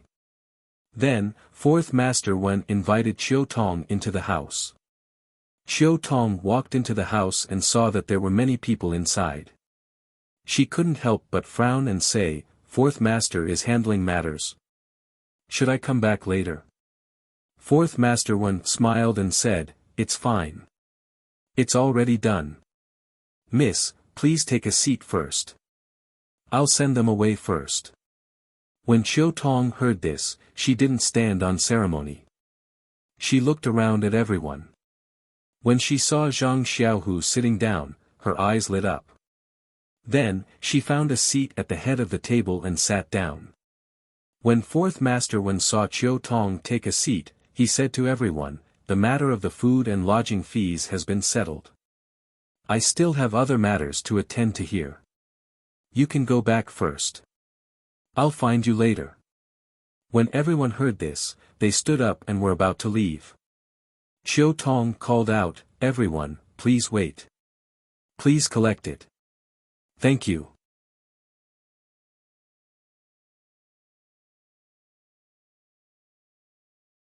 Chapter 148.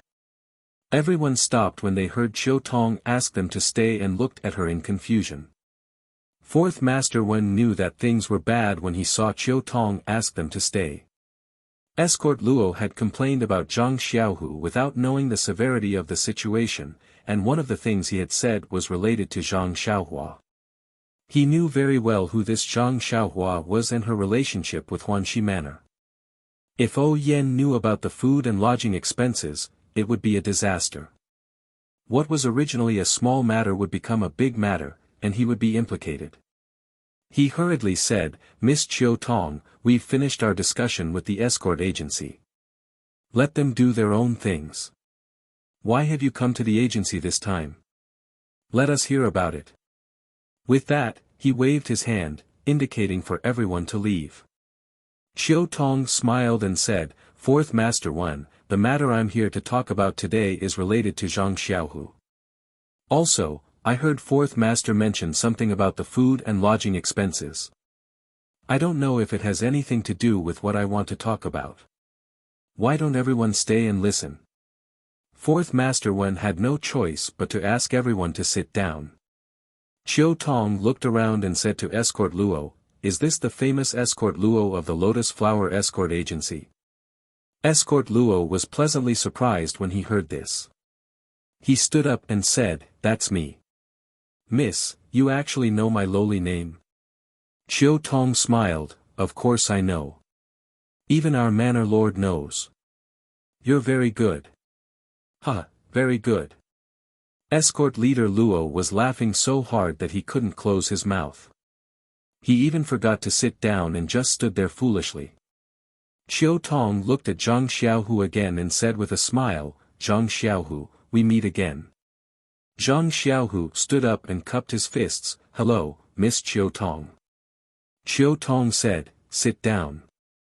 Your brother Zhang Xiaohua told me to see you and tell you that he's doing well. You don't have to worry." Zhang Xiaohu said, "Thank you, Miss Qiu Tong. Xiaohua has caused a lot of trouble for you in the villa. With you here, I'm very relieved." Qiu Tong nodded, then turned to Fourth Master Wen and said, "Actually, I didn't come here for anything important. I'm just here to deliver the money on behalf of our manor lord." After he finished speaking, he took out 10 taels of silver from his purse and threw it on the table in front of Fourth Master Wen. Fourth Master Wen was shocked and asked, "Miss Qiu Tong, what does the manor lord mean by this?" Qiu Tong smiled coldly and said, "It's nothing much. It's just that our manor's Zhang Xiaohua came back with your escort company's carriage. Didn't you want her to pay for her food and lodging?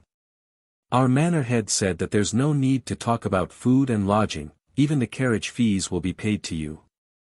Fourth Master Wen, let your escort leader Luo see if these 10 taels of silver are enough.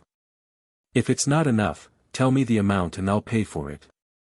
When Fourth Master Wen heard this, his expression immediately changed.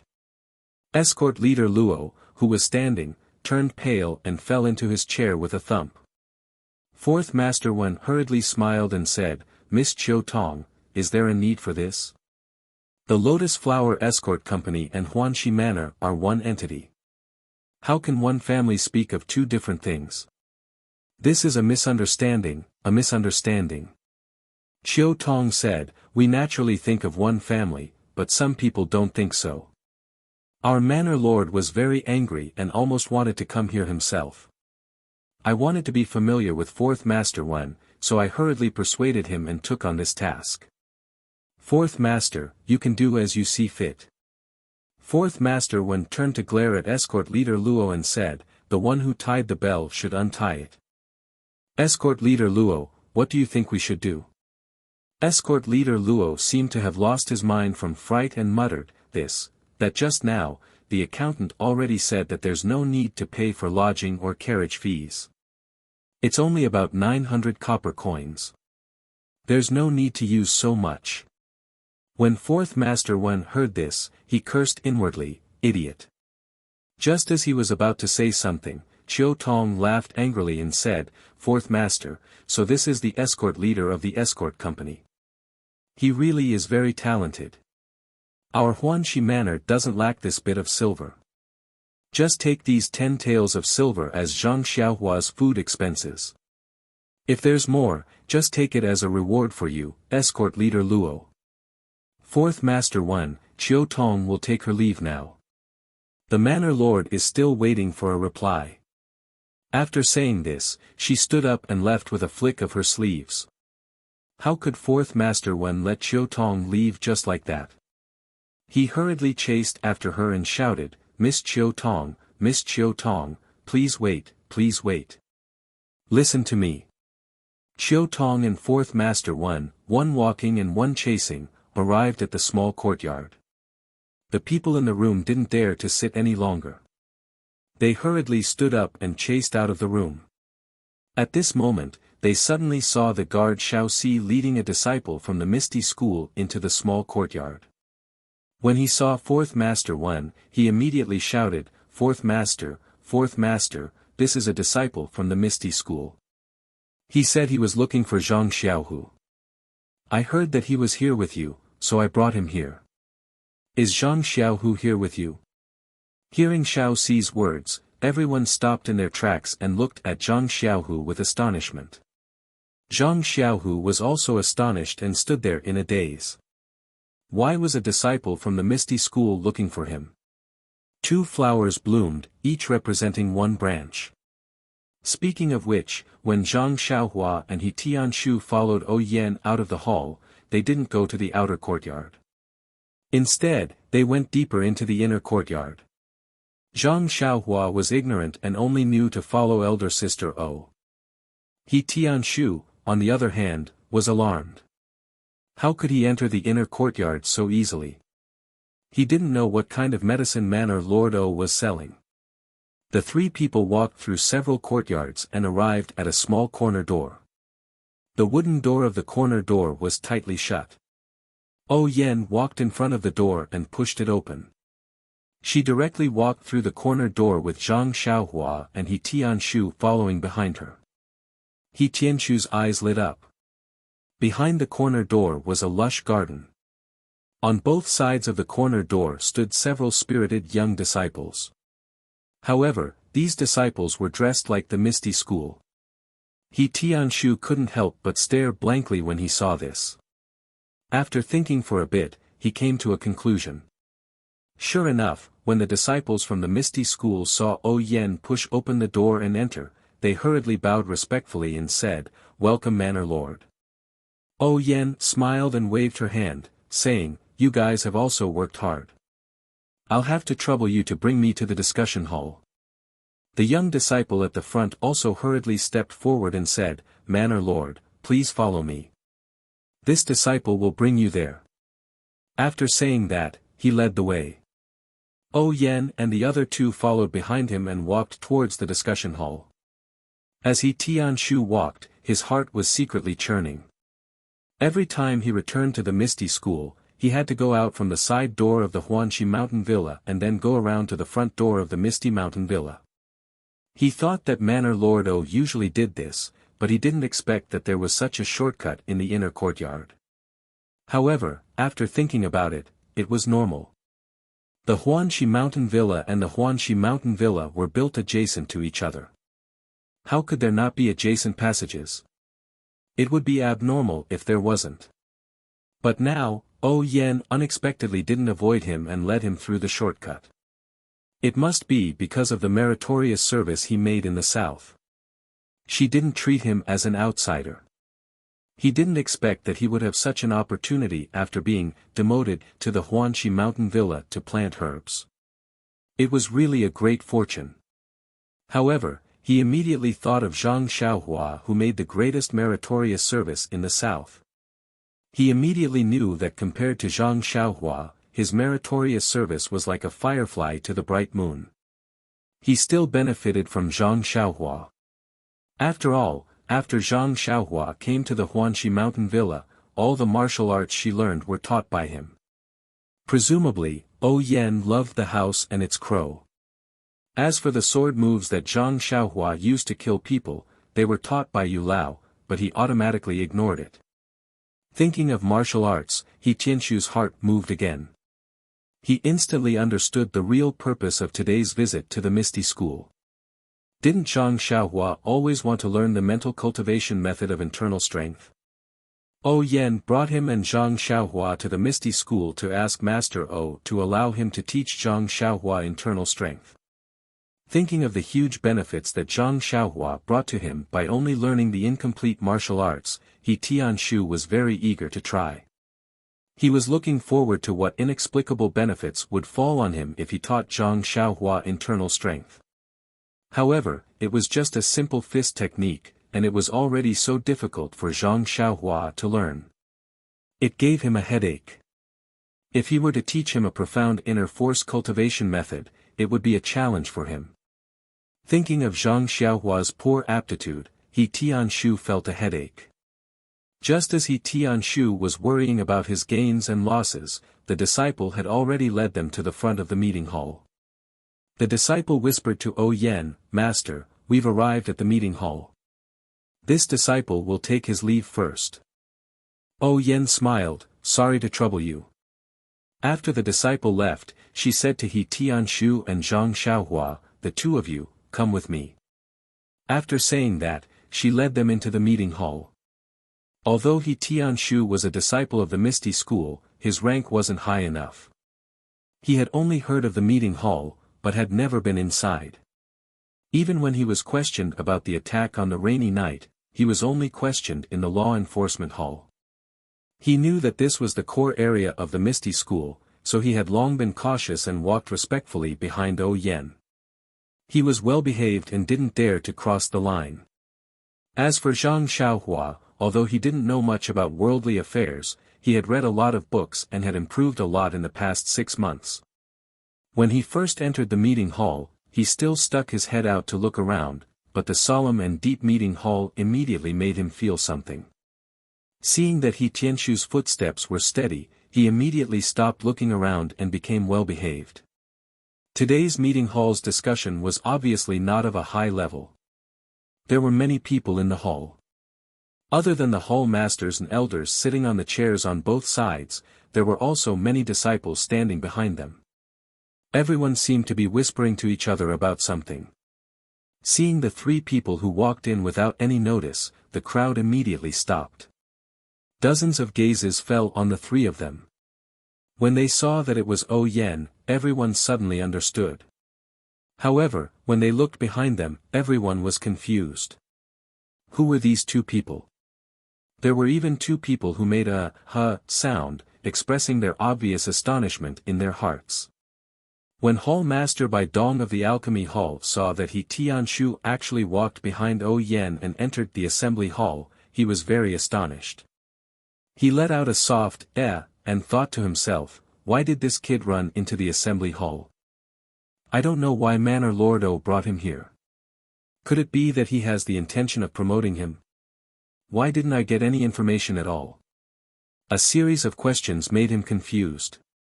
The other person who made a sound was Zhang Xiaohua's old acquaintance. It was Wenhai who had saved him in Lu Town. As Peng's disciple, Wenhai was standing behind the hall masters with Xue Qing. When he saw Zhang Xiaohua, he was very surprised. He felt that this young man was very familiar, as if he had seen him somewhere before. That was why he made a surprised sound. That's right, the matter of saving him happened a year ago. Zhang Xiaohua was still growing. At this time, he already looked a little different from a year ago. Moreover, when Wen Wenhai saw him a year ago, he was beaten black and blue. It was even more different from now. It was also thanks to Wen Wenhai being the direct disciple of Sect Master O of the Misty School. His aptitude was incomparably outstanding. That was why he was able to find the feeling of the past from the dusty memories. However, he couldn't confirm it. After being surprised, he pulled Xueqing who was next to him and whispered a few words in her ear. When Xueqing heard it, her calm face was also full of surprise. She stared at Zhang Xiaohua carefully. After looking for a moment, she shook her head. Of course, Xueqing was wearing a mask. Not only did others look down on her, she also couldn't see others clearly. Moreover, with her cold personality, why would she pay attention to an unrelated child? Naturally, she couldn't recognize him. When Wenhai saw that Xueqing wasn't sure and didn't say anything else. When O Peng saw O Yen bringing people in, his face revealed a smile. He pointed to the chair beside him and said, Yen, come and sit here. When O Yen heard this, she quickly walked over. O Yen left, but Tianshu didn't dare to leave. He hurriedly stopped in his tracks. Zhang Xiaohua, who was behind him, didn't know. Seeing that O Yen didn't tell him to stop, he naturally followed suit. When Tianshu suddenly stopped, he was caught off guard. When he saw that Tianshu couldn't stop in time, he bumped into Tianshu's back. Zhang Xiaohua reflexively pushed him away. Although it was a casual push, Zhang Xiaohua's hand weighed more than 1,000 pounds. Tianshu was caught off guard and immediately fell forward. Fortunately, Tianshu's martial arts were good. He immediately held onto a pole and steadied himself. However, this caused him to stagger half a step. Then, Zhang Xiaohua's low complaint sounded behind him, Captain He, why did you suddenly stop? Tianshu really wanted to turn around and pinch Zhang Xiaohua's neck to explain to him. However, this was the meeting hall. He didn't dare to say half a word. He gritted his teeth and didn't move his body. He took 2 steps back and happened to be parallel to Zhang Xiaohua. All of this happened in a flash. When everyone came to their senses and roared with laughter, Tianshu was already standing beside Zhang Xiaohua. Taking advantage of everyone's laughter, Tianshu used his right hand to knock Zhang Xiaohua's arm and whispered, "Don't talk. Just stand here." When Zhang Xiaohua heard the laughter of the crowd, he was not very happy. What was the big deal? It was just an accident. Although Tianshu's face was a little red, he knew that everyone in the hall was a prominent figure in the sect. He could not afford to offend any of them. Naturally, he did not dare to complain a single word. When O Peng saw this scene, he couldn't help but laugh. It had been a long time since such an interesting thing happened in the meeting hall. The only one who didn't know the details was O Yen, who had her back to them. When she sat down on the chair, she looked at the blushing Tianshu and Zhang Xiaohua with a face full of doubt. She was very puzzled. When everyone's laughter died down, O Peng asked, Yen, this young man is the Zhang Xiaohua you mentioned, right? O Yen smiled and said, yes, big brother. He is the Zhang Xiaohua I mentioned to you. O Peng smiled and said, this Zhang Xiaohua is very interesting. O Yen asked curiously, is that so? Why didn't I notice? Big brother's eyes are as sharp as torches. O Peng smiled and didn't say anything. He said to Zhang Xiaohua, come here. Hearing the 3 words Zhang Xiaohua, Xueqing and Wen Wenhai looked at each other and confirmed Zhang Xiaohua's identity. They had some impression of this name. Zhang Xiaohua looked at He Tianshu hesitantly. He Tianshu quickly nodded and motioned for him to go over. Zhang Xiaohua then walked in front of O Peng. O Peng looked at him gently and said, "My name is O Peng. I am the elder brother of your master and also the leader of the Misty School." When Zhang Xiaohua heard this, he was overjoyed and said, "So you are the famous leader of the Misty School. It seems that you..." Zhang Xiaohua wanted to say something but stopped. O Peng asked curiously, "What about me?" Zhang Xiaohua murmured, "You look very young, and you are also very handsome. It's not like what I imagined." Everyone in the hall was in an uproar. This bootlicking was really effective. O Peng was also very happy and said, "What do you think I look like?" Zhang Xiaohua thought for a moment and said, 10 feet tall, thick eyebrows, big eyes, powerful without being angry, hands like palm leaf fans, and arms thicker than my legs. O Peng blushed and sweated. Wasn't this a giant stone cow? Then he asked, "Are you very disappointed?" Zhang Xiaohua smiled and said, "How could I be? It's very approachable and friendly.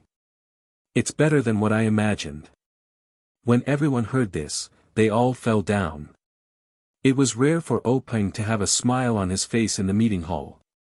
Every time everyone saw his stern face, they would shudder in fear and be extremely careful.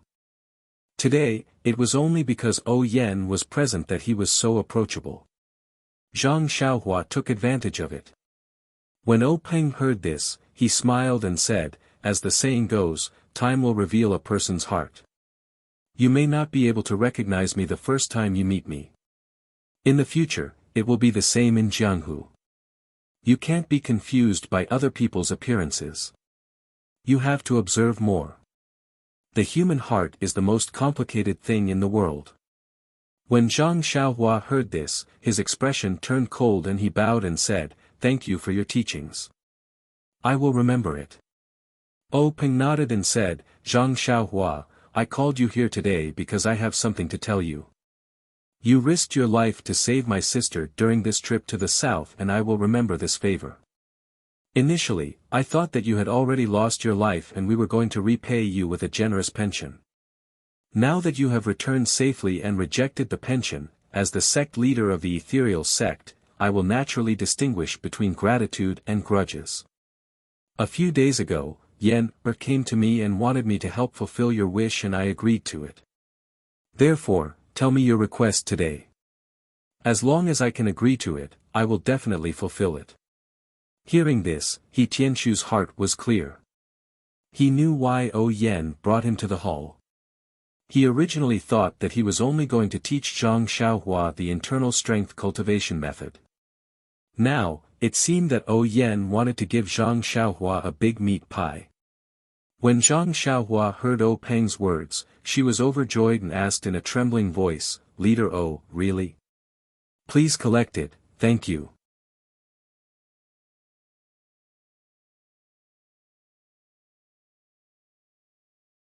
Chapter 149. Seeing that Zhang Xiaohua was so happy that she was a bit silly, O Yen smiled and said, "Yes, Zhang Xiaohua, my big brother has always been a man of his word. As long as you say it, he will definitely agree." Zhang Xiaohua looked at O Yen, then looked at O Peng and asked, "Then, I'll say it." O Peng nodded and said, "Say it, I will definitely agree." Zhang Xiaohua asked without hesitation, "Then I'll have to ask Boss O to promise me one thing. Can you let my second brother, Zhang Xiaohua, enter the Misty School and become a disciple of the Misty School?" Ah! O Peng was very surprised. O Yen was also surprised. Wah! Everyone was also in an uproar. Bang! He Tianshu fell to the ground. Zhang Xiaohua saw O Peng's surprise and quickly explained, "My second brother's aptitude is very good. Although he's a bit old, he's really strong. He's now a bodyguard of the Lotus Flower Escort Agency. In the past, he practiced the Six Harmonies Fist and was stronger than the other escort agencies. Now that he's learned internal strength, he's definitely stronger. Gang leader O, please do me a favor and accept my second brother. O Peng saw that Zhang Xiaohua was acting shamelessly and didn't know whether to laugh or cry. He asked, have you never thought of entering the Misty School? You should think carefully. If I let your second brother become a disciple of the Misty School, you won't have this opportunity. Zhang Xiaohua still said without hesitation, I've thought about it, but I think second brother is more suitable.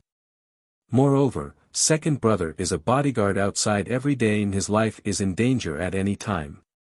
It's not good if he doesn't have powerful martial arts. Therefore, although I really want to become a disciple of the Misty School, I'm still willing to give this opportunity to second brother. When O Peng heard this, his complexion changed a little. A strange look flashed in his eyes as he turned his head to look at O Yan. O Yan's face was also full of emotion and surprise. Wasn't this situation similar to what O Peng had said when he had become master's disciple? The only difference was that O Peng was replaced by the current Zhang Xiaohua and O Yan was replaced by the current Zhang Xiaohu. O Yan and O Peng looked at each other and exchanged glances. O Yan nodded. O Peng smiled and said to Zhang Xiaohua, since I've already said it, as long as your request isn't outrageous, I'll agree to it. Qingyu, I'll agree to your request. Beside him, Zhang Qingyue hurriedly said, your disciple is here.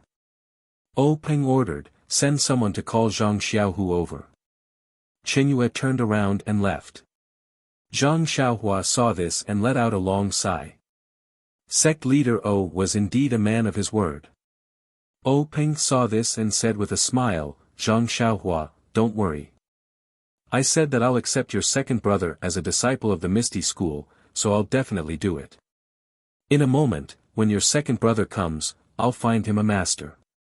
Zhang Xiaohua was overjoyed and quickly saluted. Many thanks for sect leader O's help. O Peng said apologetically, I've already given this opportunity to your second brother, so I can't help you. Zhang Xiaohua smiled. Thank you for your kindness, sect leader. I know that my aptitude is very poor. If I enter the Misty School, I'll just be a burden to you. I'm more suited to grow herbs. At this time, O Yan interrupted and said with a smile, Zhang Xiaohua, since you gave this opportunity to your second brother, then I'll consider it as returning the favor of saving my life. However, do you still remember the promise I made to you before the moon? When Zhang Xiaohua heard this, her eyes lit up and she said in disbelief, really? Big sister O, that still counts. In a hurry, she actually called O Yan, big sister O Yan, in the hall. It had to be said that Zhang Xiaohua was really overjoyed. Then, O Yan said to O Peng, big brother, do you still remember what I told you? I saw Zhang Xiaohua practicing martial arts very hard, so I promised to ask you to allow her to practice the internal strength cultivation method of the Misty School. You see, O Peng naturally knew about this matter. At that time, he didn't want to repay Zhang Xiaohua for saving his life, so he changed the promise to the Misty School. Now that O Yan mentioned it again, of course it was for the sake of the promise, but more importantly, it was to help Zhang Xiaohua. How could O Peng not know? He glanced at He Tianshu who was standing in the hall and rolled his eyes. He smiled and said, since Yan has this intention, then we might as well be a bit more generous. He turned his head and said to Zhang Xiaohua, since we made this promise, how about this? Zhang Xiaohua, today I'll be generous again. You go to the library and pick an internal strength cultivation method. I'll let a disciple teach it to you. How about that? A big meat pie was smashed right onto Zhang Xiaohua's head. Zhang Xiaohua was a bit dizzy from the hit. He stared blankly at O Peng and foolishly asked again, is this real? O Peng smiled and said, it's real, how could it not be real? Then he waved his hand and said to the eldest disciple Zhang Qingyue who had just returned, Qingyue, bring Zhang Xiaohua to the library and let him pick an internal strength cultivation method. Zhang Qingyue accepted the order and brought Zhang Xiaohua who was still doubting that he was still in a dream out. The library was very close to the meeting hall and it didn't take long for them to arrive at the door. Since the library was called library, it was naturally a building. Zhang Xiaohua followed Zhang Qingyue to this 3-story high and heavily guarded building. He looked at the black plaque with golden words hanging in front of the building and his heart was filled with emotions. The wish that he had yearned for day and night was about to come true. Zhang Qingyue looked at the extremely excited Zhang Xiaohua and kindly said, "Zhang Xiaohua, this is the library. It is divided into 3 stories. The first story contains fist techniques, leg techniques, sword techniques, and internal strength cultivation methods that are popular in Jianghu.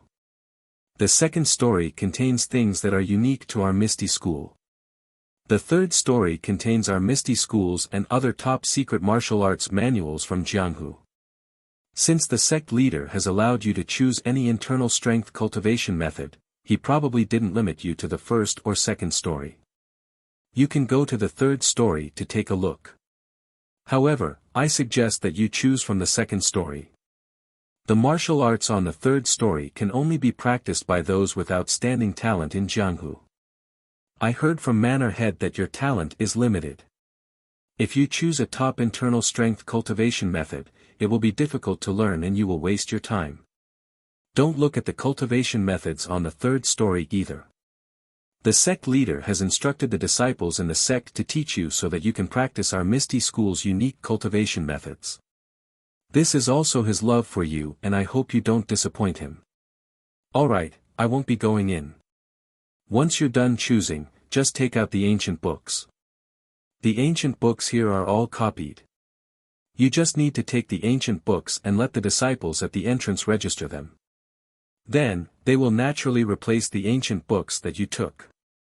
After he finished speaking, he stood at the door and motioned for Zhang Xiaohua to go in. Zhang Xiaohua looked at the library's door and then looked at Zhang Qingyue. She hesitantly said, "Then I'll go in." Zhang Qingyue looked at Zhang Xiaohua and smiled, saying, "Quickly go in. I'll wait for you here." Zhang Xiaohua also smiled and quickly ran in. Only Zhang Qingyue was left standing in front of the building with a smile. As soon as Zhang Xiaohua entered the library, she saw that behind the door was a small room. Inside, there was a rather old disciple sitting there with his head down. There was a table in front of him with a brush, ink, paper, inkstone, and other things on the table. He must be a registered disciple. Zhang Xiaohua slowed her footsteps. Seeing that he was ignoring her, she then quickly walked in. Zhang Xiaohua took a closer look and saw that the bookshelves were labeled with different labels such as fist arts, sword arts, nigong, etc. He walked to the bookshelves labeled with nigong and took a quick look. He could not help but gasp. There were thousands of books on the bookshelves, maybe even tens of thousands. Zhang Xiaohua sighed. He had gone through so much trouble to find these nigong manuals outside, but in the ethereal sect's library, these nigong manuals that were rarely seen outside were placed there like cabbages for people to choose from. Zhang Xiaohua could not help but want to take a look, but he immediately thought of Zhang Qingyue's words. These nigong manuals were just ordinary goods in the Jianghu. It was not easy for him to enter a treasure mountain, so how could he return empty-handed and pick up a piece of trash? Zhang Xiaohua could not help but want to take a look, but then he remembered Zhang Qingyue's words. These nigong manuals were just ordinary goods in the Jianghu. Thus, Zhang Xiaohua recomposed herself and looked around. She saw a wooden staircase beside a wall in the distance that led to the upper floor. Zhang Xiaohua looked straight ahead and walked through the dazzling collection of nigong books. She walked straight to the front of the stairs and walked up. When she reached the second floor, Zhang Xiaohua found that the hall was obviously much smaller than the first floor. The bookshelves were also much lower. However, the quality of the bookshelves was obviously much higher than the first floor. The nigong books were also placed in a different way. They were all carefully placed flat. There was not a trace of dust on the bookshelves and nigong books. It was obvious that they were often cleaned. There were still labels on the bookshelves. Zhang Xiaohua strolled and searched. Finally, she found the bookshelf with Nigong skills in the innermost part. This bookshelf was as tall as a person. It was divided into 3 floors, but it was very long. Looking carefully, there were thousands of Nigong skills used by the Misty School. In the face of such a treasure, Zhang Xiaohua also had a headache. Which one should she take? Zhang Xiaohua started reading the books carefully from one end of the bookshelf.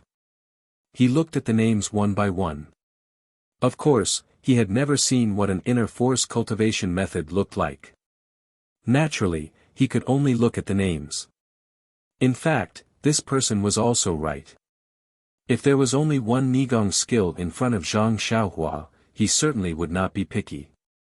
It did not matter if it was the Nigong skill of the Misty School or the Nigong skill of other gangs in Jianghu. As long as he could learn it, it was fine. Now that he had the opportunity to choose, he was naturally dazzled. Which one should he choose?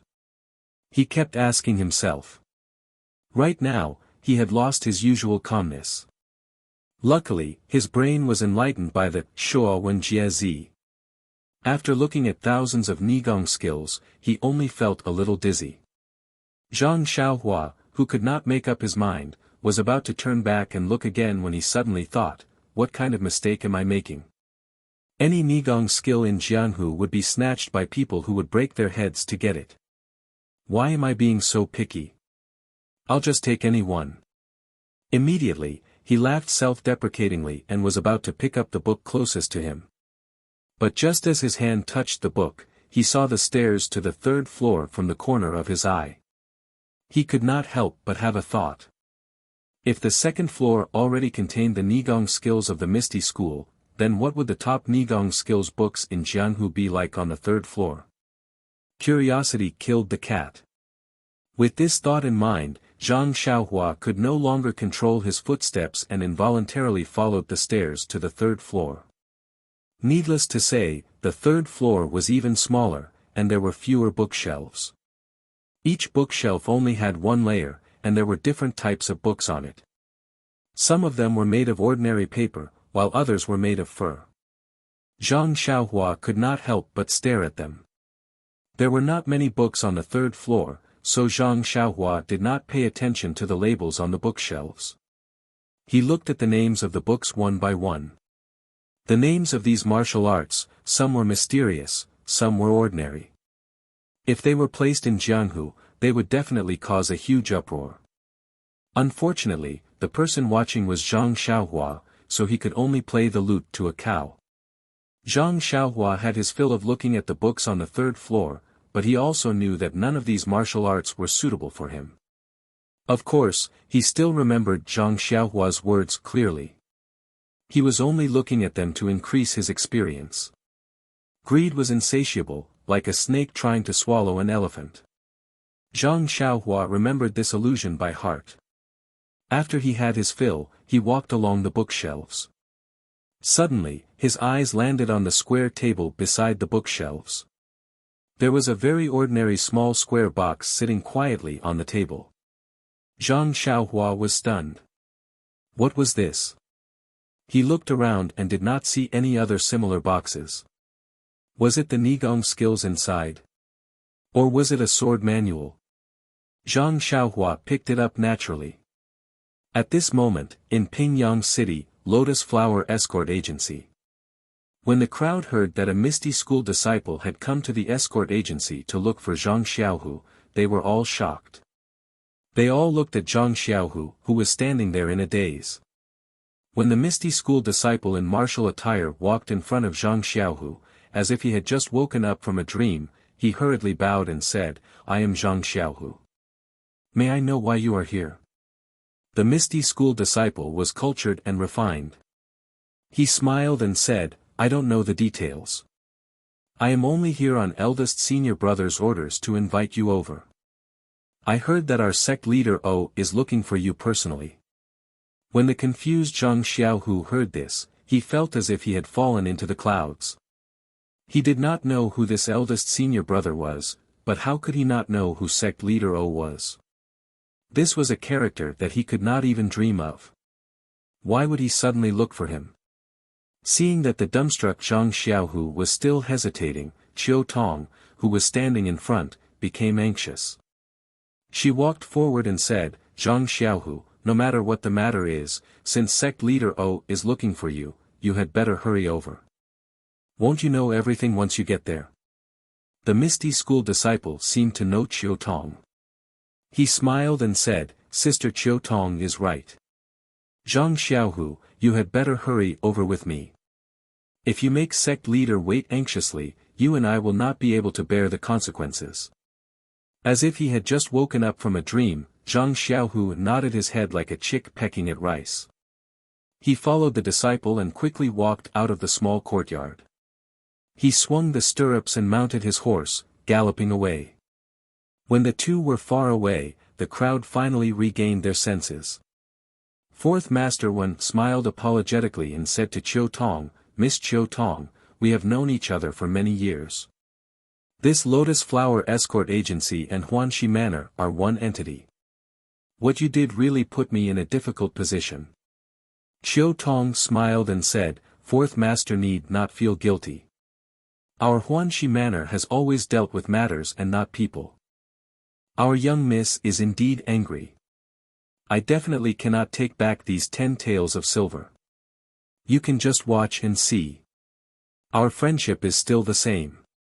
You don't need to think too much. After she finished speaking, she took her leave without saying another word. Fourth Master Wen looked at Qiu Tong's departing figure and was unable to chase after her. He could only stomp his feet and throw the 10 taels of silver to escort leader Luo. He scolded angrily, This is all your fault. Escort leader Luo, whose face had long turned pale from the torment of what he had seen and heard today, still agilely caught the silver. He said innocently, Fourth Master, I was just trying to increase income and reduce expenditure. Who knew that I would run into such a hard nail? Fourth Master Wen was so angry that his face turned green. He pointed at escort leader Luo and said, Do you think I don't know what you are thinking?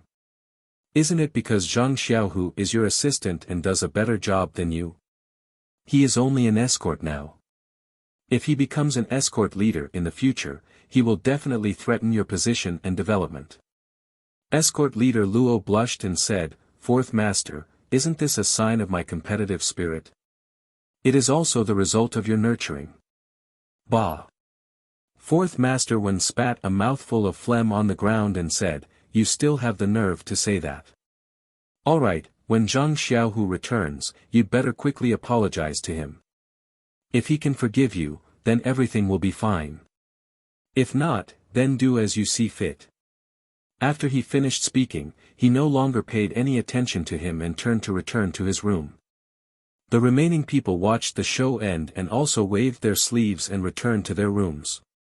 Only the main character, escort leader Luo, was left standing there with a red and blue face.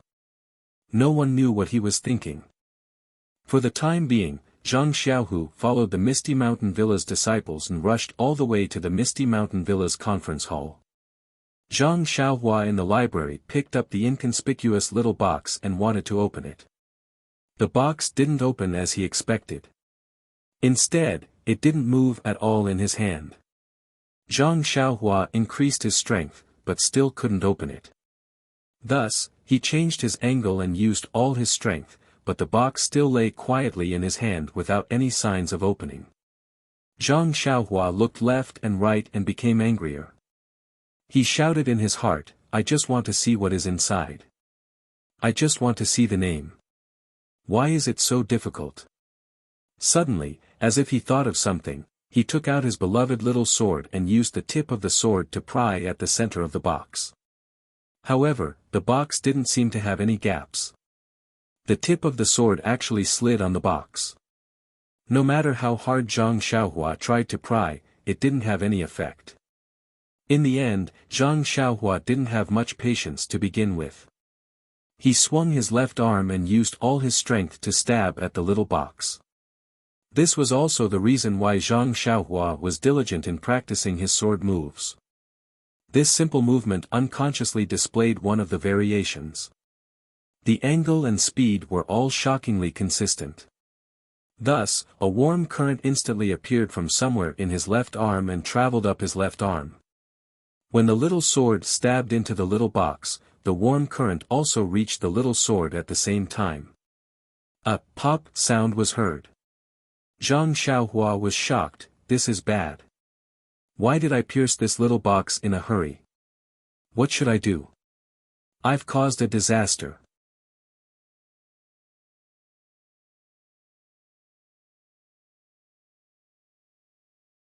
Chapter 150. He heard a soft, pop sound, as if a needle had popped a bubble. Zhang Xiaohua suddenly woke up, sweating profusely. What happened to him? He lost his patience so easily and broke the small box. How was he going to explain to the Misty School? After he took a closer look at the box, he was finally able to relax. Zhang Xiaohua had not left a huge hole in the box. Instead, there was a gap in the middle of the box. The originally sealed box had turned into a small box with a lid. However, the texture was still normal, and he couldn't see anything special about it. Zhang Xiaohua put the small sword back into his pocket and calmed himself down. Then, he gently opened the lid. The lid opened easily without any trouble.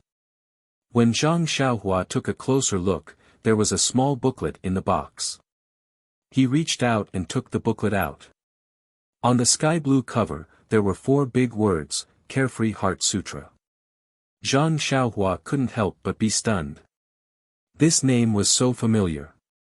After thinking for a bit, wasn't it the name of the inner strength mantra that he had seen in a corner of a book on the 2nd floor?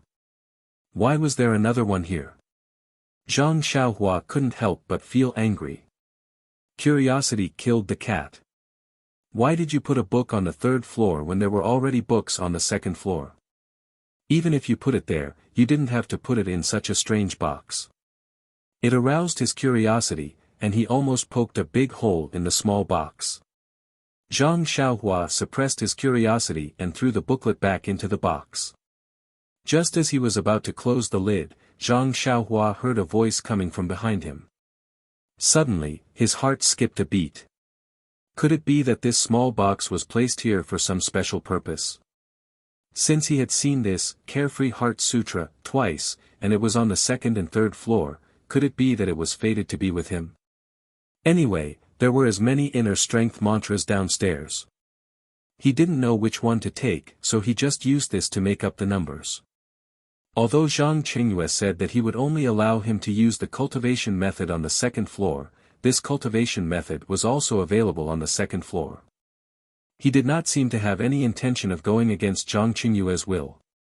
Zhang Xiaohua thought to herself. Her left hand involuntarily reached for the Carefree Heart Sutra. She put it in her bosom and closed the box. Then she looked around and was about to go downstairs when she changed her mind. The 3rd floor of the book collection pavilion was not a place where anyone could come. It was a pity that she did not know how to practice the mental cultivation method of internal strength. Otherwise, she could memorize a few secret manuals and go back. But even so, she had to satisfy her craving. Even if she could not understand the contents, she could at least read the names of the secret manuals again. Therefore, Zhang Xiaohua did what she thought. She walked around the bookshelf again and read the names of the secret manuals one by one. Finally, she reluctantly walked down the stairs to the 3rd floor. Poor Zhang Xiaohua felt a sense of loss, as if she had entered a mountain of treasures but returned empty-handed. There were so many secret manuals there, but she could not practice them. The only thing she could do was to memorize their names. How sad, how lamentable. Just as Zhang Xiaohua was belittling herself and sighing, the small box on the square table next to the bookshelf on the 3rd floor suddenly flashed with a colorful light. A colorless cover appeared from the corner of the box and slowly spread to every part of the box. Finally, it disappeared at the bottom of the box. Following that, the lid of the box also disappeared, and it returned to being an ordinary, small box with no gaps. If Zhang Xiaohua was beside him, her jaw would definitely drop to the ground and she would be unable to close her mouth. Unfortunately, This fellow was doing the shady business of waving his hand and not taking away a single piece of paper, on the second floor stairs. Carrying a dissatisfied mood, Zhang Xiaohua went down to the first floor. At this time, she no longer had the determination she had when she first came in. When she left the bookshelf, she looked back with some reluctance and secretly said, "How good would it be if I could read these books often?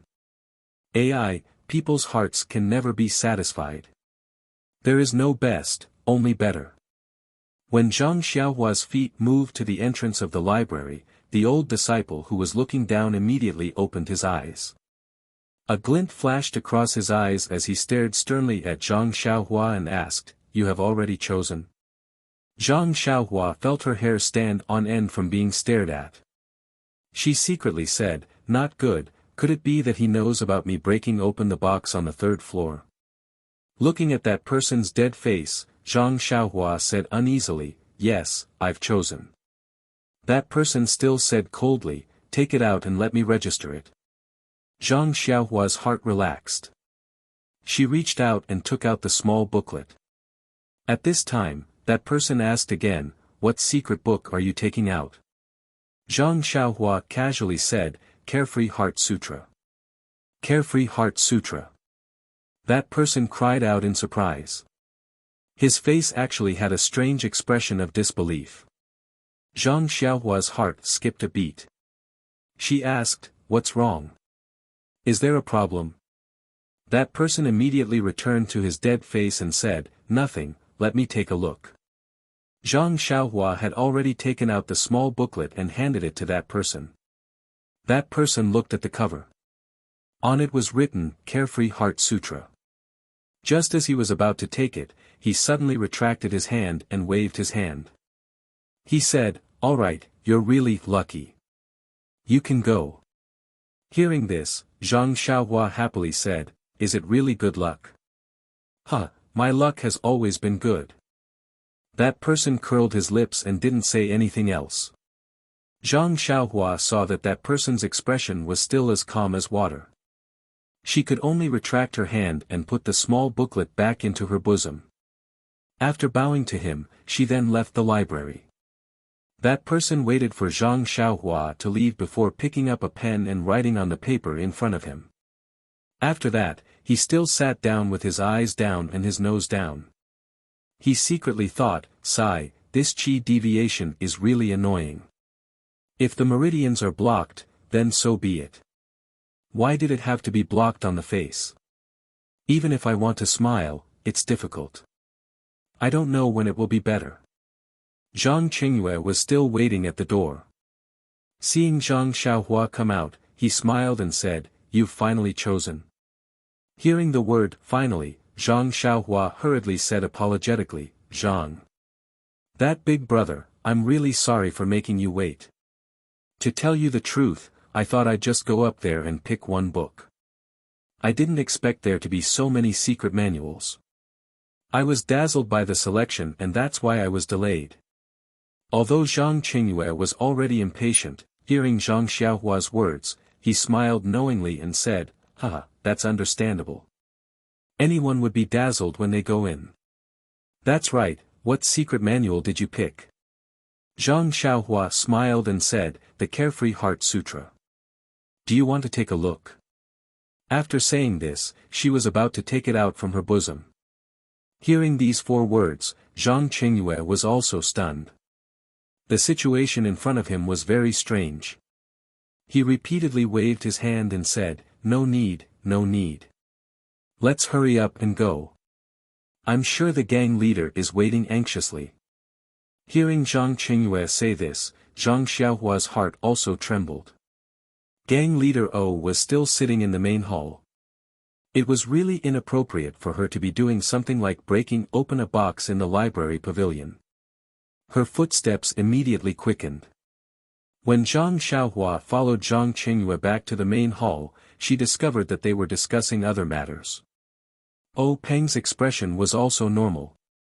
From time to time, he would laugh and talk with O Yen. How could he be waiting for her and be in an awkward silence? Moreover, what kind of person was gang leader O? He usually didn't show his happiness on his face. If he showed an impatient expression, that would be abnormal.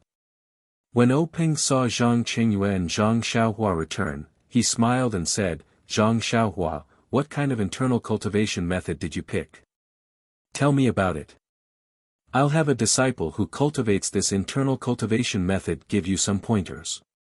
When Zhang Xiaohua heard this, she was overjoyed. Just as she was about to go up and answer, another disciple walked in and reported that Zhang Xiaohu had arrived and was waiting at the door of the main hall. When Peng heard this, he nodded and said, "Let him come in." When Zhang Xiaohua heard that her second brother had arrived, she didn't say anything else. She quietly stood to the side and turned her head to look at the door, waiting for a familiar face to appear. Not long after, Zhang Xiaohu, who was wearing the uniform of the Lotus Flower Escort Agency's guards, quickly walked into the main hall. When Zhang Xiaohu walked into the main hall, he glanced around. Ignoring the others for the time being, the first thing he saw was Zhang Xiaohua standing in front of the hall. He suddenly realized that gang leader must have called him over because of his younger brother. Although this was the first time that Zhang Xiaohu had come to the main hall, he had after all been a leader of the Lotus Flower Escort Agency for nearly a year and knew some of the rules. When he saw Peng sitting on the only chair in the hall, he already knew. He didn't pay attention to Zhang Xiaohua and instead hurriedly walked forward and saluted Peng, "Greetings to gang leader O. This one is Zhang Xiaohu, a guard of the Lotus Flower Escort Agency." When Peng saw that Zhang Xiaohu was in high spirits and that he understood the rules, he was also happy. He smiled and said, "No need to be so polite. Zhang Xiaohu, I heard that you're doing quite well in the Lotus Flower Escort Agency." Zhang Xiaohu hurriedly said modestly, "It's nothing much. I'm just following the escort leader's instructions and doing some things that are part of my job. I wouldn't dare take credit for it." Peng saw that Zhang Xiaohu's reply was cautious and didn't find it strange. He asked, "I presume that you still don't know why I called you here?" Zhang Xiaohu respectfully replied, "Yes, please enlighten me, gang leader O." Peng pointed to Yan who was sitting below him and said, "This is my younger sister and also the owner of Huanxi Mountain Villa." Zhang Xiaohu hurriedly saluted Yan and said, "Greetings to Manor Lord O." Yan smiled and returned the salute. Peng continued, "Your younger brother Zhang Xiaohua risked his own life to save my younger sister. You can say that we owe your brother a favor. Just now, I agreed to Zhang Xiaohua's request and prepared to accept you as a disciple of the Misty School. I don't know if you're willing." When Zhang Xiaohu heard this, the expression on his face was very shocked. On his way here, he had thought of many possibilities, but he had never thought that Peng would let him join the Misty School. This was something that he had never dreamed of even in his wildest dreams. However, he immediately shook his head and said, "Gang leader to be honest, I really hope to join the Misty School. This is something that I would never dream of, but this credit belongs to my younger brother. This opportunity should be given to him. Although his aptitude isn't good, he still knows how to work hard and put his heart into it. In terms of martial arts, he may have a bright future. And now that I'm in the Lotus Escort Agency, I can also learn martial arts and internal strength in the Martial Arts Center. I'm much stronger than Xiaohua. At the very least, Xiaohua still hasn't seen an internal strength cultivation method yet." Zhang Xiaohua was anxious when he heard this from behind. He walked forward and said, "Second brother, don't decline. It wasn't easy for me to get gang leader to agree. You can't waste this opportunity." Zhang Xiaohu turned around and glared at him, saying, "Who told you not to tell me first? You risked your life for this opportunity, so how can second brother accept it? Your injuries haven't healed yet, but there may be a day when they'll be healed in the Misty School. Moreover, staying in the Misty School will allow you to practice the internal strength that you've been yearning for day and night. Second brother has his own plans for this matter." Zhang Xiaohua said, "But the business of an escort agency is very dangerous. With the martial arts of your martial arts center, it may not be able to guarantee your safety. If something were to happen to you, how am I going to explain it to my parents back home? Zhang Xiaohu smiled and said, Xiaohua, I should be the one to say this to you. Zhang Xiaohua also smiled and said, I was afraid that you would say it, so I said it first. I don't even come out of the Huanxi mountain villa, so what big matter could happen? It's better for you to join the Misty School. Peng saw that the two of them were arguing, so he looked at Yan and said to Zhang Xiaohu with a smile, Zhang Xiaohu, you don't have to say anything to Zhang Xiaohua. I promised Zhang Xiaohua this matter, so what you say doesn't count. Moreover, I've already given Zhang Xiaohua other compensation, so you don't have to say anything more. Zhang Xiaohu saw that Peng had spoken, so he didn't dare to say anything more. He glared fiercely at Zhang Xiaohua. Zhang Xiaohua stuck out her tongue and also didn't say anything. Peng saw that Zhang Xiaohu didn't have any objections, so he pointed at He Tianshu. Just as he was about to instruct him, he suddenly remembered that He Tianshu was the master that he had appointed for Zhang Xiaohua. Both of them were in the Huanxi mountain villa, so it was very suitable for them to plant herbs together. However, it would be inappropriate for Zhang Xiaohu to acknowledge him as his master. However, since he had already agreed to let Zhang Xiaohu enter the Misty School, the rest was a small matter that he didn't need to worry about. Thus, he waved his hand and was about to call out to Zhang Xiaohu when someone beside him said, Master, I'm willing to accept Zhang Xiaohu as my disciple. Peng was stunned. When he looked closely, it was Wenhai who stepped out from the crowd. Peng felt strange and asked, Hi, why did you suddenly want to accept Zhang Xiaohu as your disciple? Wenhai respectfully replied, last year, disciple and junior sister Shui went out to do some errands and happened to meet Zhang Xiaohu and Zhang Xiaohua's family. They were righteous and saved people. Now that I think about it, I have a lot of faith with him. Moreover, Zhang Xiaohu is loyal and righteous, so I want to accept him as my disciple. Peng suddenly understood. The matter of Wenhai and Shui Qing saving people had been reported to him. Shui Qing had even left his token with them. Thinking about how Zhang Xiaohu and Shui Qing were able to save people before they learned martial arts, Peng couldn't help but look at Zhang Xiaohu in a new light. In his heart, he had already acquiesced. However, he was still worried and asked, Hi, you haven't accepted a disciple yet. This Zhang Xiaohu is already very old and can't be compared to the children that we usually select in our sect. You have to be fully prepared. Wenhai smiled and said, Master, Zhang Xiaohu is a disciple. It doesn't matter who accepts him. If you force him to be someone else, he might not be happy.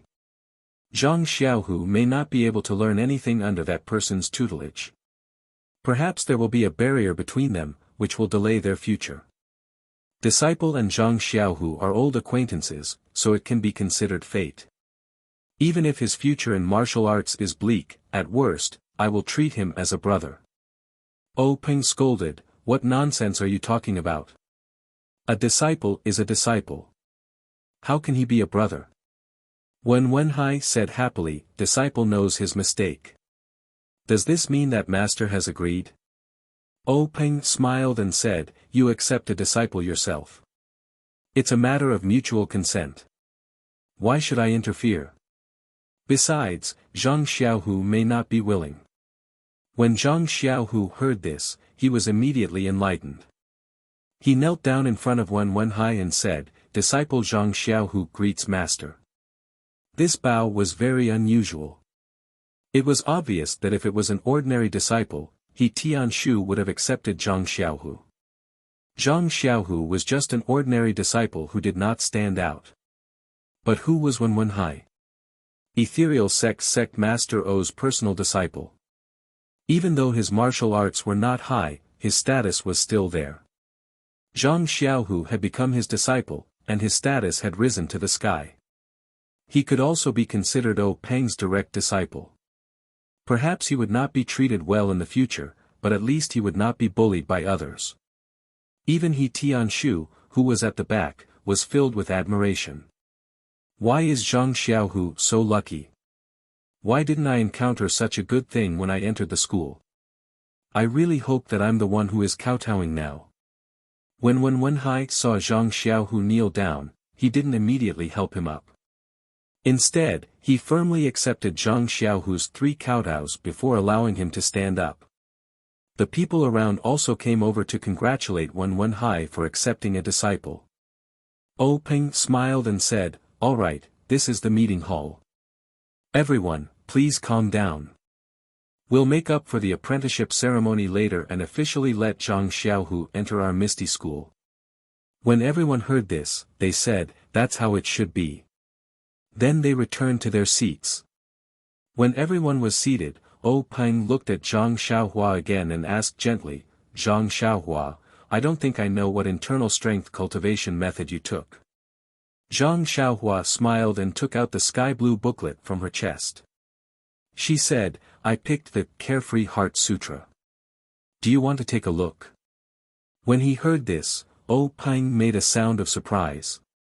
A strange expression appeared on his face. Not only that, but most of the people in the meeting hall also shut their mouths and stopped talking. They all had strange expressions on their faces.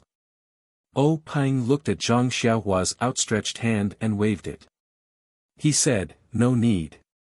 There are so many internal strength cultivation methods in the Sutra Depository. I have to say that you're lucky to be able to pick this one. Sai, you choosing this internal strength cultivation method makes things difficult for me. None of the Misty School's disciples have practiced this Carefree Heart Sutra. Even if I wanted to find someone to give you some pointers, it would be very difficult.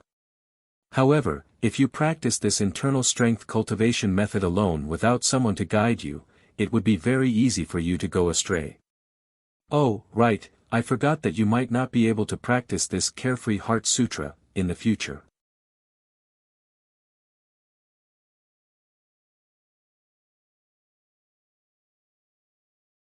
Chapter 151. Zhang Xiaohua was puzzled. She had already chosen the Carefree Heart Sutra, so why didn't she cultivate it? Could it be that he was afraid of her cultivation going berserk? Just as she was about to ask, she heard Peng continue, "You choosing this internal strength cultivation method is making things difficult for me. Forget it." After he finished speaking, he beckoned Zhang Qingyue over and lowered his head to give him a few instructions. Zhang Qingyue's face was filled with astonishment as he listened. He couldn't help but glance at Zhang Xiaohua several times. After Peng finished giving his instructions, Zhang Qingyue hurriedly left. Peng continued, "Zhang Xiaohua, your second brother entered the Misty School and became a disciple. You also obtained the internal strength cultivation method. Our Misty School has always been clear about gratitude and grudges. Your kindness can be considered to have ended. Are you satisfied?" Zhang Xiaohua hurriedly stepped forward and respectfully saluted. "Sect Leader O's words are incorrect. We brothers have received such great kindness from you and are very grateful. Many thanks to Sect Leader O for granting us our wish." Peng turned to look at Yen and said with a smile, "Yen, are you satisfied with this arrangement?" Yen chuckled and said, "Many thanks for big brother's good intentions.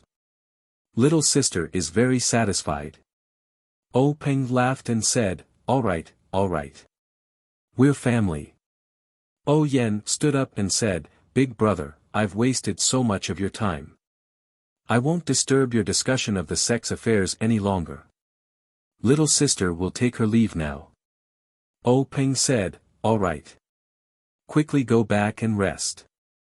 In the future, take care of your body." Yen said, "I know, big brother." After she finished speaking, Yen called Zhang Xiaohua and He Tianshu, who had been watching the show for half a day, and together they left the meeting hall. Zhang Xiaohua looked at her second brother, who had deeply buried his joy and was looking at her with gratitude. She smiled and nodded. She patted her chest, indicating that she hadn't come out empty-handed.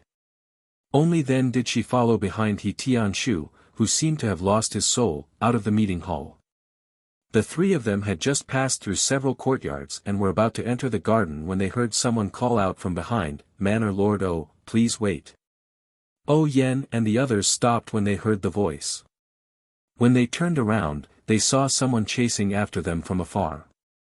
When they got a closer look, they saw that it was Oh Peng's eldest disciple, Zhang Qingyue. As they approached, Oh Yen asked, "Qingyu, is there anything else your master needs?" Zhang Qingyue bowed and said, "Manor Lord, please wait for a moment. Master has something to give to Zhang Xiaohua." Hearing this, Oh Yen and the others were puzzled. Zhang Qingyue saw that they didn't understand and didn't explain. He smiled and took out a few thin sheets of paper from his chest and solemnly handed them to Zhang Xiaohua. He said seriously, "Zhang Xiaohua, this is the first 3 levels of the ethereal steps cultivation technique that I obtained from the library under my master's orders. I'm giving it to you now. The first 3 levels of the ethereal steps cultivation technique doesn't have a high requirement for internal energy. I reckon that you will be able to cultivate it. However, you must remember that the ethereal steps cultivation technique, as well as the Carefree Heart Sutra, can only be cultivated by you. Without the consent of the Misty School, you cannot pass it on to anyone else. You also cannot lose this cultivation technique. Otherwise, my Misty School will punish you according to the severity of the case, or even abolish your martial arts." Zhang Xiaohua didn't understand and asked, "What kind of cultivation technique is this ethereal steps? Why are the requirements so high? I don't know any internal energy and have never learned any footwork techniques. How should I cultivate it?" When Zhang Qingyue heard this, he continued to smile and said, "Master has said that if you have any problems cultivating this ethereal steps, you can ask He Tianshu of the pharmacy hall." Then, he turned to He Tianshu and said, "He Tianshu, you heard what I said to Zhang Xiaohua just now, right?" He Tianshu nodded his head reflexively. This guy was still jealous of Zhang Xiaohua's luck and naturally didn't hear it clearly. However, he still said, "I heard." Zhang Qingyue continued, "What I said just now also applies to you. Do you understand?" He Tianshu was still at a loss and said, "All right, I understand." Before he finished speaking, He Tianshu suddenly came to a realization and was overjoyed. He hurriedly bowed to Zhang Qingyue and said, "He Tianshu of the pharmacy hall understands. May senior apprentice brother Zhang convey this disciple's gratitude to the Grand Sect Master for his grace." Zhang Qingyue nodded and said, "I will definitely convey your gratitude. This is what you deserve. All right, Manor Lord, this disciple will take his leave." After he finished speaking, he bowed to Oh Yen and left. Zhang Xiaohua, who was at the side, saw He Tianshu's grateful appearance and couldn't understand. She tugged on his sleeve and pulled him back from looking at Zhang Qingyue's departing figure. The gratitude in his eyes didn't diminish and she asked in confusion, "Team leader he has already gone far. Don't be so grateful. He can't see it." He Tianshu turned back. His heart was still surging and his eyes were wet. He said to Oh Yen, "Manor Lord, I didn't protect you well last time and caused you to be injured. I thought that I was already being lenient by not being punished. But now, I have been bestowed with such an opportunity. This is something that I would never have dreamed of." Oh Yen smiled and comforted him, "Your sect master has always been fair in his rewards and punishments. Your contribution in the ambush last time wasn't small. If it weren't for you, the situation would have been very different. Perhaps your sect master hasn't thought of how to reward you. Now that you have an opportunity, you can cultivate with Zhang Xiaohua." He Tianshu repeatedly said modestly, not daring to claim credit. Zhang Xiaohua was puzzled. She poked her head out and asked, "Team leader he, what's so good about this footwork? Is it very powerful? How is it compared to the Carefree Heart Sutra?" When He Tianshu heard this, he smacked Zhang Xiaohua's head and said sternly, "One of the 3 divine techniques of the Misty School. Do you think it's powerful or not? I don't know how good your Carefree Heart Sutra is, but looking at the expressions and reactions of the people in the meeting hall, I reckon it's just a trash technique. When Zhang Xiaohua heard this, she was instantly discouraged. She said dejectedly, "But, this is also a mental cultivation technique from the second floor. It's better than those ordinary ones from the first floor." Of course, there was one more thing that he didn't dare to say. Moreover, this book was taken from the third floor. He Tianshu said, "If it was a good mental cultivation technique, would our sect master still need to ask eldest senior brother to give you this ethereal steps?" Zhang Xiaohua suddenly understood what O Peng was talking about. Zhang Xiaohua said helplessly, "Then I can only cultivate this trash technique." However, she immediately mocked herself. It's still better than the ordinary mental cultivation techniques in the pugilistic world. When O Yan heard this, she comforted her, "Don't think too much. I'll ask big sister Qin and the others later." Subsequently, the three of them passed through the small door and returned to Huanxi Manor. After hearing fourth Master Wen's words, escort leader Luo of the Lotus Escort Agency was very upset. His expression was gloomy and uncertain. However, he had no choice but to go to Zhang Xiaohu's small courtyard and wait at the door of his house. As he paced back and forth, he regretted it. He didn't regret speaking ill of others behind their backs. Instead, he regretted that he didn't expect Huanxi Manor to stand up for Zhang Xiaohua. In his opinion, Zhang Xiaohu and his brother were just country bumpkins who had come to Pingyang City less than a year ago. Zhang Xiaohu was lucky enough to exchange Zhang Xiaohua's injury for an opportunity to cultivate internal strength in the martial arts school. He also received some private promises from fourth Master Wen. On the other hand, despite Zhang Xiaohua's injury, he didn't see any loss to Deity. Huanxi Manor also didn't stand up for Zhang Xiaohua. Therefore, escort leader Luo thought that Zhang Xiaohua was just a pushover. In principle, it was reasonable for him to ask Zhang Xiaohua to pay for the meal. If Zhang Xiaohu paid for it, it would naturally make them feel uncomfortable. If he didn't pay, of course, he could make irresponsible remarks in front of fourth Master Wen. Even if fourth Master Wen wanted to protect Zhang Xiaohu, he couldn't do anything about it. Things developed according to his own track. Fourth Master Wen had no choice but to call Zhang Xiaohu to confront him and urge him to pay the meal. However, there was a fly in the ointment. Zhang Xiaohu actually paid the meal first, which made fourth Master Wen seem like a petty person. However, these flaws couldn't obscure the beauty of Jade. It was just that the final outcome was out of his control. Huanxi Manor actually stood up for Zhang Xiaohua for such a small matter. Even the manor lord of Huanxi Manor was angry for less than a tael of silver. Although escort leader Luo didn't know the specific reason, he still felt that there were some risks involved in backstabbing people. It was better for him to do less in the future. As for obtaining Zhang Xiaohu's forgiveness, he was still very confident. He was an old man of the Lotus Escort Agency, and an escort leader at that. Zhang Xiaohu was just an escort. If he wanted to continue working in the Lotus Escort Agency, he would definitely accept escort leader Luo's apology. Unfortunately, escort leader Luo paced back and forth in the small courtyard countless times. The sun was already high up in the sky, but there was still no sign of Zhang Xiaohu. Escort leader Luo lost his patience and told the escort who was peeking at him to ask Zhang Xiaohu to come to his place when he returned. He then walked away with his hands behind his back, muttering as he walked, "Isn't he just an escort?" However, even though it was already dusk, Zhang Xiaohu still didn't come to look for escort leader Luo. Escort leader Luo was a little angry.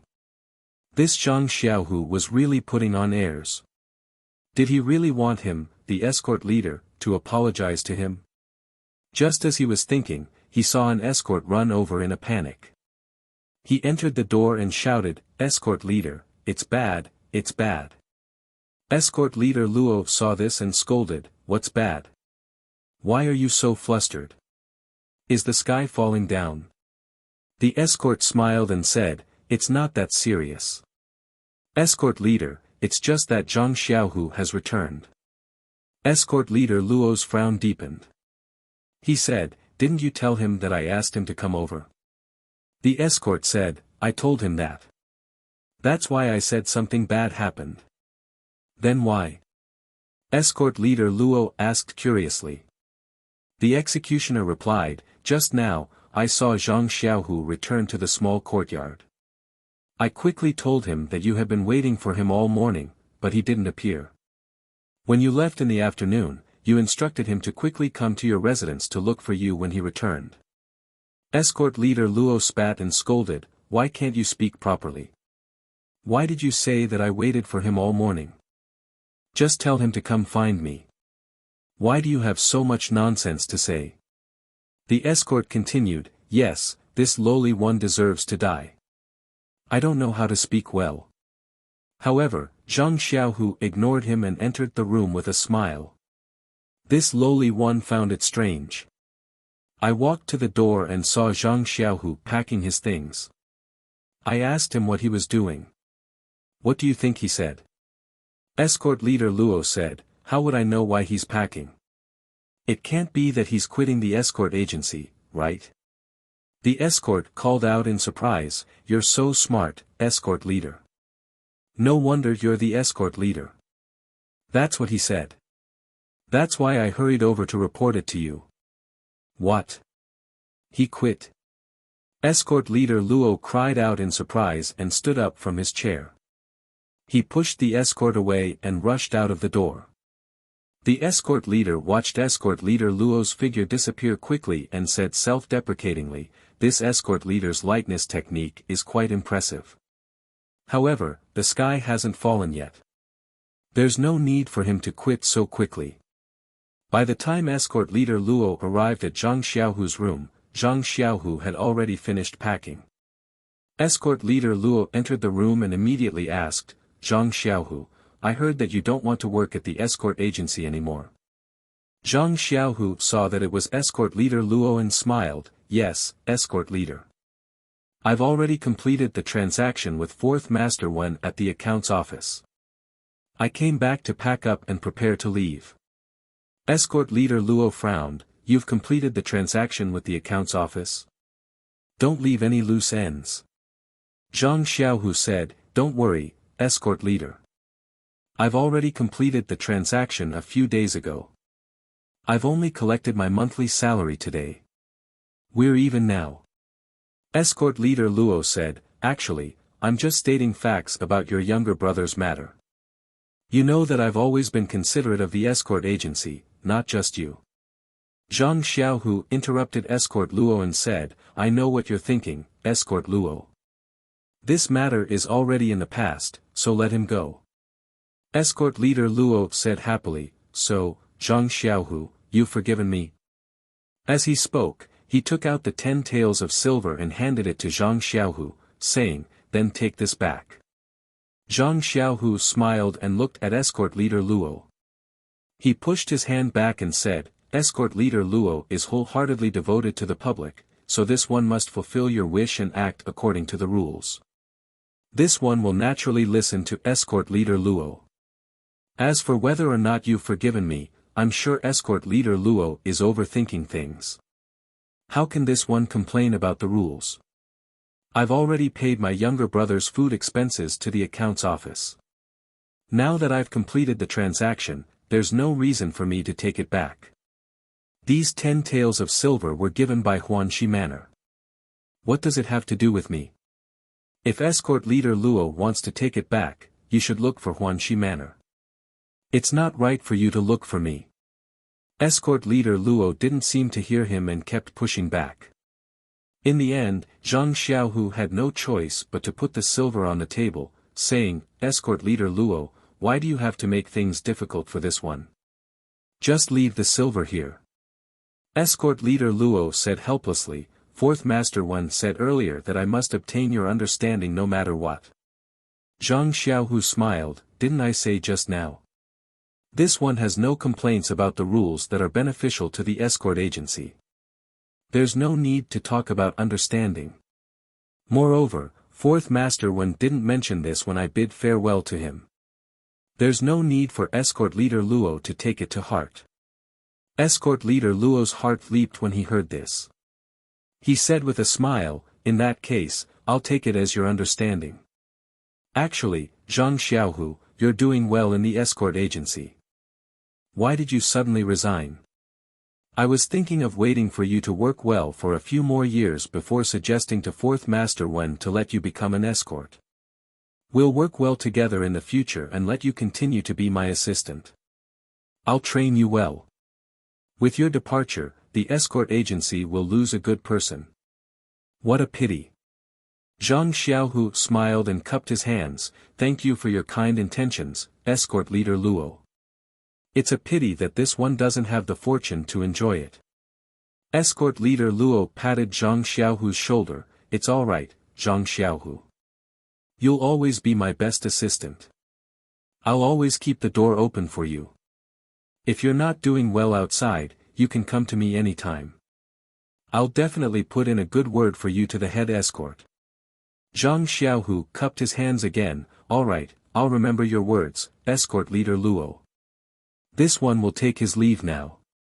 If there comes a day when this one doesn't do well in the Misty School, I'll definitely come back to look for you. I hope escort leader Luo can give this one some food to eat when the time comes. After that, he picked up his bag and went out without looking back. Escort leader Luo smiled as he looked at Zhang Xiaohu's back. No problem, Zhang Xiaohu. If you don't do well in the Misty School in the future, feel free to look for me. What? Misty School? Escort leader Luo finally realized what was going on. At this moment, the escort from before slipped in and said to escort leader Luo, Escort leader Luo, I just received news from Deity and Yuluan from the martial arts dojo that Zhang Xiaohu got lucky and was accepted as a disciple of the Misty School. Deity and Yuluan both went to drink to drown their sorrows. Slap. Escort leader Luo slapped the escort's face and said sternly, Why didn't you say so earlier? Didn't I just find out and come to tell you? The escort covered his face and said with grievance. You. Escort leader Luo stomped his foot and pointed at the man. He didn't know what to say. He picked up the silver on the table and ran out of the room as if he wanted to chase after Zhang Xiaohu. However, Zhang Xiaohu had already mounted his horse and ran off with the other disciples of the Misty School.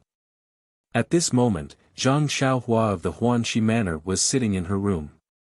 A sky-blue booklet was spread out on the table, and beside it were a few thin pages of paper filled with writing. Needless to say, it was the Carefree Heart Sutra and the first 3 levels of the ethereal steps. Zhang Xiaohua first picked up the Carefree Heart Sutra and skimmed through it.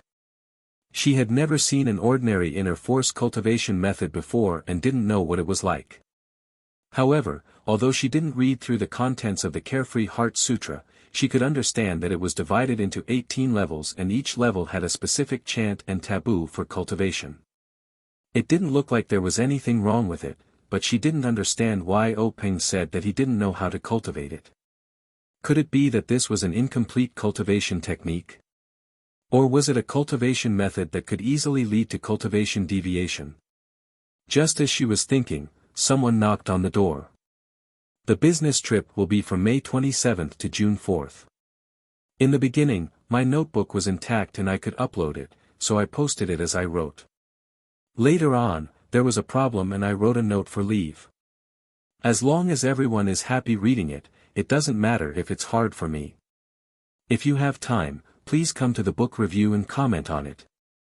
Here, thank you. 2 Butterflies in the Summer, Baby Girl, Brother Xin 2010, Love Loves Tongli 520. Hurry up and get up, Geyser and the rest of the readers. Please bookmark it, thank you.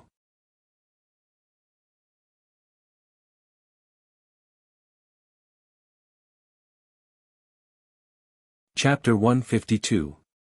Zhang Xiaohua tidied up the table and opened the door to find Qiu Tong standing at the door. Zhang Xiaohua hurriedly invited Qiu Tong into the room. Qiu Tong smiled and said, There's no need. Zhang Xiaohua, Miss told me to call you. She's still waiting. Zhang Xiaohua walked out of the room and asked, "Big Sister Chiu Tong, it's almost time for dinner. Why did the manor head suddenly call me? Is there anything good to eat?" A strange look flashed across Chiu Tong's face. The smile in her eyes deepened. She said, "There's nothing delicious, but there's something very interesting I want to tell you. Come with me quickly." Zhang Xiaohua's curiosity was piqued when she heard that there was something interesting. She followed Chiu Tong into the inner courtyard. Just as she approached the lobby of the inner court, she heard the clear and melodious voice of a woman. Zhang Xiaohua already knew that Mistress Qin of the ethereal sect had come. She recalled that Yen had mentioned earlier that she wanted to find Mistress Qin to ask about the Carefree Heart Sutra. Thinking that there must be a solution, she was overjoyed and quickened her steps. Only Yen and Aunt Qin were sitting in the great hall. They were talking to each other. When they heard footsteps and saw a familiar figure enter, they looked at each other and smiled. Zhang Xiaohua walked into the great hall. She bowed to the two of them and sat down on a chair. She looked at Yen and asked, "Did Big Sister O call me over because of the Carefree Heart Sutra?" Yen looked at her teasingly and smiled. She said, "That's right. I've already asked Big Sister Qin about it. You'd better listen to her for the details." "Huh, you're really lucky." Zhang Xiaohua scratched her head and looked at Aunt Qin. She asked, "Big Sister Qin, what's going on? Hurry up and tell me. I'm worried sick." Aunt Qin looked at the anxious Zhang Xiaohua and said unhurriedly, "This matter is very simple. It is said that our Misty sect has been passed down for thousands of years. In these thousands of years, countless heroes have emerged. Many of them were extremely talented and in the process of practicing martial arts, they inevitably had their own insights and experiences. There were even many grandmasters who were able to create their own martial arts. The second floor of the Hidden Scriptures Pavilion not only stores the martial arts manuals passed down from the Misty School, but also some martial arts manuals created later on. The Carefree Heart Sutra is an internal strength cultivation method created by a senior from the Misty School hundreds of years ago." Hearing this, Zhang Xiaohua let out a sigh of relief. She said, "Since it's an internal strength cultivation method, that's good. I don't want to pick some top-notch internal strength. It's fine as long as I can practice it." When Aunt Qin heard this, she wanted to say something, but with a pft, she laughed out loud. She waited until she drank some water before saying, "Although this Carefree Heart Sutra is an internal energy cultivation method, it's actually a self-hypnosis technique." Hypnosis method? Zhang Xiaohua didn't understand. She asked, "What does this have to do with an internal strength cultivation method?" Aunt Qin continued, "The senior who created the Carefree Heart Sutra was said to be extremely intelligent. The second floor of the Hidden Scriptures Pavilion has other internal strength cultivation methods and palm techniques that he created. However, this senior had a problem. Perhaps he used his brain too much, but he often couldn't sleep at night, which is commonly known as insomnia. In order to treat this insomnia, he sought out many doctors from the sect and the Jianghu, but none of them were effective. Later on, he felt that it was better to rely on himself than to rely on others. When he got older and had accumulated internal strength, he began to think of a way to treat his insomnia. After 10 years of painstaking research, he finally created the Carefree Heart Sutra. Carefree means to have no worries. In his opinion, being able to have a good night's sleep was the most beautiful and worry-free thing in the world. Zhang Xiaohua was stunned. She said in shock, this senior is too extravagant. He created an internal strength cultivation method just to let himself have a good night's sleep. Even if that's the case, he didn't have to put this little book on the second floor of the Hidden Scriptures Pavilion." Aunt Qin covered her mouth and laughed, "There's no helping it. This senior has truly contributed a lot to the Misty School. Many of his martial arts secret manuals and experiences were collected in the Hidden Scriptures Pavilion. This Carefree Heart Sutra is naturally no exception. However, this story is known by the entire upper class of the Misty School. Therefore, when they choose an internal strength cultivation method for their disciples, they won't pick this book. This is already an open secret of the Misty School. I reckon that other than its creator, no one else has seen this Carefree Heart Sutra. Hearing this, Zhang Xiaohua's heart moved. She probed, "Big Sister Qin, why don't you help me take a look and see how to cultivate this Carefree Heart Sutra?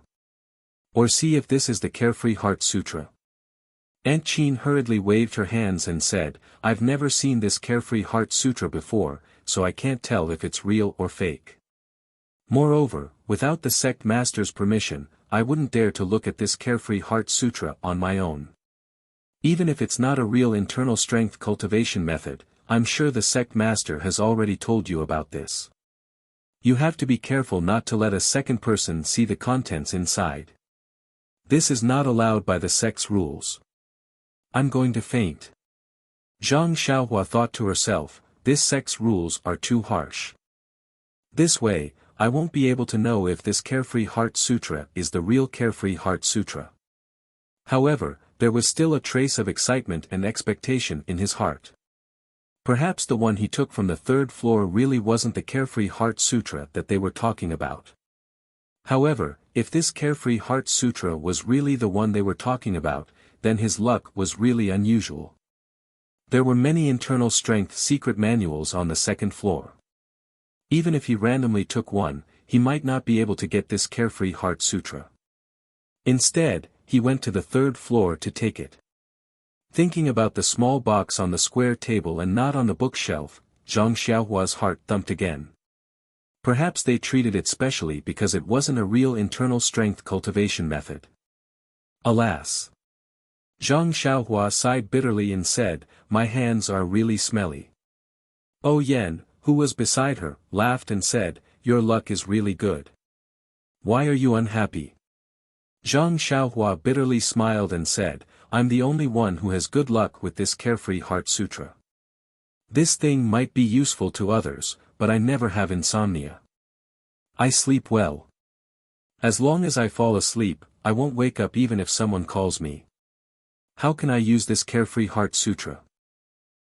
The three people in the hall laughed. They had all heard the story of Zhang Xiaohua following He Tianshu in the small town. They never thought that there would be someone who would sleep on the road while walking. In that case, this Carefree Heart Sutra was trash to Zhang Xiaohua. However, O Yen still advised, "I'm not saying that your luck is good here, but on the ethereal steps." That Aunt Qin also said, "That's right. This ethereal steps is placed on the third floor of the book collection pavilion. It's not something that ordinary people can cultivate. If you went to take it yourself, you might not be able to choose it. Today, you effortlessly obtained the first 3 levels of this cultivation technique. If this isn't good luck, what else can it be?" Hearing this, Zhang Xiaohua's gloomy mood turned for the better when he saw how Aunt Qin held the ethereal steps in high esteem. He asked curiously, "This ethereal steps is a movement technique, right? What is its use?" Aunt Qin laughed and said, "It's really scary to have no knowledge. Let me help you clear your ignorance. This Misty School has 3 great divine techniques, the ethereal 7 swords, the ethereal divine technique, and the ethereal steps. The ethereal 7 swords is naturally a sword technique. When used, it can shock the heavens and make ghosts and gods weep. It's incomparably powerful. The ethereal divine technique is our Misty School's core internal technique. It's said that it's also incomparably powerful. As for the ethereal steps, it's a type of light body technique." Light body technique? Zhang Xiaohua was pleasantly surprised. This was the martial technique that she had been admiring for a long time. That's right. The ethereal steps is the so-called light body technique when used at high altitudes. However, it also has other precious aspects.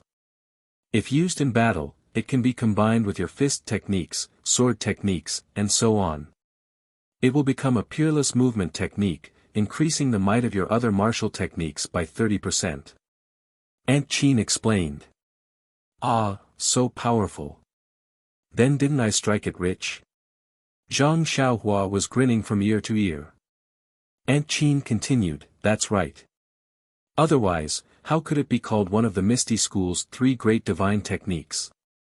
You have indeed struck it rich. Zhang Xiaohua nodded thoughtfully. No wonder Tianshu was overjoyed when he heard that he could also cultivate the ethereal steps. Seeing Zhang Xiaohua so happy, Aunt Qin struck a blow to her. However, this ethereal steps has a total of 9 levels. You have only obtained the first 3 levels, so you don't know if it's a close combat movement technique or a light body technique for high altitudes. Zhang Xiaohua was a little carried away as she reached her hand into her bosom and said, won't I know if I take a look? Seeing this, O Yan sternly said, Zhang Xiaohua. When Zhang Xiaohua heard O Yan's reprimand, she immediately understood what was going on. Her face flushed red as she blushed and said, Sister O. Seeing that she understood, O Yan's tone relaxed and she said, Zhang Xiaohua, the Misty School's sect rules are not to be trifled with. Everything that was said in the discussion hall and Zhang Qingyue's words, you must remember them in your heart. If you violate them, no one will let you off just because of your young age. Actually, you might not know this, but there are many disciples younger than you in the sect who are diligently cultivating and constantly memorizing the sect rules. You were just lucky to have some opportunities, so you must not let your guard down. Zhang Xiaohua carefully said, I understand, Manor Lord O. I won't dare to do it again in the future. Aunt Qin also sternly said, an ordinary man's wealth is his own ruin. There are some things that must be buried deep in your heart and must not be told to anyone. If anyone knows that you have the ethereal steps technique, I reckon that you won't be able to live in peace. Even your life will be in danger. An ordinary man's wealth is his own ruin. This was the second time that Zhang Xiaohua heard someone advise her like this. Thinking about herself, it was true that she relied on her young age to say and do some childish things. But if it was noticed by someone with ulterior motives, it was hard to guarantee that they wouldn't think of her. After seeing her, she would have to be more careful. Aunt Qin continued, actually, even if you took out the ethereal steps technique, I still wouldn't dare to look at it. Without the sect leader's permission, I have no right to practice any of the sect's martial arts, not to mention the 3 divine techniques. Only then did Zhang Xiaohua deeply understand that if it wasn't for O Peng's care for his biological sister, if she hadn't sacrificed herself to save O Yan, how could she have obtained such a technique? Not to mention that her second brother had also benefited from joining the Misty School. This black-clothed old man's palm strike was truly not unjust. Seeing that Zhang Xiaohua was somewhat absent-minded, O Yan said, Zhang Xiaohua, you must remember that this ethereal steps, if you don't know it, you can ask Tianshu. He has the sect leader's permission. Others, including your brother Zhang Xiaohu, are also not allowed to practice it. As for that carefree heart sutra, you can keep it as a memento, but you can't let others see it nor can you lose it. If you feel unsafe, you can burn it. Zhang Xiaohua asked, then how about I return it to sect leader O? O Yan proudly said, how can the Misty School take back something that was given out? If that was the case, when Zhang Qingyue gave you the technique, he would have already taken it back. Would you still need to think about it now? Zhang Xiaohua came to a sudden realization. The rules of this large sect were really not ordinary. She could only say, I understand, big sister O. O Yan saw that she had taught her enough and said, all right, it's about time. You should go back early. When Zhang Xiaohua heard this, she hurriedly stood up to leave. As she walked, she thought, I've already lectured her for half a day, but she didn't give me any benefits. Leaving a meal would be good. Zhang Xiaohua pondered as he returned to his room. To be honest, he was still skeptical of Aunt Qin's words. Even if the senior from the ethereal sect was a genius, there was no way he could create 18 levels of hypnotism. That would be too much of a joke. If that was the case, then wouldn't the other works of the senior be at a level that would shock the ancient and dazzle the modern? And the most important thing in his heart was that he didn't really, randomly, take this book from the second floor. He still had a trace of hope in his heart.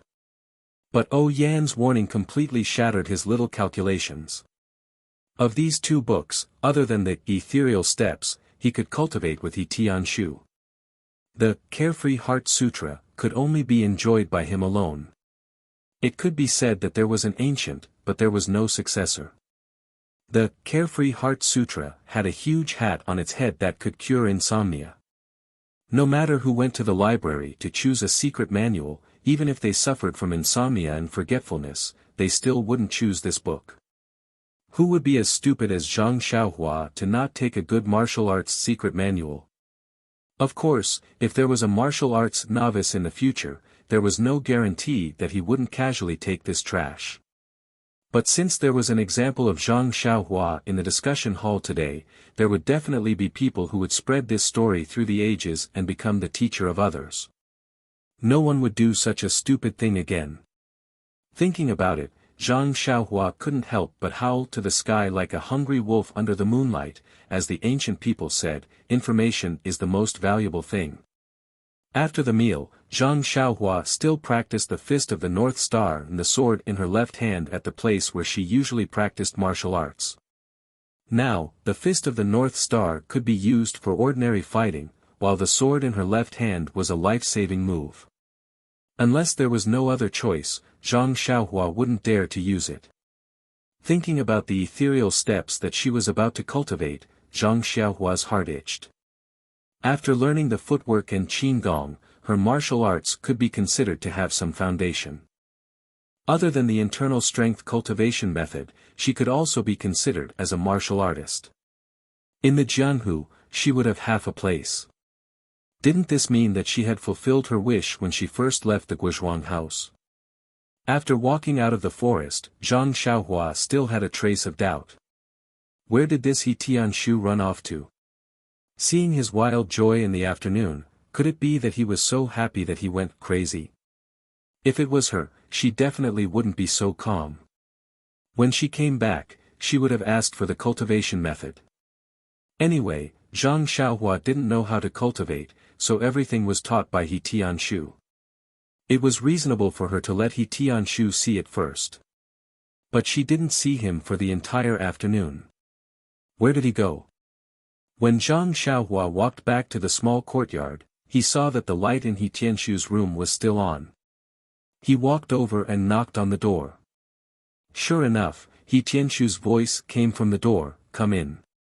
Zhang Xiaohua pushed the door open and asked with concern, "Captain He, are you all right?" He Tianshu was stunned, "Pretty good. What's wrong?" "Zhang Xiaohua, do you see that I'm not in good spirits?" Zhang Xiaohua said, "No, your face looks very smooth and bright. Your complexion is very good. What I mean is, why didn't you come looking for me in the afternoon?" Hearing this, He Tianshu's expression changed.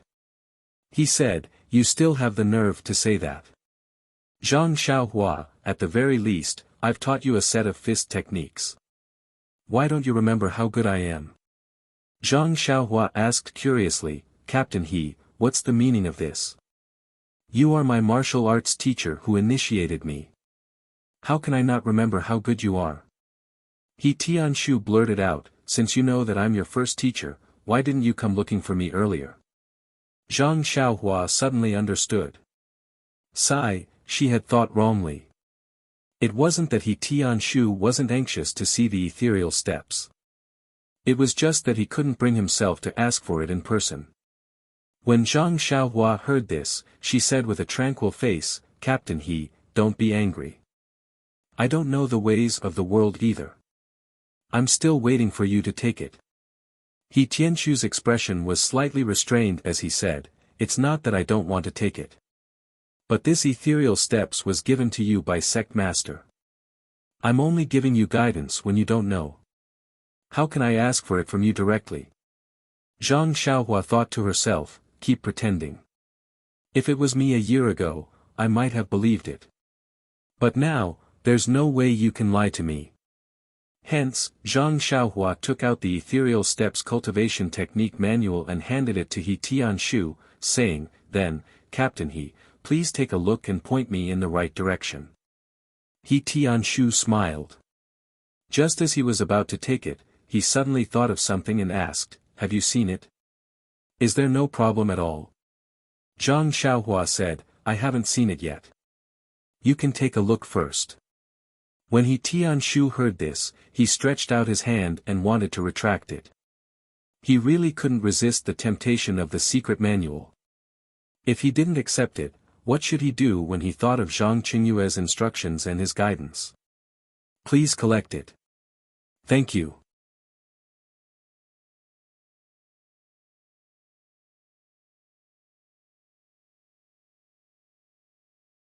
Chapter 153. When Zhang Xiaohua saw He Tianshu's hesitant look, she found it funny, but more than that, she admired him. This Misty School was indeed a famous sect in the Jianghu. The way they passed down orders and the way they obeyed was not just a little strict. He Tianshu didn't dare to practice at first just because the sect leader gave some instructions and didn't directly ask him to teach. This kind of execution made Zhang Xiaohua secretly praise him. This Misty School had stood tall in the Jianghu for many years and didn't have an undeserved reputation.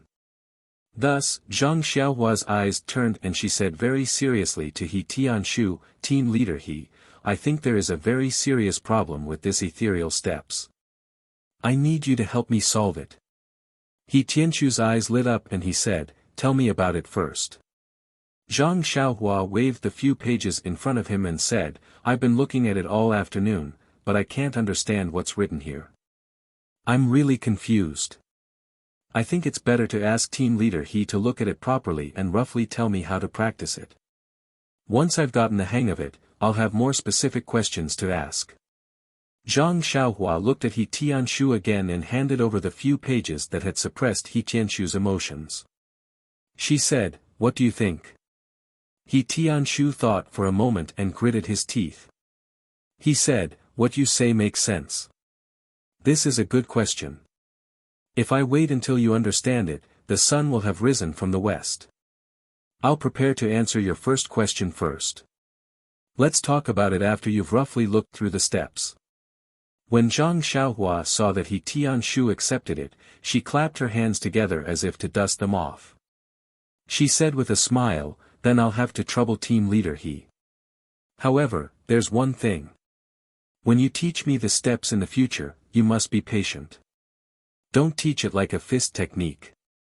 He Tianshu first smiled and then glared at Zhang Xiaohua. He said, "You know your own situation. I hope you won't disappoint the sect leader's painstaking efforts." Zhang Xiaohua curled her lips and said helplessly, "All right, I admit that my talent is limited, but I'm still willing to use 100% of my strength to practice this escaping step technique. Fleeing. Footwork." When He Tianshu heard this, he smiled bitterly and said, "The three divine skills of the Misty School, you actually said that it's used to escape. Forget it, you should go back. It's getting late, don't sleep in my room anymore. I'll tell you when I have a rough understanding of it." After saying that, he chased the guy who looked down on his divine power out of the house. As Zhang Xiaohua walked, she was still unconvinced and said, "Isn't Qigong used to escape? My fist technique is average and I don't know any internal energy. If I can't beat him, why don't I rely on this footwork to escape?" He Tianshu closed his hearing, closed the door, and began to study the ethereal footwork. When Zhang Xiaohua returned to her room, she casually picked up a book on herbs and started flipping through it.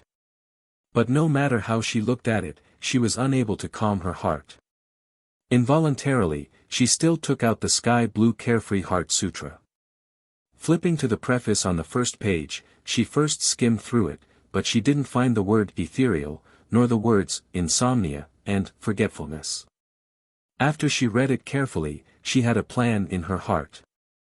It turned out that this preface said that there was a spirit in heaven and earth.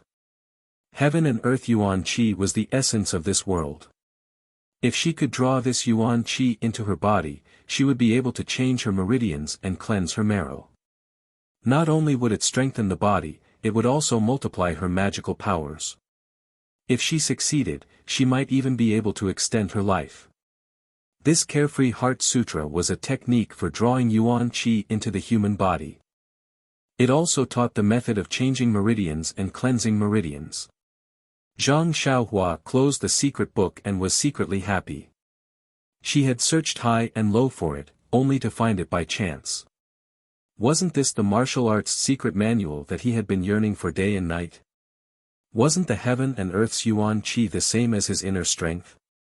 Wasn't this divine ability the power of inner strength? That was something that was even more powerful than his pure strength. Naturally, it was incomparably powerful. Suddenly, Zhang Xiaohua remembered that her second brother had once told her that when practicing Nigong, she had to turn her palms to the sky and imagine that Nigong would enter through her forehead. He wondered if the Carefree Heart Sutra was also practiced in the same way. Thinking of this, he hurriedly opened the secret manual and flipped to the first level of the cultivation method. Sure enough, the first level of the cultivation method was written as follows. To attract the Nigong into one's body, one had to first sense the heaven and earth's Yuan Qi. Then, one had to use a special breathing method to open all the pores in one's body and attract the Nigong into one's body. After that, it explained in detail how to sense the heaven and earth's Yuan Qi, how to breathe, and how to open the pores. This way, the Nigong would follow a special route to cleanse the meridians and finally store it in the middle dantian of one's body. At the end, it explained that if one could sense the heaven and earth's Yuan Qi and was able to accumulate a certain amount of Nigong in the middle dantian, it would mean that the first level of the cultivation method had been mastered. Then, one could proceed to the second level of cultivation. Reading up to this point, Zhang Xiaohua stopped flipping through the pages. He knew that the process seemed very simple, but with Zhang Xiaohu's aptitude, he still had to practice for a long time. As for himself, he would increase his strength by 3 times first.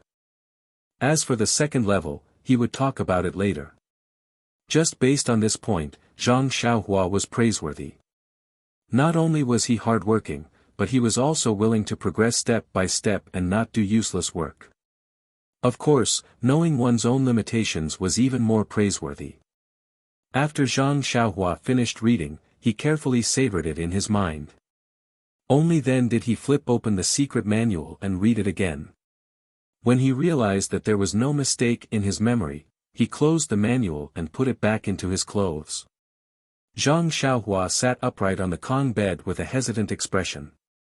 Zhang Xiaohu had repeatedly warned him about the cultivation of this inner force cultivation method. If he did not have a master to guide him, he must not take the risk and try it himself. It was extremely easy for him to go berserk. However, Zhang Xiaohua was the only one who could read this Carefree Heart Sutra.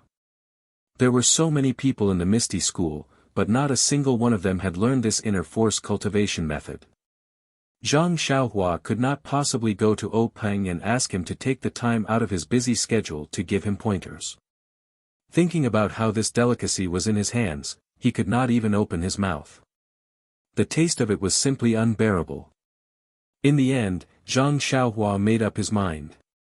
As the saying went, wealth comes from danger.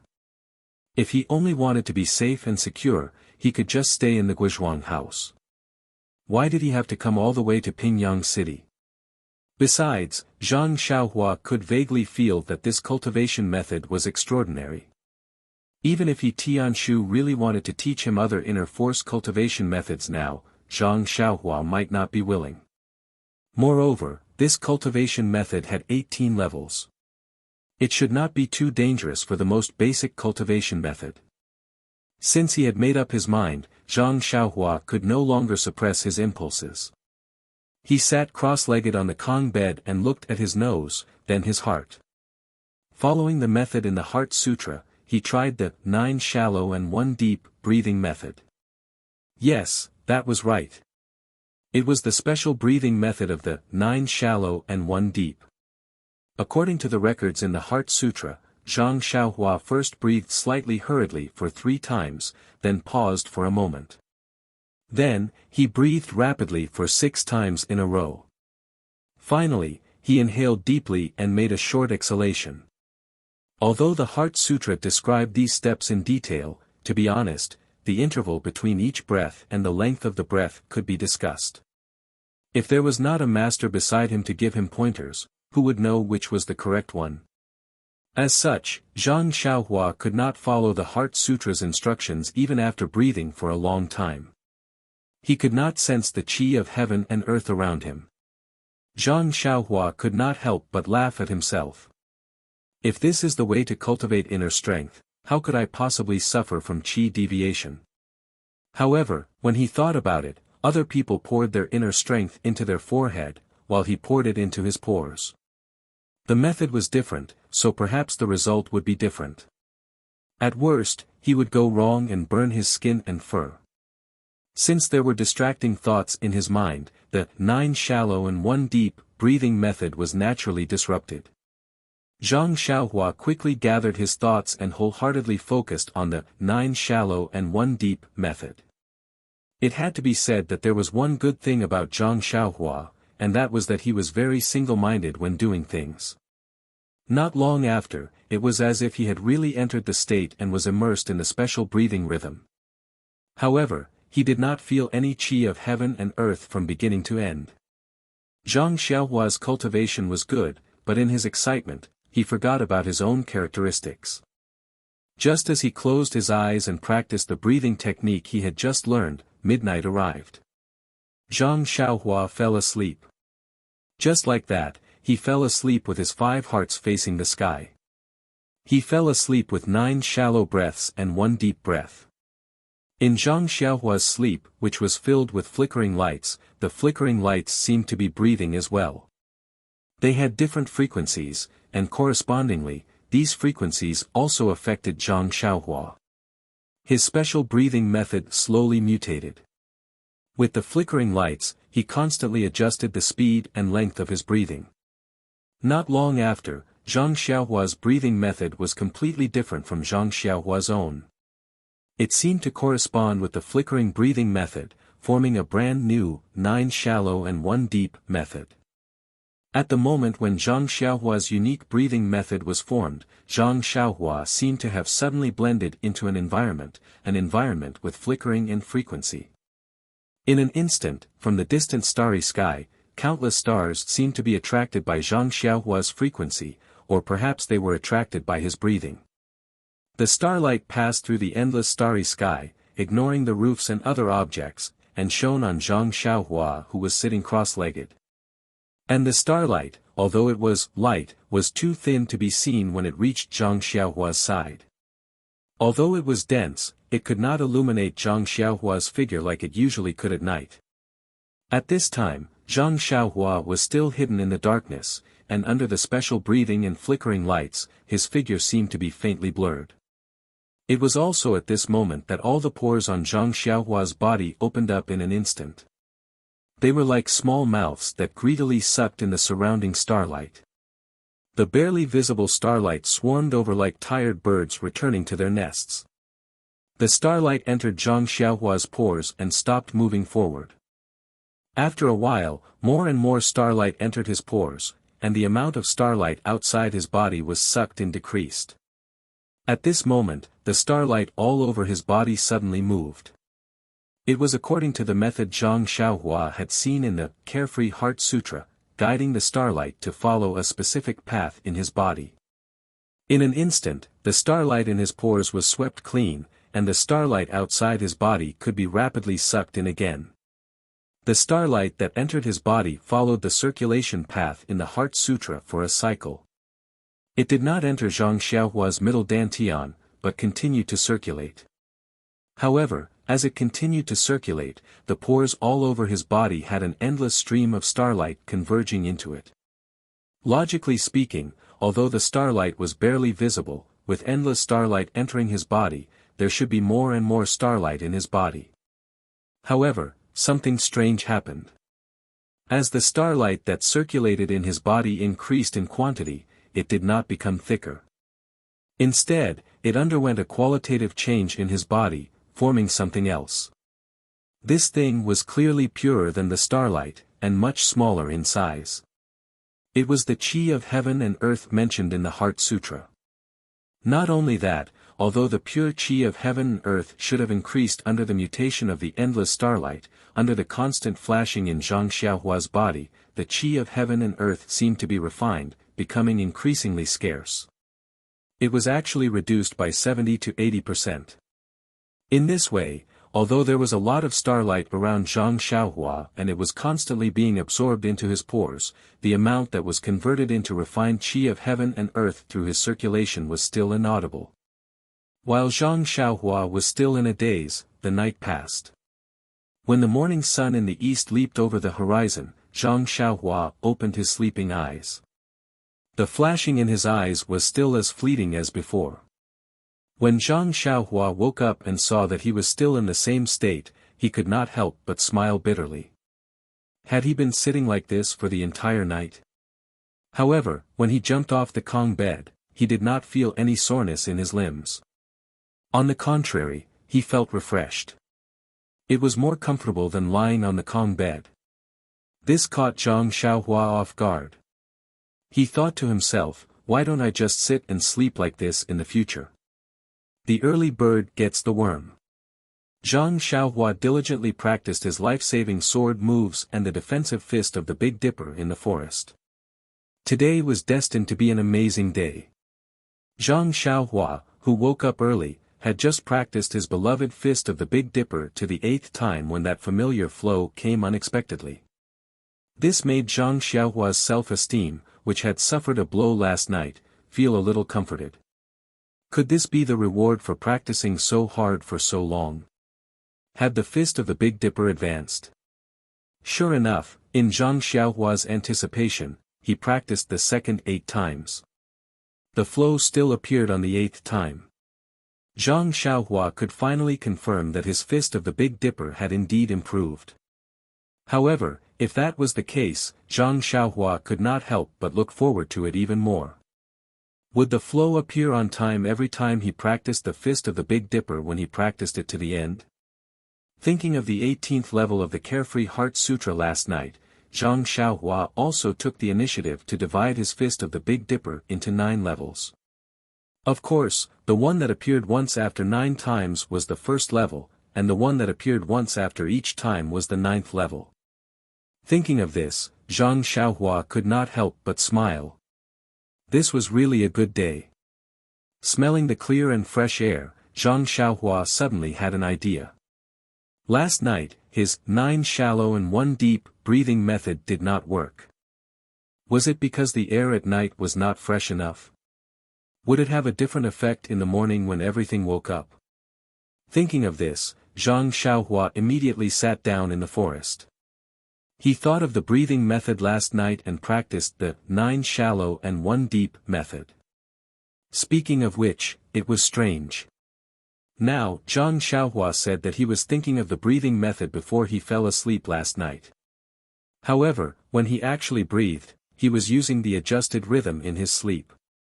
In fact, although these 2 rhythms were very different, with Zhang Xiaohua's level, he could not feel any difference.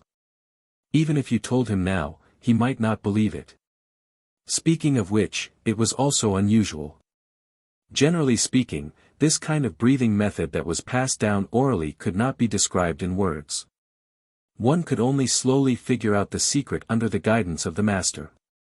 Normally, a talented and intelligent person would have to try countless times just to get the beginner's breathing method. Some would even need a few days to remember and truly master it.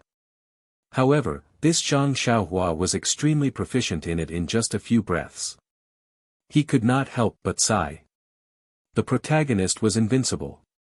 Although Zhang Xiaohua did not know if his breathing method was correct, he faintly felt that his entire body suddenly had a clear feeling. It was as if there was an indescribable communication between his body and the outside. He was somewhat enlightened. Perhaps this was the opening of his pores. However, he followed the method in the Heart Sutra to sense the chi of heaven and earth in the outside world. It was still a blank. He did not discover a trace of it. What was going on? After a long while, there was still no progress. Zhang Xiaohua stood up resentfully. He patted the dust off his body and walked out of the forest. Although he felt a little regretful at this time, he was not troubled or impatient. Nonsense. When Zhang Xiaohu practiced the inner force cultivation method, he had told him that the sense of qi was not something that ordinary people could have. It would take a very long time for there to be progress. Zhang Xiaohu himself had spent a considerable amount of time to find the sense of qi. Zhang Xiaohua was clear about his own aptitude. If he could find the qi of heaven and earth today, Zhang Xiaohua would not dare to believe it. Moreover, didn't he already eat the worm today? The progress of the Big Dipper magical fist had pointed out a path for him. Suddenly, Zhang Xiaohua had a new idea. In the past, after practicing the Big Dipper magical fist 81 times, practicing it again would not have any effect. However, he did not know if there would be any surprises left for him now. Unfortunately, he was not in the small house in the mountains right now. He still had things to do. It was already late.